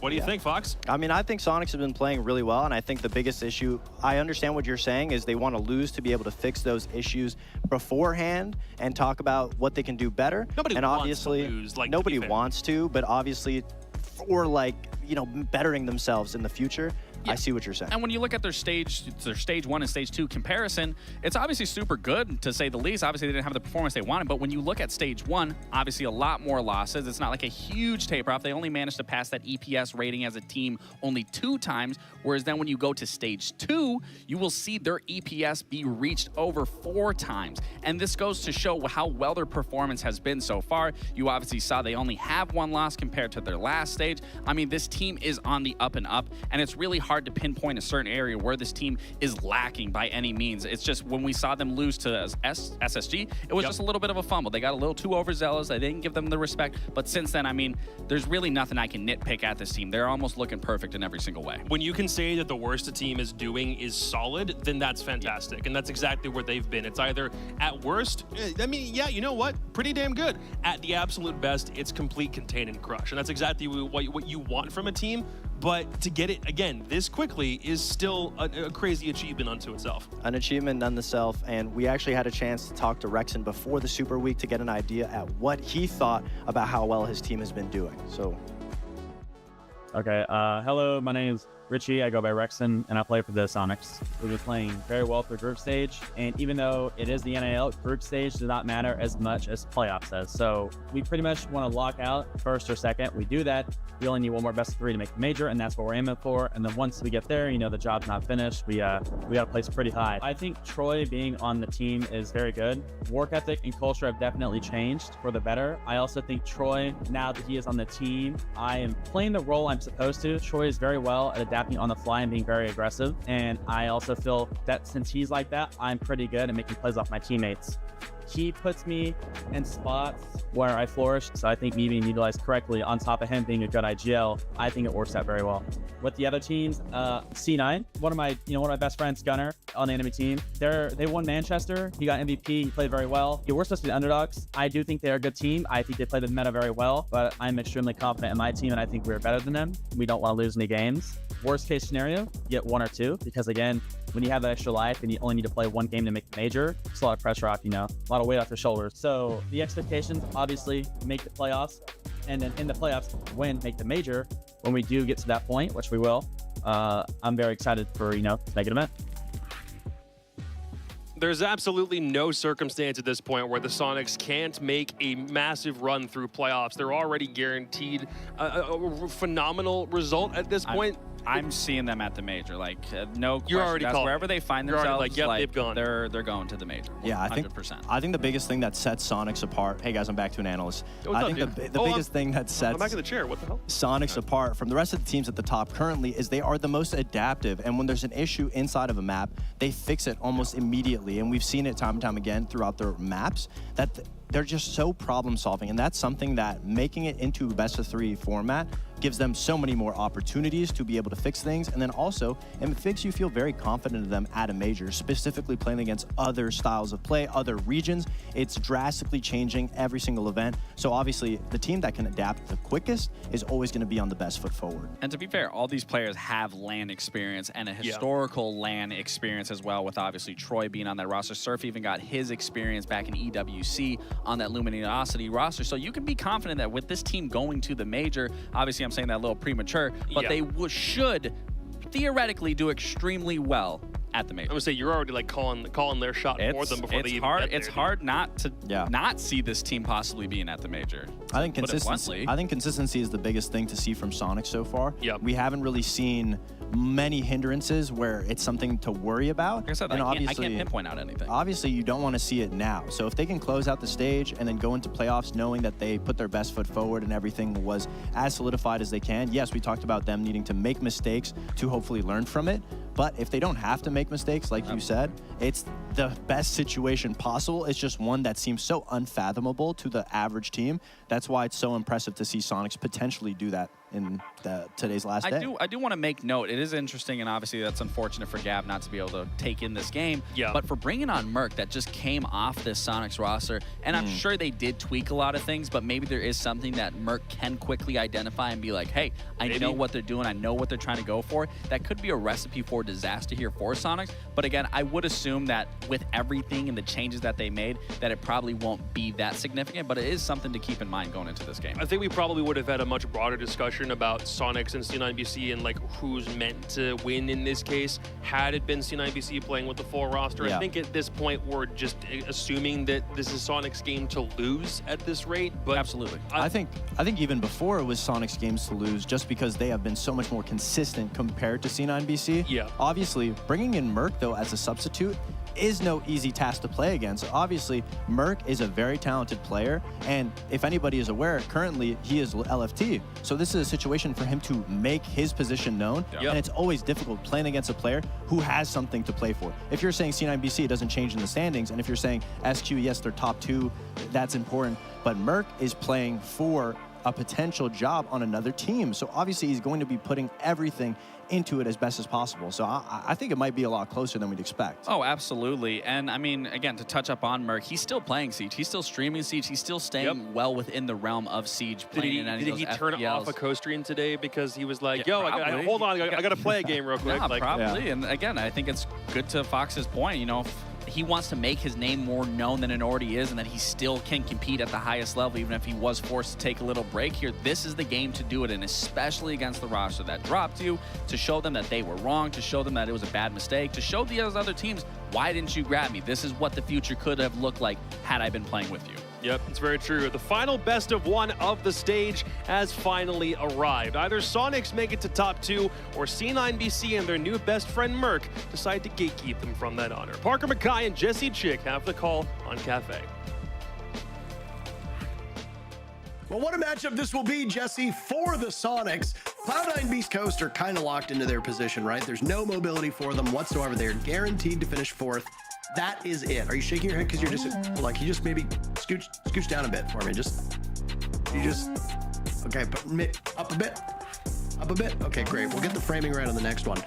We played 2 maps today, Jesse. We played Cafe and we played Bank, and that is it. Cloud9 Beast Coast are locked in at this point. They cannot go anywhere. As for Sonics, they would like to regain not only 2nd place, but how about even 1st place? They need all 3 points, and they need a positive round differential of +3. As the desk talked about, and as we mentioned in the matchup, it was right before this, they have a bit of a leg up, Jesse, because Merc is playing as a stand-in for Gavin due to, I believe it's called an act of God in most insurance policies. Your favorite time of day, operator bans. I yapped through it. Feel free to take over.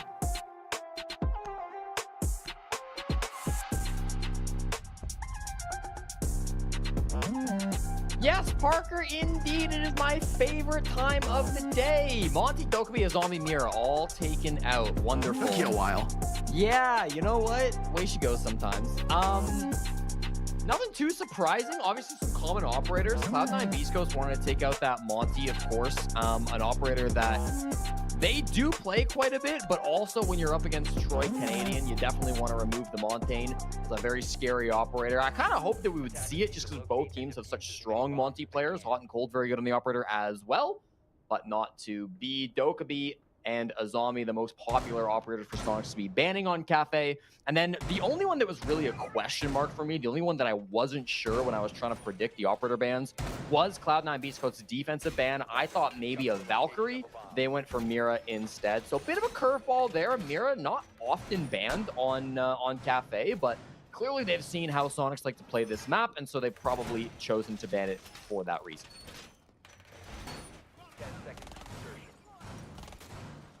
Well, very good. I'm very glad that you were able to jump on in here. Thank you very much. And sometimes, anytime, Jesse, Parker, sometimes anytime. Jesse, when I say, "Hey, man, Jesse, why don't you take over?" Maybe you're a bit bashful. Maybe yeah, I was a little shy. Yeah, I mean, it happens. It is. You know, we were talking in the previous matchup how sometimes when it's a very important match, sometimes people get a little bit like scared. The players do. Yes. Yes. Well, Jesse, I don't know if you know this, but you're casting the defending major champions. That's true. And you are casting the Sonics, a very large organization, and Super does like to yell at people if they don't cast his teams correctly. Maybe you were a little bit shy about this matchup. Maybe you were Luminosity in those first 6 rounds of Bank when I threw to you. Maybe that's what happened. Well, Parker, maybe I was, but you know what? I'm planning to be Luminosity in the second half of this game for the rest of this cast, because that's when Luminosity actually showed up. Not enough to win, I guess. Maybe this analogy's bad. But in any case, Cloud9 Beast Coast are playing against Sonics, and Sonics are hunting for that top 2 spot. They need 6 rounds to steal the secondary buy from Space Station Gaming. Of course, if you finish top 2, you don't have to play the first round of playoffs. SSG currently in second. The Sonics could take that from them. They only need 6 rounds. A single point, even an overtime loss, would be good enough for the Sonics. So, playing against now their former teammate of Merc. They will start on attack here on Cafe, and they've had a mission of clearing this top floor. There's one player in Piano who is going to be a big, big problem. Of course, right on the other side of this top red wall. But it's Spirits from below who strikes first, taking out Ambi, who is situated at the top of those red stairs. Ambi being an early death is not something that is foreign to him, but is certainly something that can hurt this team. Merc taking out Surf, former teammate, then being vanquished himself. It will take a while for Merc to understand this team and the way it plays. He is not, of course, an actual member of the team. Rexon swings into Piano. Somebody must have given him the all clear, and that was bad information. As Gunner tries to head back into the map and gets knocked over by an air jab, a very belated air jab that was actually positioned by that main bakery door. It's all up to Grixer and the oldest person to ever touch Rainbow Six Siege, Canadian, as the last 2 players on the side of Sonics. This is a tremendous start for a team that is effectively playing at a major disadvantage. Canadian dies to Spirits. That's Canadian on Canadian violence. And Spirits' rampage continues. 3 kills to be had in that round. And it's a nice start for Cloud9 Beast Coast. You will absolutely take that. Of course, the Sonics, not a bad entryway. They just couldn't really have the full information as to who was roaming around that top floor. Definitely, if they had a little bit better drone work, maybe could have fought that out. But you definitely got to credit Cloud9 Beast Coast for finding some of those and denying that information.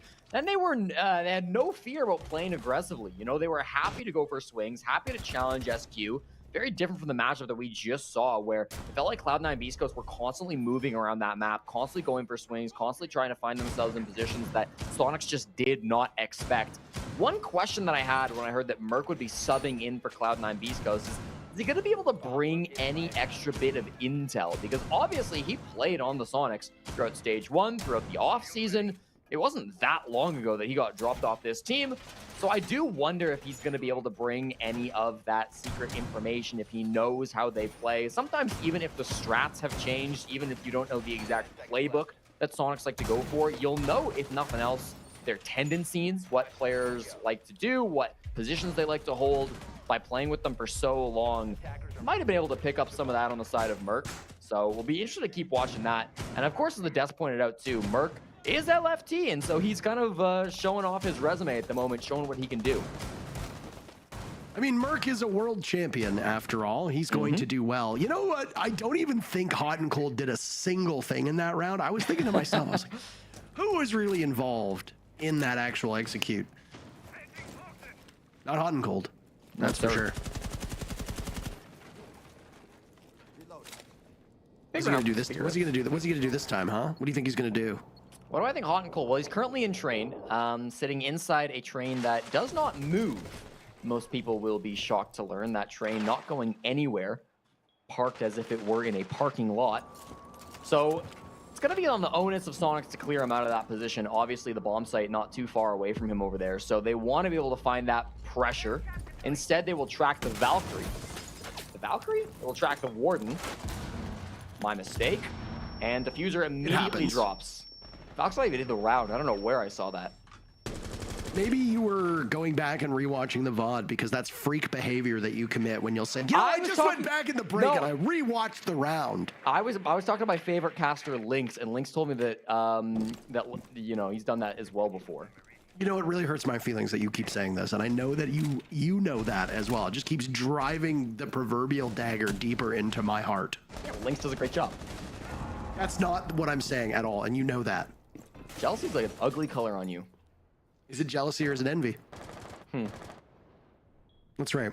Why don't you let that marinate? Nothing has happened in the last minute and 40 seconds. Hey, I mean, they took the top floor control. Everybody on Cloud9 East Coast is falling off the top floor, and Surf is working on those floorboards.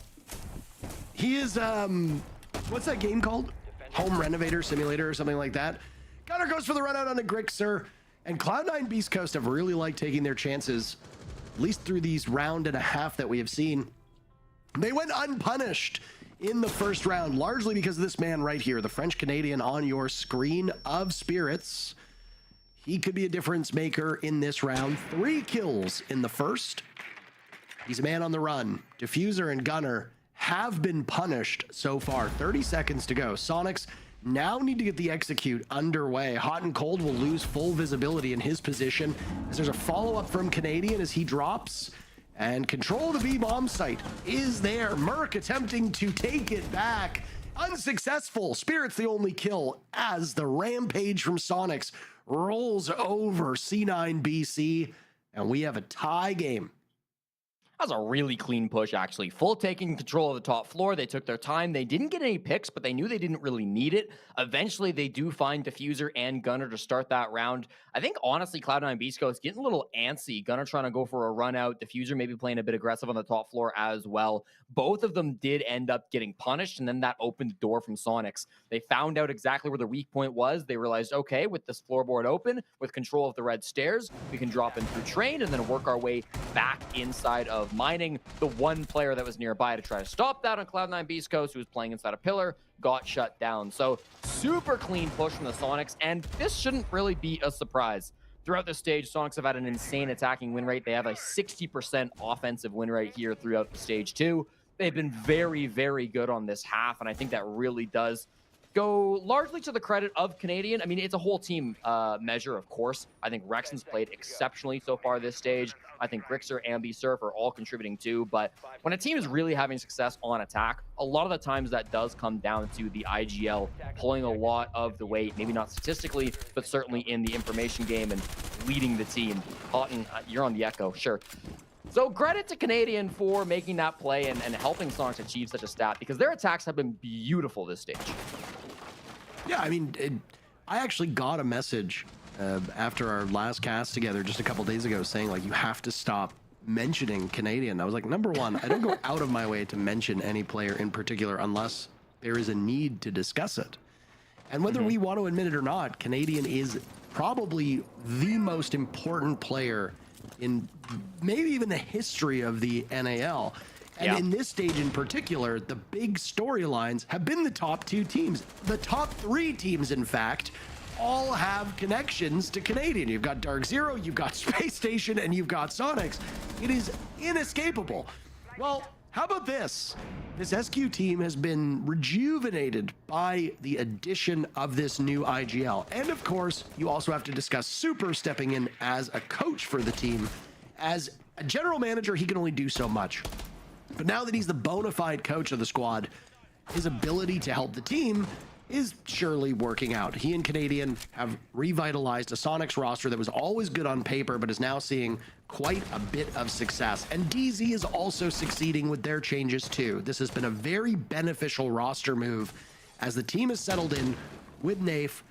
Everything is going great for DZ, and it seems to be the same for Sonics. This round in particular, Sonics just doing Sonics things. Two very quick picks, and Cloud9 Beast Coast will be on their heels.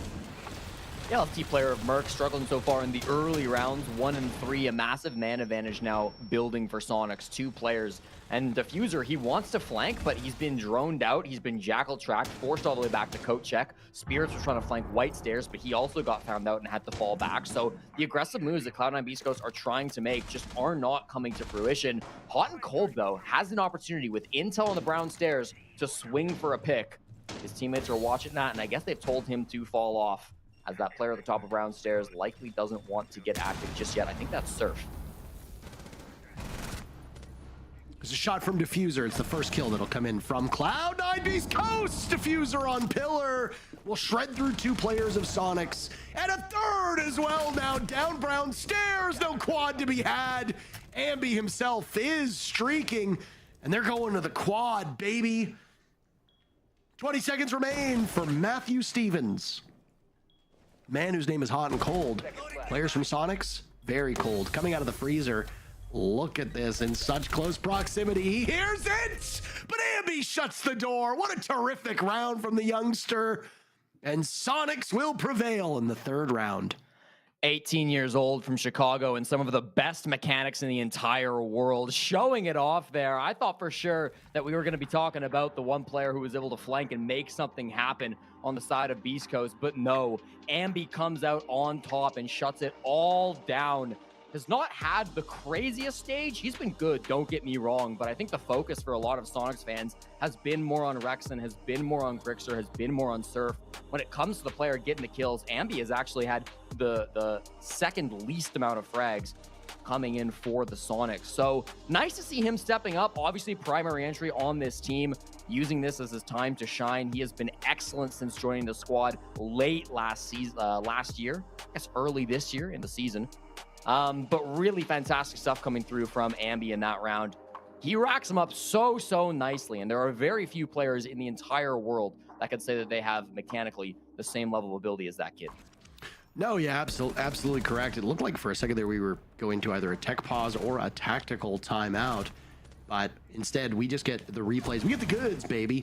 Diffuser almost cracked this round open with his play by pillars, then down those brown stairs over towards Whiskey, but he lost that engagement. If he'd won it, oh, they all ran right upstairs at the same time. I was like, what the hell's going on here? They got site set up to do, Parker. Of course, you've only got a certain period of time to get it done. I think the Mira ban is actually going to play a huge part in how these teams go about holding this top floor. We've already seen how Mira bans can affect a map like Cafe. But here in particular, you cannot hold Cocktail the same way that you could if a Mira was on the board. Bathroom holds are a bit more challenging. One of the innovative Mira holds that we actually saw on the Cafe bathroom came from TSM, if you recall, when Bolo and Merc were both on this team. Now Merc is in the lobby, so he would be well accustomed to dealing with a Mira setup up there, but instead, he and the rest of his team say, let's just get rid of it. So, when you play this top floor hold, you need some form of information. Those will be bulletproof cameras. Cloud9 Beast Coast are bringing 3 of them. That is often quite an obscene number of bulletproof cameras. But if you shield them far enough back, and most importantly, if you keep those Surya gates of Diffusers or Rooney in front of one of two of them, it can be a big challenge to get rid of that visibility that Sonics will have through most of this round. You'll have to utility dump to take care of it. Look at what Sonics have on the table. They don't really have any shootable explosives, i.e. you can't blow them up with a Zofia or an Ashe or a Kali or anything like that. You do have X-Kairos, which are great because if you're not accounting for all of these hard destruction pellets, you can easily just use two of them and take out one of the gates. Additionally, you have about 1,000 flashbangs if you look at the lineup up top as well. So there are ways for Sonics to deal with this. The question is, where do those Surya gates go? And more importantly, where do those bulletproof cameras go? Because if you keep them in the bomb site, then if you're Sonics, you don't have to worry about cutting through everything upstairs. Merc is dead. This has been a very rough match for him, but I mean, he is technically not on this C9 BC team, so we come to expect this level of play. Gunner also dropped. Spirit's keeping up his fine work. He has almost the same amount of kills as the rest of his team, and he's positioned underneath that skylight waiting for the next person to drop. Ambi is the only casualty so far in this round. Spirit's hunting for more, and he will find it. Finally traded by Rexen, who's got his own triple of the round, making it a 3v2. Only Spirits and Rexen have gotten kills through this round. They both have very impactful play up around Piano and Cigar. Here's a drop, though. Diffuser adds his name to that list, takes down Grixer as he's just returning to site. Happens to find a little kill on his way back, and he'll happily take that. That leaves Rexen and Surf now in a 2v2. 60 seconds, still plenty of time, and they're going to use that time because Surf is on Ram. Plenty of floorboards to rip up. There's a bulletproof that they're a little bit concerned about, but should be able to shoot it if they're really too worried. No C4, so they have to dodge. No explosives they need to be too worried about, and that cam gets dealt with nicely. So, 38 seconds. They've got one flashbang on the side of Rexen. They need this vertical coverage to be perfect because it is their main advantage as they try to plant reading. And they'll both go in through this door frame, one-on-one. The silhouettes will show you that the retake is happening above. Rexen needs to be perfect on this coverage. Surf will pull it off. The sidearm pulled out by Diffuser. Both he and Surf taking an awful lot of damage. Diffuser wins the duel, and Rexen will have to leave the building. Defenders, more forward in the way that they go about this. A flashbang goes in.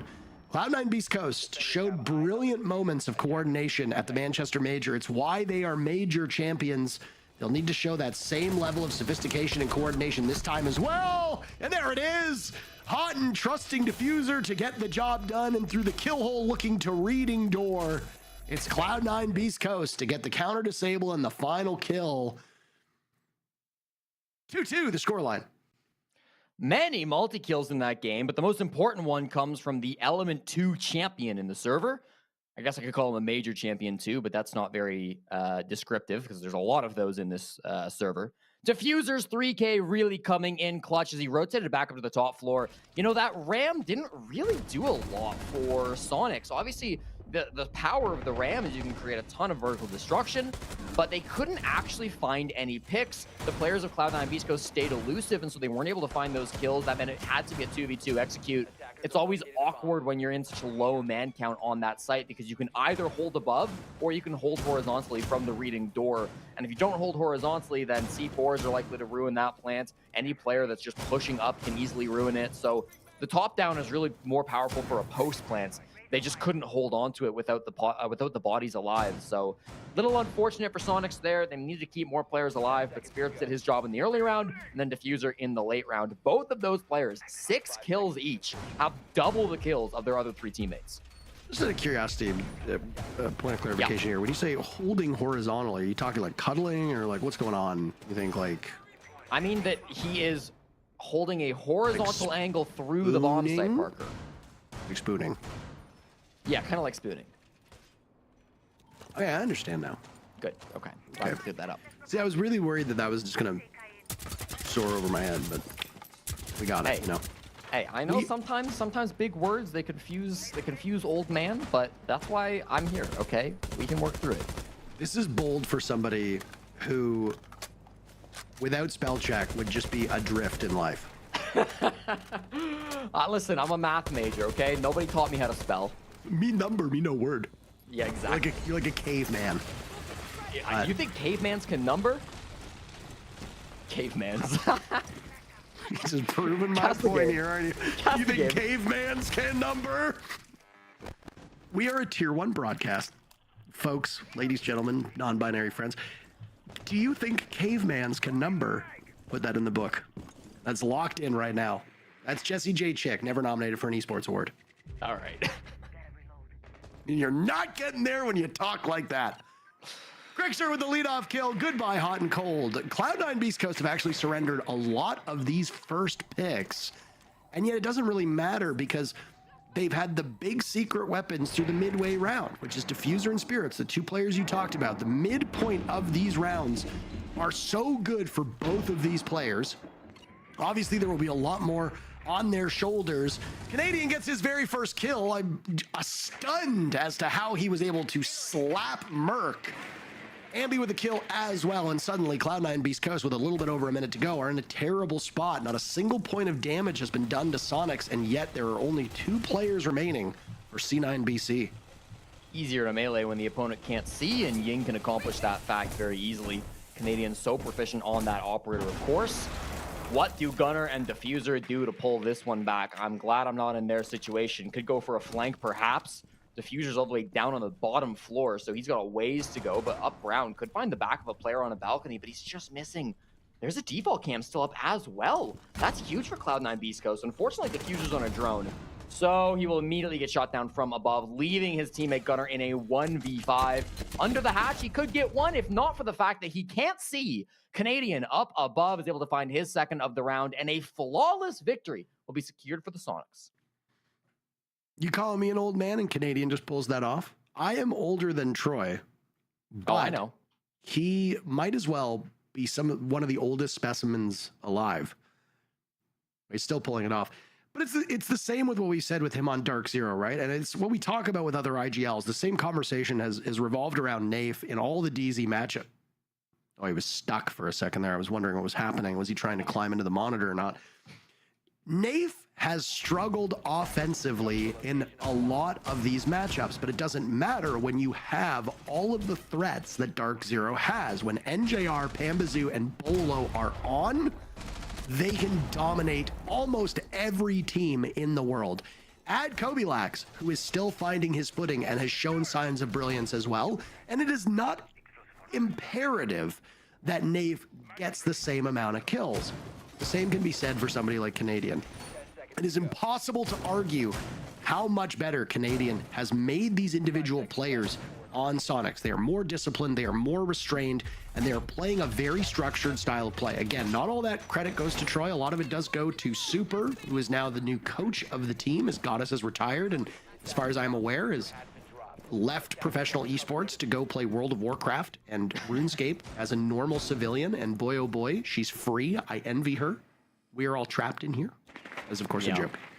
But this 1-2 punch of strategy from Sonics has made the team much better. And you can see with the way Sonics are playing right now that they are locked in. Of course, the elephant in the room is Gavin's absence. Because of an act of God, aka a hurricane, Gavin is unable to play in this matchup, and as such, Merc has been pulled in as a sub, and his numbers right now are very uncharacteristic of Merc. He's 1-5. That's not what you're used to seeing from him. But he doesn't play on this team. He doesn't know their structure. He doesn't know their style. It's going to be a tough shout for him, especially when he hasn't really played a lot of Tier 1 Siege over the last year. Mark in a very difficult situation, of course, and I think everybody's appreciative of him coming in and doing his best for Cloud9 Beast Coast in this game. Certainly as a viewer and as a caster, I'm glad that we don't have to watch this one 5v4. But at the moment, this is a full anchor strategy, so you're not going to see any kills going down for a while. Does mean that Cloud9 Beast Coast will keep all 5 players alive until very late into this round, which is better than they had the last time they defended onto this site. Canadians up on the Blitz as well. We'll be going for a very fun late round execute. He's currently 16 wins and 6 losses on Shields throughout this stage. One of the most successful Shield players in the entire world. I believe the most successful inside of North America. So going to be trying to get that stat even higher as he runs in through the Blitz. I think the plan here is going to be coming in through Garage, just given where Canadian currently is. The VIP player of Spirits on that Warden will be the biggest issue. If you can't blind him with the Blitz shield, how do you deal with them? And if you can't deal with them, well, you're probably not going to be making it into the site.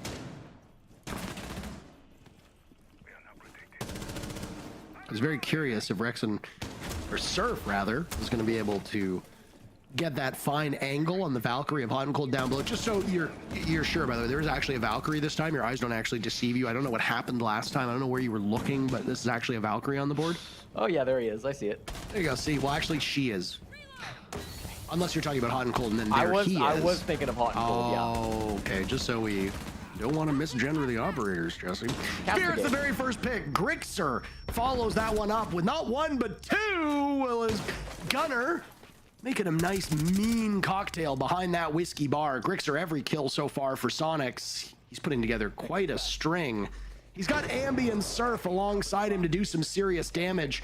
And it's also Grixer who holds that diffuser. This man really can do it all. The life of Pablo, some would say. Diffuser and Gunner is the last two remaining. Surf with one kill. Diffuser gets a huge moment and wins on time. Where was the coverage there, Sonics? How do you let Diffuser exploit that vulnerability in your execute? Diffuser last stage was plus 30. He had the best KD ratio of any player in the North American League through stage 1. He comes to this game plus 4, a little bit off of where he was, but he has still been absolutely ridiculously good for Cloud9 Beast Coast. I mentioned this the last time we casted him, but I truly think ever since getting glasses, he has just been so smart in his positioning, so good as a player from his individual mechanics. I think as an individual, his mechanics have always been good, but I just really, really like his decision-making so far through this stage. I think he is always in the right spot, always doing the right thing. He's been a huge asset for Cloud9 Beast Coast, not only in this game going 8-3, but throughout the whole stage has been absolutely fantastic in helping Cloud9 Beast Coast secure that playoff position where they currently are. Great stuff coming out of him. Of course, one of a very small club to win a major in only his first stage. I believe just joining Spoit and LeakyFac with that title.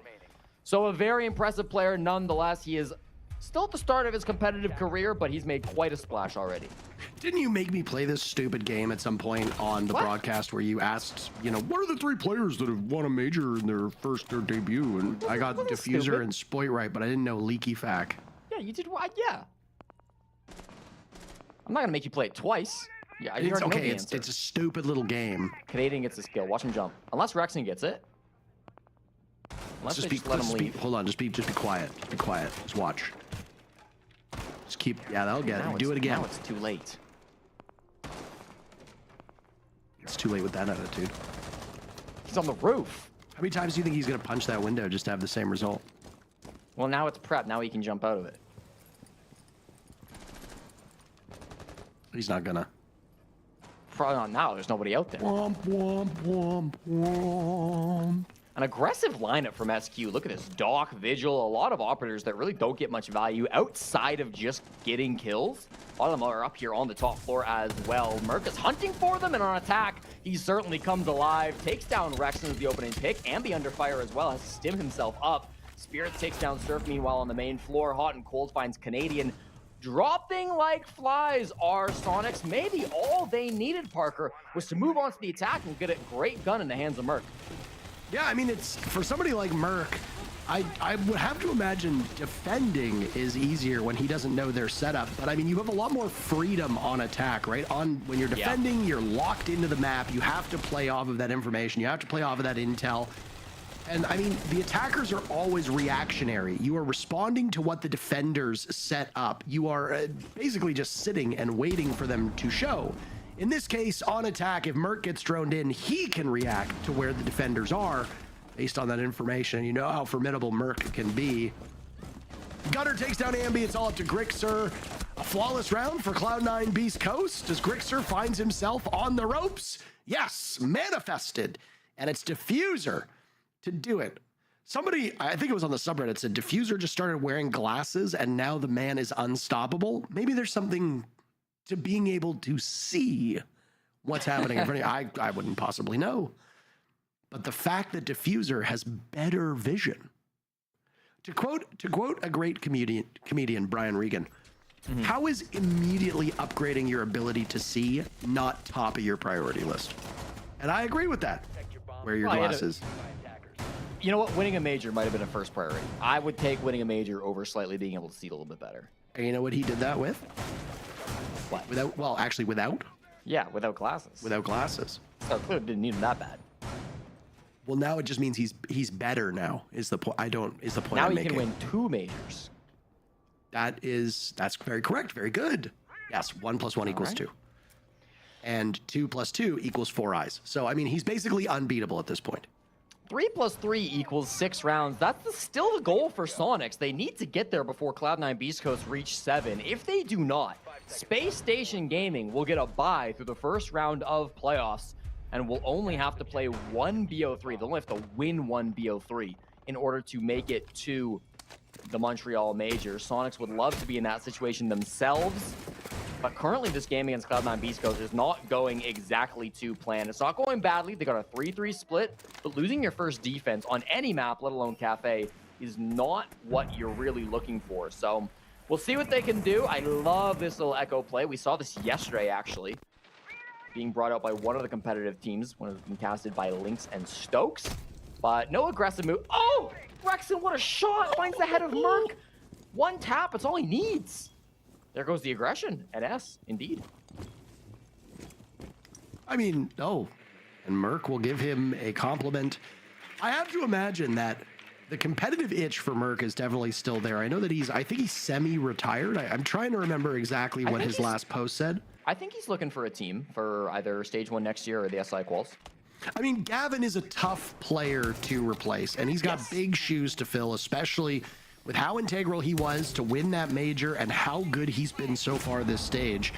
Merc is a tremendously accomplished player. There's no denying that, but I mean, we could spend every single round reminding people how challenging it is to step into a system that you are unfamiliar with limited notice. I mean, we actually have no idea how little time Merc was made aware of Gavin's situation. This could be a, oh, we need somebody now. Can you play? Yeah. Who knows? Canadian dies from Sonics. He's the only one dead so far. On the orange side of your screen, Spirits picks off Grixer. Another player will join Canadian in the afterlife. Diffuser breaking double digits. The only player to do so thus far. And it puts us into a 2v2. Cloud9 Beast Coast with the lead in terms of rounds. They could increase it by 1. Diffuser will take up space inside a bakery. Now into prep. He still has 2 death trackers, by the way, and 50 seconds to go. One of these players will be hounded by that little flying drone. Who is it? It's Ambi. Get the smoke's location known and let Spirits try to determine Rexon's location. Over by Freezer, the smoke returning, gets caught inside of Small Bake, and now it's all up to Rexon. Cloud9 Beast Coast in the driver's seat at the moment, and Diffuser will hunt him down. Diffuser holding the case with the exact same name, but he's going for style points. Spirits gets it done instead, and even though they're down a player, Cloud9 Beast Coast are looking mighty good. Sonic's opportunity to make it and finish in the first place overall is almost gone. I love that Damos play from Diffuser, honestly. I don't know if we caught it, but before he tracked the smoke, he tracked the Kaid. So he quickly tracked the Kaid, saw that he was over by Freezer, and then tracked the smoke, saw that he was red stairs. That meant that he had intel for both of the 2 remaining defenders on the side of Sonics. He relayed that information to Spirits, and Spirits perfectly shut them both down. That is excellent teamwork, excellent utility play. Damos is not an operator that Diffuser has really played with throughout the entirety of Stage 2 so far. Before this game started, he'd only played he'd only played Damos twice. Throughout the entirety of the stage, it's usually been Hot and Cold that's brought this operator and then tried to fed that information to the rest of the team. It's not like it's completely brand new, but Diffuser certainly on a new-ish operator, getting a lot of good value. I love seeing that out of him. Again, just kind of bringing more credit to the idea that he has been so smart this stage, making such great decisions. I can't say enough good things about him. Yeah, I mean, Diffuser was on the tip of everybody's tongues at the major, and this is the angle right here. Look at that. On the chin. Boink! In the face! That is a very nice shot, by the way, but one that you only get one opportunity. It's your moment. Don't let it slip away, I believe is what they say. Inside of the kitchen, though, Sonics were cooking mom's spaghetti, and uh-oh. They threw it all up. C9 Beast Coast now in a very favorable position. I believe this actually seals Dark Zero finishing first overall. I'll have to look and crunch the numbers, but you needed a +3 round differential. If Sonics win 7-5, it only gives them a +2 round differential, which would then actually put them in Dark Zero against a head-to-head tiebreak, which Sonics have. So at the present moment, as long as my numbers are correct, and keep in mind, I'm the old man, the caveman who does English, you're the one who does the numbers. Yep. As far as I'm aware, Sonics need to win the next 4 rounds in a row, and they finish first overall. If they cannot do that, if they lose a single round from here on out, it doesn't matter if they win or lose, first place goes to Dark Zero. What Sonics does need then would be at least 2 points to surpass Space Station and finish in the top 2 of this region, because right now Sonics are in 3rd. They're 1 point back of Space Station. Depending on what happens, if they get a single point, the round differential would be what matters the most. And Sonics entered the day with a +4 round differential over Space Station, which is honestly quite a cushion. So if they can keep that up and they lose in overtime by 2 rounds, they would still maintain that distance and they would go back to 2nd place. But hard to talk about all of this when there's nothing actually on the screen other than the action. 1 minute off the round, and it's a cocktail assault for Cloud9 Beast Coast. Yeah, I'll just tell you that again, we need 3 rounds from Sonics. 1 point will be good enough to get that top 2 position. Vault over SSG. And the Candela is looking to rain in from Gunner as well. That'll force the drop from his teammate. Hot and Cold, somewhat blind and also dead. Shot in the head by Surf. Diffuser, of course he does, finds another kill, adding to his massive total. After that, it kind of stalls out. Diffuser's not done, finds Ambi elsewhere on the map. They've made an interesting entry from Spirits. Diffuse Kit is inside of Cigar. They've got to find a way to pick that up before they go for an execute. I think Spirits, recognizing that fact, says, I'll just leave. Jumps out the window, is going to rotate over to help out their team. It was a bit of a... they tried to execute. I think they meant for that to be their primary push, but it went so poorly that they said, you know what? We've got the man advantage. We lost the kit. Let's just pull back and reset. And honestly, I think it's a great call because they have still 60 seconds to work with, a man advantage, still a couple of drones to drive around too, and 2 Candelas in the pockets of Gunner. So plenty of util to work with still as they reformat to try and make this push work with the Diffuse Kit. I like how we have to say Diffuse Kit because there's a player with the literal name. Uh-oh! Trickster gets taken to Pound Town by Spirits inside of the Humidor. Rexon is dead as well. And do you hear that, Jesse? It's the sound of Dark Zero finishing first in North America. Their position atop the standings is locked in. Now it comes down to whether Sonics can salvage 1 to 2 points from this matchup to overtake Space Station and get back into the top 2. Is it possible? Yes. Is it likely? At the current moment, I got to give the edge to Cloud9 Beast Coast. And in that round, of course, a huge pick. Right in the final moments, we saw Rexon falling to Gunner. The 2 players grew up in the same town of Fresno, California. They went to the same high school. Not near the same time. Rexon's about 5 years older than Gunner. I've been waiting for them to get into a gunfight. Finally, Gunner has killed Rexon. Neither have had a great game, but they've both been great Rainbow Six players. The fact that they grew up in the same town, went to the same high school, and have now both become 2 of the greatest Rainbow Six players of our current day certainly says something about that one high school in Fresno. Not sure if there's like a math teacher over there that's forcing all of his kids to play Rainbow Six Siege or what it is, but the success rate of players from that one high school is absolutely ridiculous. I remember them talking about that on Twitter weeks ago. Yep. I check Twitter about like once a day, if that. Okay. And I do remember seeing that because I typically check it on game days at the end of the matches just to kind of keep up to date with what has been said. And I remember them using that as a little fun fact. And they said, you know, this should be talked about at some point. And I was like, I bet Jesse is going to sit on this. Better believe I wrote that down. And wait, absolutely. Not just numbers, man. No, I dox people too. That's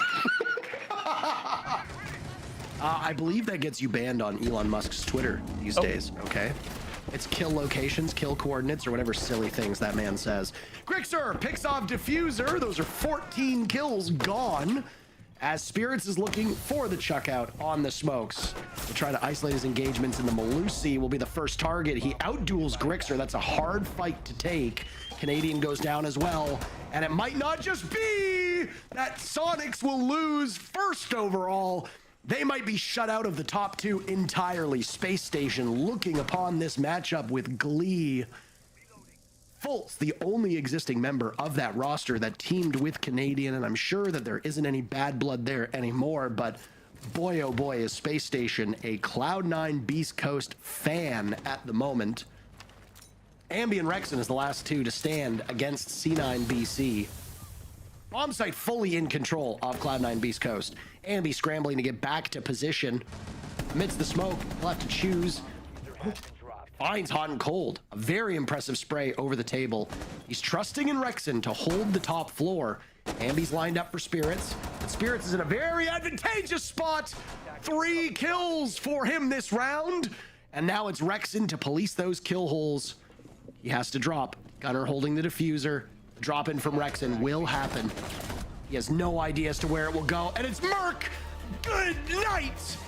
Cloud9 Beast Coast take the win in regulation, beating up on Sonics, giving them their first regulation loss of the stage. And with that, Jesse, the stage is set for the playoffs. Dark Zero and Space Station, the top 2 teams, Sonics, C9 Beast Coast, M80, and a Wildcard will meet in the playoffs, all looking for a spot at the Montreal Major.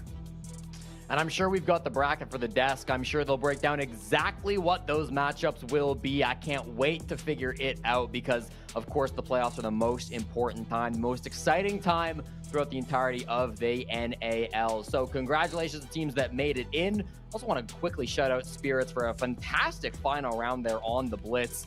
Taking that big win over the other Canadian who's also very good on Blitz in this game, Troy Canadian, in that matchup.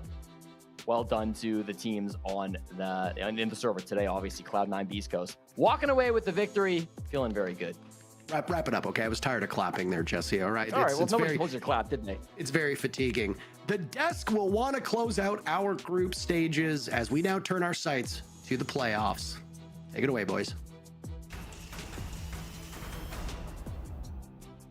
I don't know, man. If I had my way, I'd just prefer to watch Parker clap until his hands fell off. Thank you, gentlemen. Appreciate your contributions tonight. That is all she wrote. C9BC with a substitute in the heat of the moment. Pull off a victory that ensures that Sonics cannot get top 2. They play spoiler, and we've been looking forward to that game all stage. I think it delivered. I mean, yeah, I said it from the get-go. That was a game that I wanted to see from the very beginning, and then obviously the last game, I was like, oh, you know, this is going to be it. But I mean, it clearly goes to show C9 Beast Coast wanted to make a statement here. Even if a lot didn't change for them in terms of standing, they still really brought it. Even being down, like they talked about, they had to bring in Merc due to Gav's unfortunate foreseen events. Yep. But I mean, it was one hell of a game from C9 Beast Coast and what they displayed. Yeah, I mean, I guess you could argue like maybe the lack of pressure would definitely help C9 BC in this regard, but they honestly played really great. Every single gunfight was, you know, back to the basics of C9 BC, where they're always about forcing you into playing their game, forcing these 2-on-1 situations, constantly getting these picks.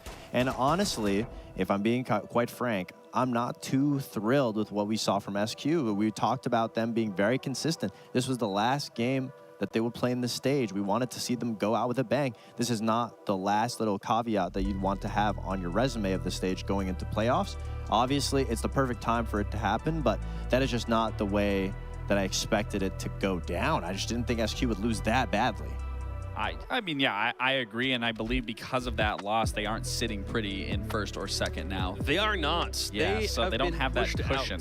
That's the problem. Have that cushion. There is no immediate win one best of 3 and you're going to the majors type scenario for them. We'll talk about bracket a little bit later on. For C9BC, they were going to sit around 4th or 5th. Yep. They will end in 4th, which means they already have the matchups for playoffs are set by this point because the seeding works the exact same way every time. But again, for C9BC to do this with a last-second sub, is that what you would have done? I mean, with a sub, put him on roles where he's not required to frag? Like, Absolutely, but I mean, even in Merc being in those positions, Merc is a fragger. He knows how to play Siege at the highest level. He's a former world champion, so you got to give him the respect that he deserves, to say the least. And he came in when they needed him. You know, they can't play without Force, so the fact that he came in and allowed them to get another comm in there, piece of information, sure, it wasn't Gab, but I mean, they still needed someone, and if you were going to grab someone, Merc was a no-brainer. And then for the team, it just shows the tenacity of even throwing someone into the mix, that they can still put up a performance like this against a team like Sonics is already insane in its own right. It also has an element of you're bringing in a new player, and if you're Sonics, you probably don't know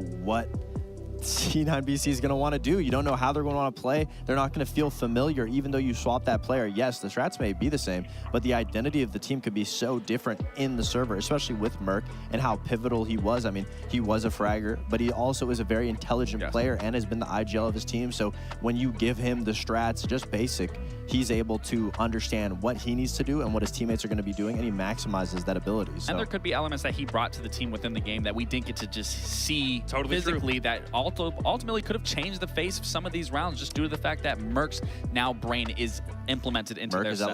Merc is at left T, everyone.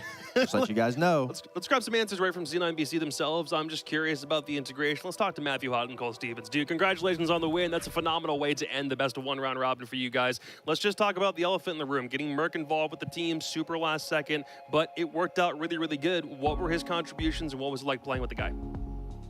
I mean, yeah, obviously Gab was kind of in the shits, we'll say, with the whole He's hurricane good though, right? on. Just to check, Gab's okay? Yeah, he's good. It's just like there was like a good chance that he could play the game, but like we didn't want his power out going out mid game and then us not being able to play. So subbed in Merc. Merc obviously just he wanted to play. Like you can't really pass up getting a chance to play in Pro League or to play a pro game again. Like it's just fun.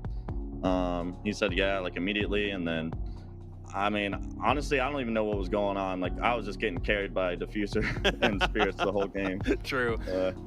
Well, I want to talk to you. I was a little worried, obviously, prior to the OXG game. I mean, you had a crazy 4K in that game. That was insane, so congratulations on that. But obviously, before the OXG game, you guys were in a little bit of a decline. We showed you guys charts that you guys were kind of beating up on the lower-tier teams. I mean, what's kind of the thought process going into playoffs? Already knowing that you clenched it here, but obviously still putting on the performance that you did now. Are we going to see anything different, or are we going to kind of see the consistency of just the improvement going forward into playoffs? I mean, yeah, obviously it sucks to lose to the, the higher end teams. I think DZ played really good against us. We ran back Consulate 3 times. The thing is, like, I'm fine with losing games in BO1s. I was telling the boys, like, if we make top 6, we make playoffs, that's all I really care about. Because, if we get to BO3s, like, that's where we shine. I feel like we have a better map pool than most of these teams. So yeah, I mean, it didn't really do anything to us, like we're still putting in the work every day. I think our SSG game was like the closest game we had. I just think those guys had a slightly better read on the map than I did. I feel like I let my team down on some of the attack calls on that map, but I mean, I wasn't like mad at it. I felt like we played pretty good that game and we just lost. Like sometimes that's gonna happen in BO1s. Well, at the end of the day, you won here and you made playoffs. Yep, that's all that matters. That is all that matters. One thing that I feel like everyone would love to hear about is, since you guys have won Manchester and you guys are finally done with your stage, we talked about it on the desk, but what were these new challenges like? Because getting to the top is one whole different situation, but once you're there, what are the challenges like at the top, trying to adapt things and teams, the way that they look at you and approach you? What are those difficulties like? I would say it's very difficult because, the first season, I feel like we kind of caught every team by, by storm. They didn't really know how we played. I feel like, we're a very dynamic team. So like, if you haven't played against us, I feel like it's kind of hard to get a grasp on like right away. And, now that we've scrimmed, most of the NA teams for, another stage, I feel like it's very easy to, kind of like hone in on our play style. And I feel like, that's the main thing we're focusing on, is just making sure that we can play a lot of different play styles, not just be like, you're playing DZ, they're going to play slow, like we don't want to be that team. And I also think the biggest thing is just the pressure, not letting the pressure get to everyone else's heads. We're the major winning team, we got to get back there. It's like, no, it honestly doesn't matter. Like the reason we got there in the first place was just playing the game. So You guys were 5-3 over the course of the round robin, but you were also 5-3, which enabled you to be first place in the round robin back in stage 1. It's a different placement here because there were a lot more points that could be farmed off of the teams that were at the bottom of the table this time around. Is the fact that you guys have the same record but don't have a first place finish, does that bug you at all, or are you just confident you're going to smash through playoffs no matter what happens? I mean, obviously it sucks not being, not having that bye. It was very nice last stage having that bye and just, having 2 chances right off the bat in order to make the major. But, I think we said when we were down 0-3 that stage, like, guys, all we got to do is get top 6 and just get in the playoffs. Like, it doesn't matter how you make it to the major. If you make it, that's the end goal. So, we could be the 1st seed coming out. We could be the 4th seed. I don't really care. I just want to make it. Yeah, fair play. The mission hasn't changed, and ultimately the result's still the same. Playoffs both times. Dude, congratulations again. We'll see you in playoffs next week, and I can't wait to see that first matchup that you guys have. Take care. Thank you. Thank you. Have a good one.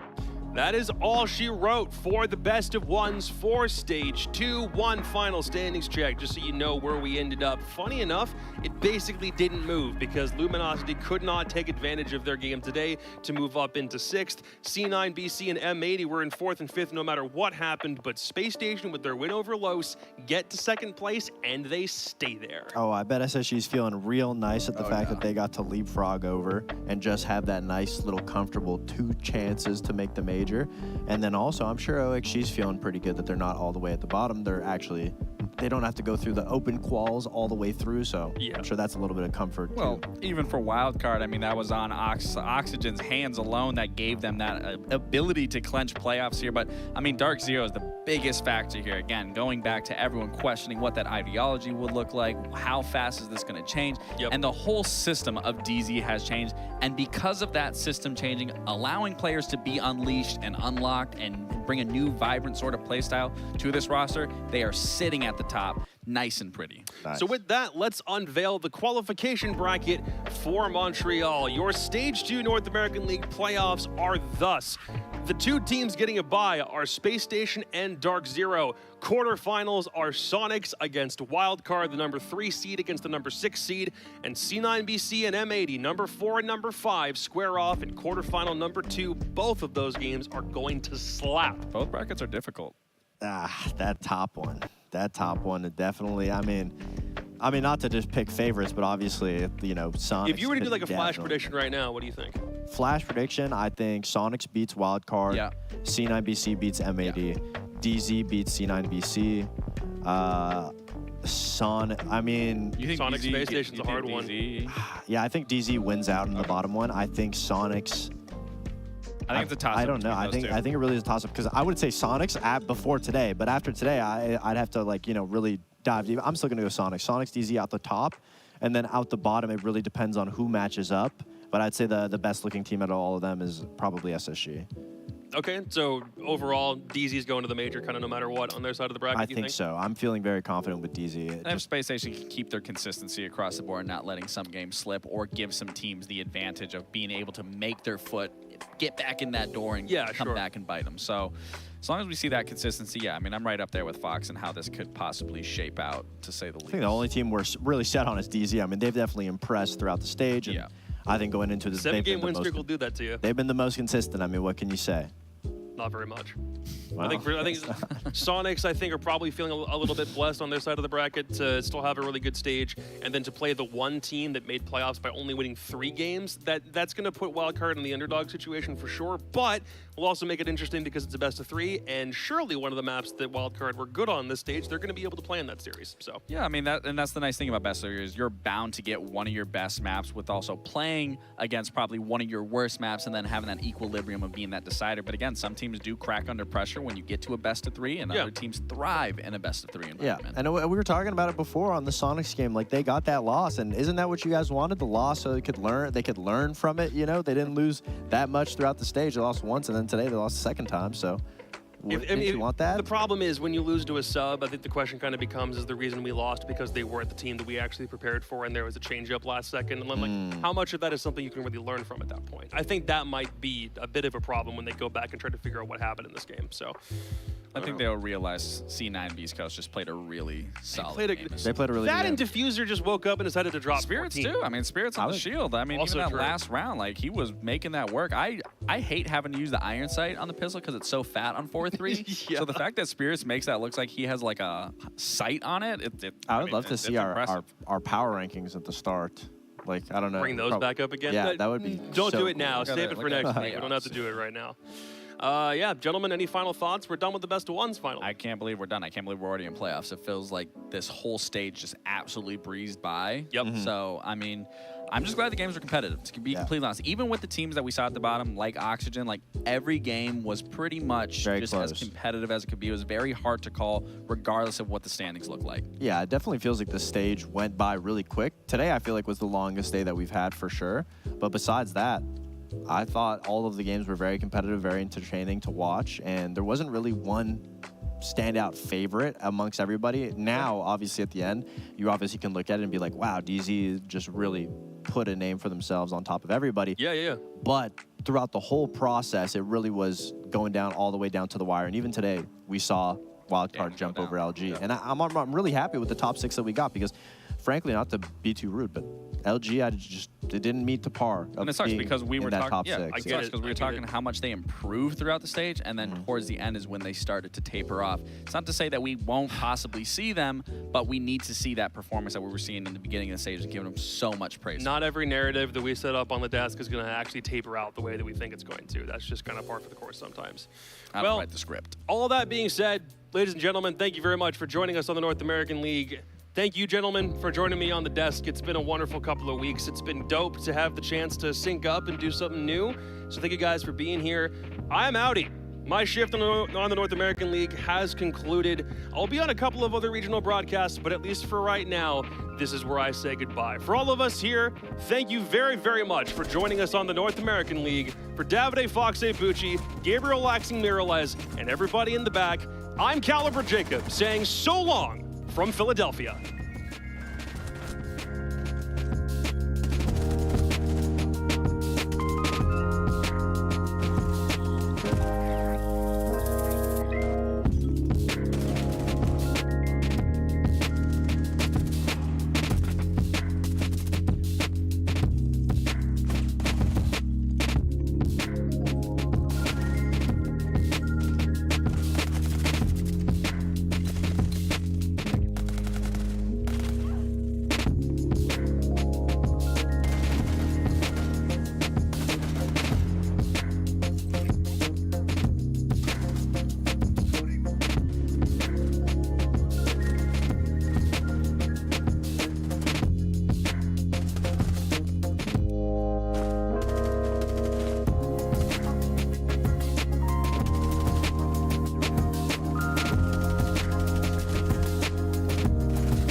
It's total calamity, total mayhem inside of the server. Out of nowhere, they find their round back into their favor. Holding up for the blood, the wave!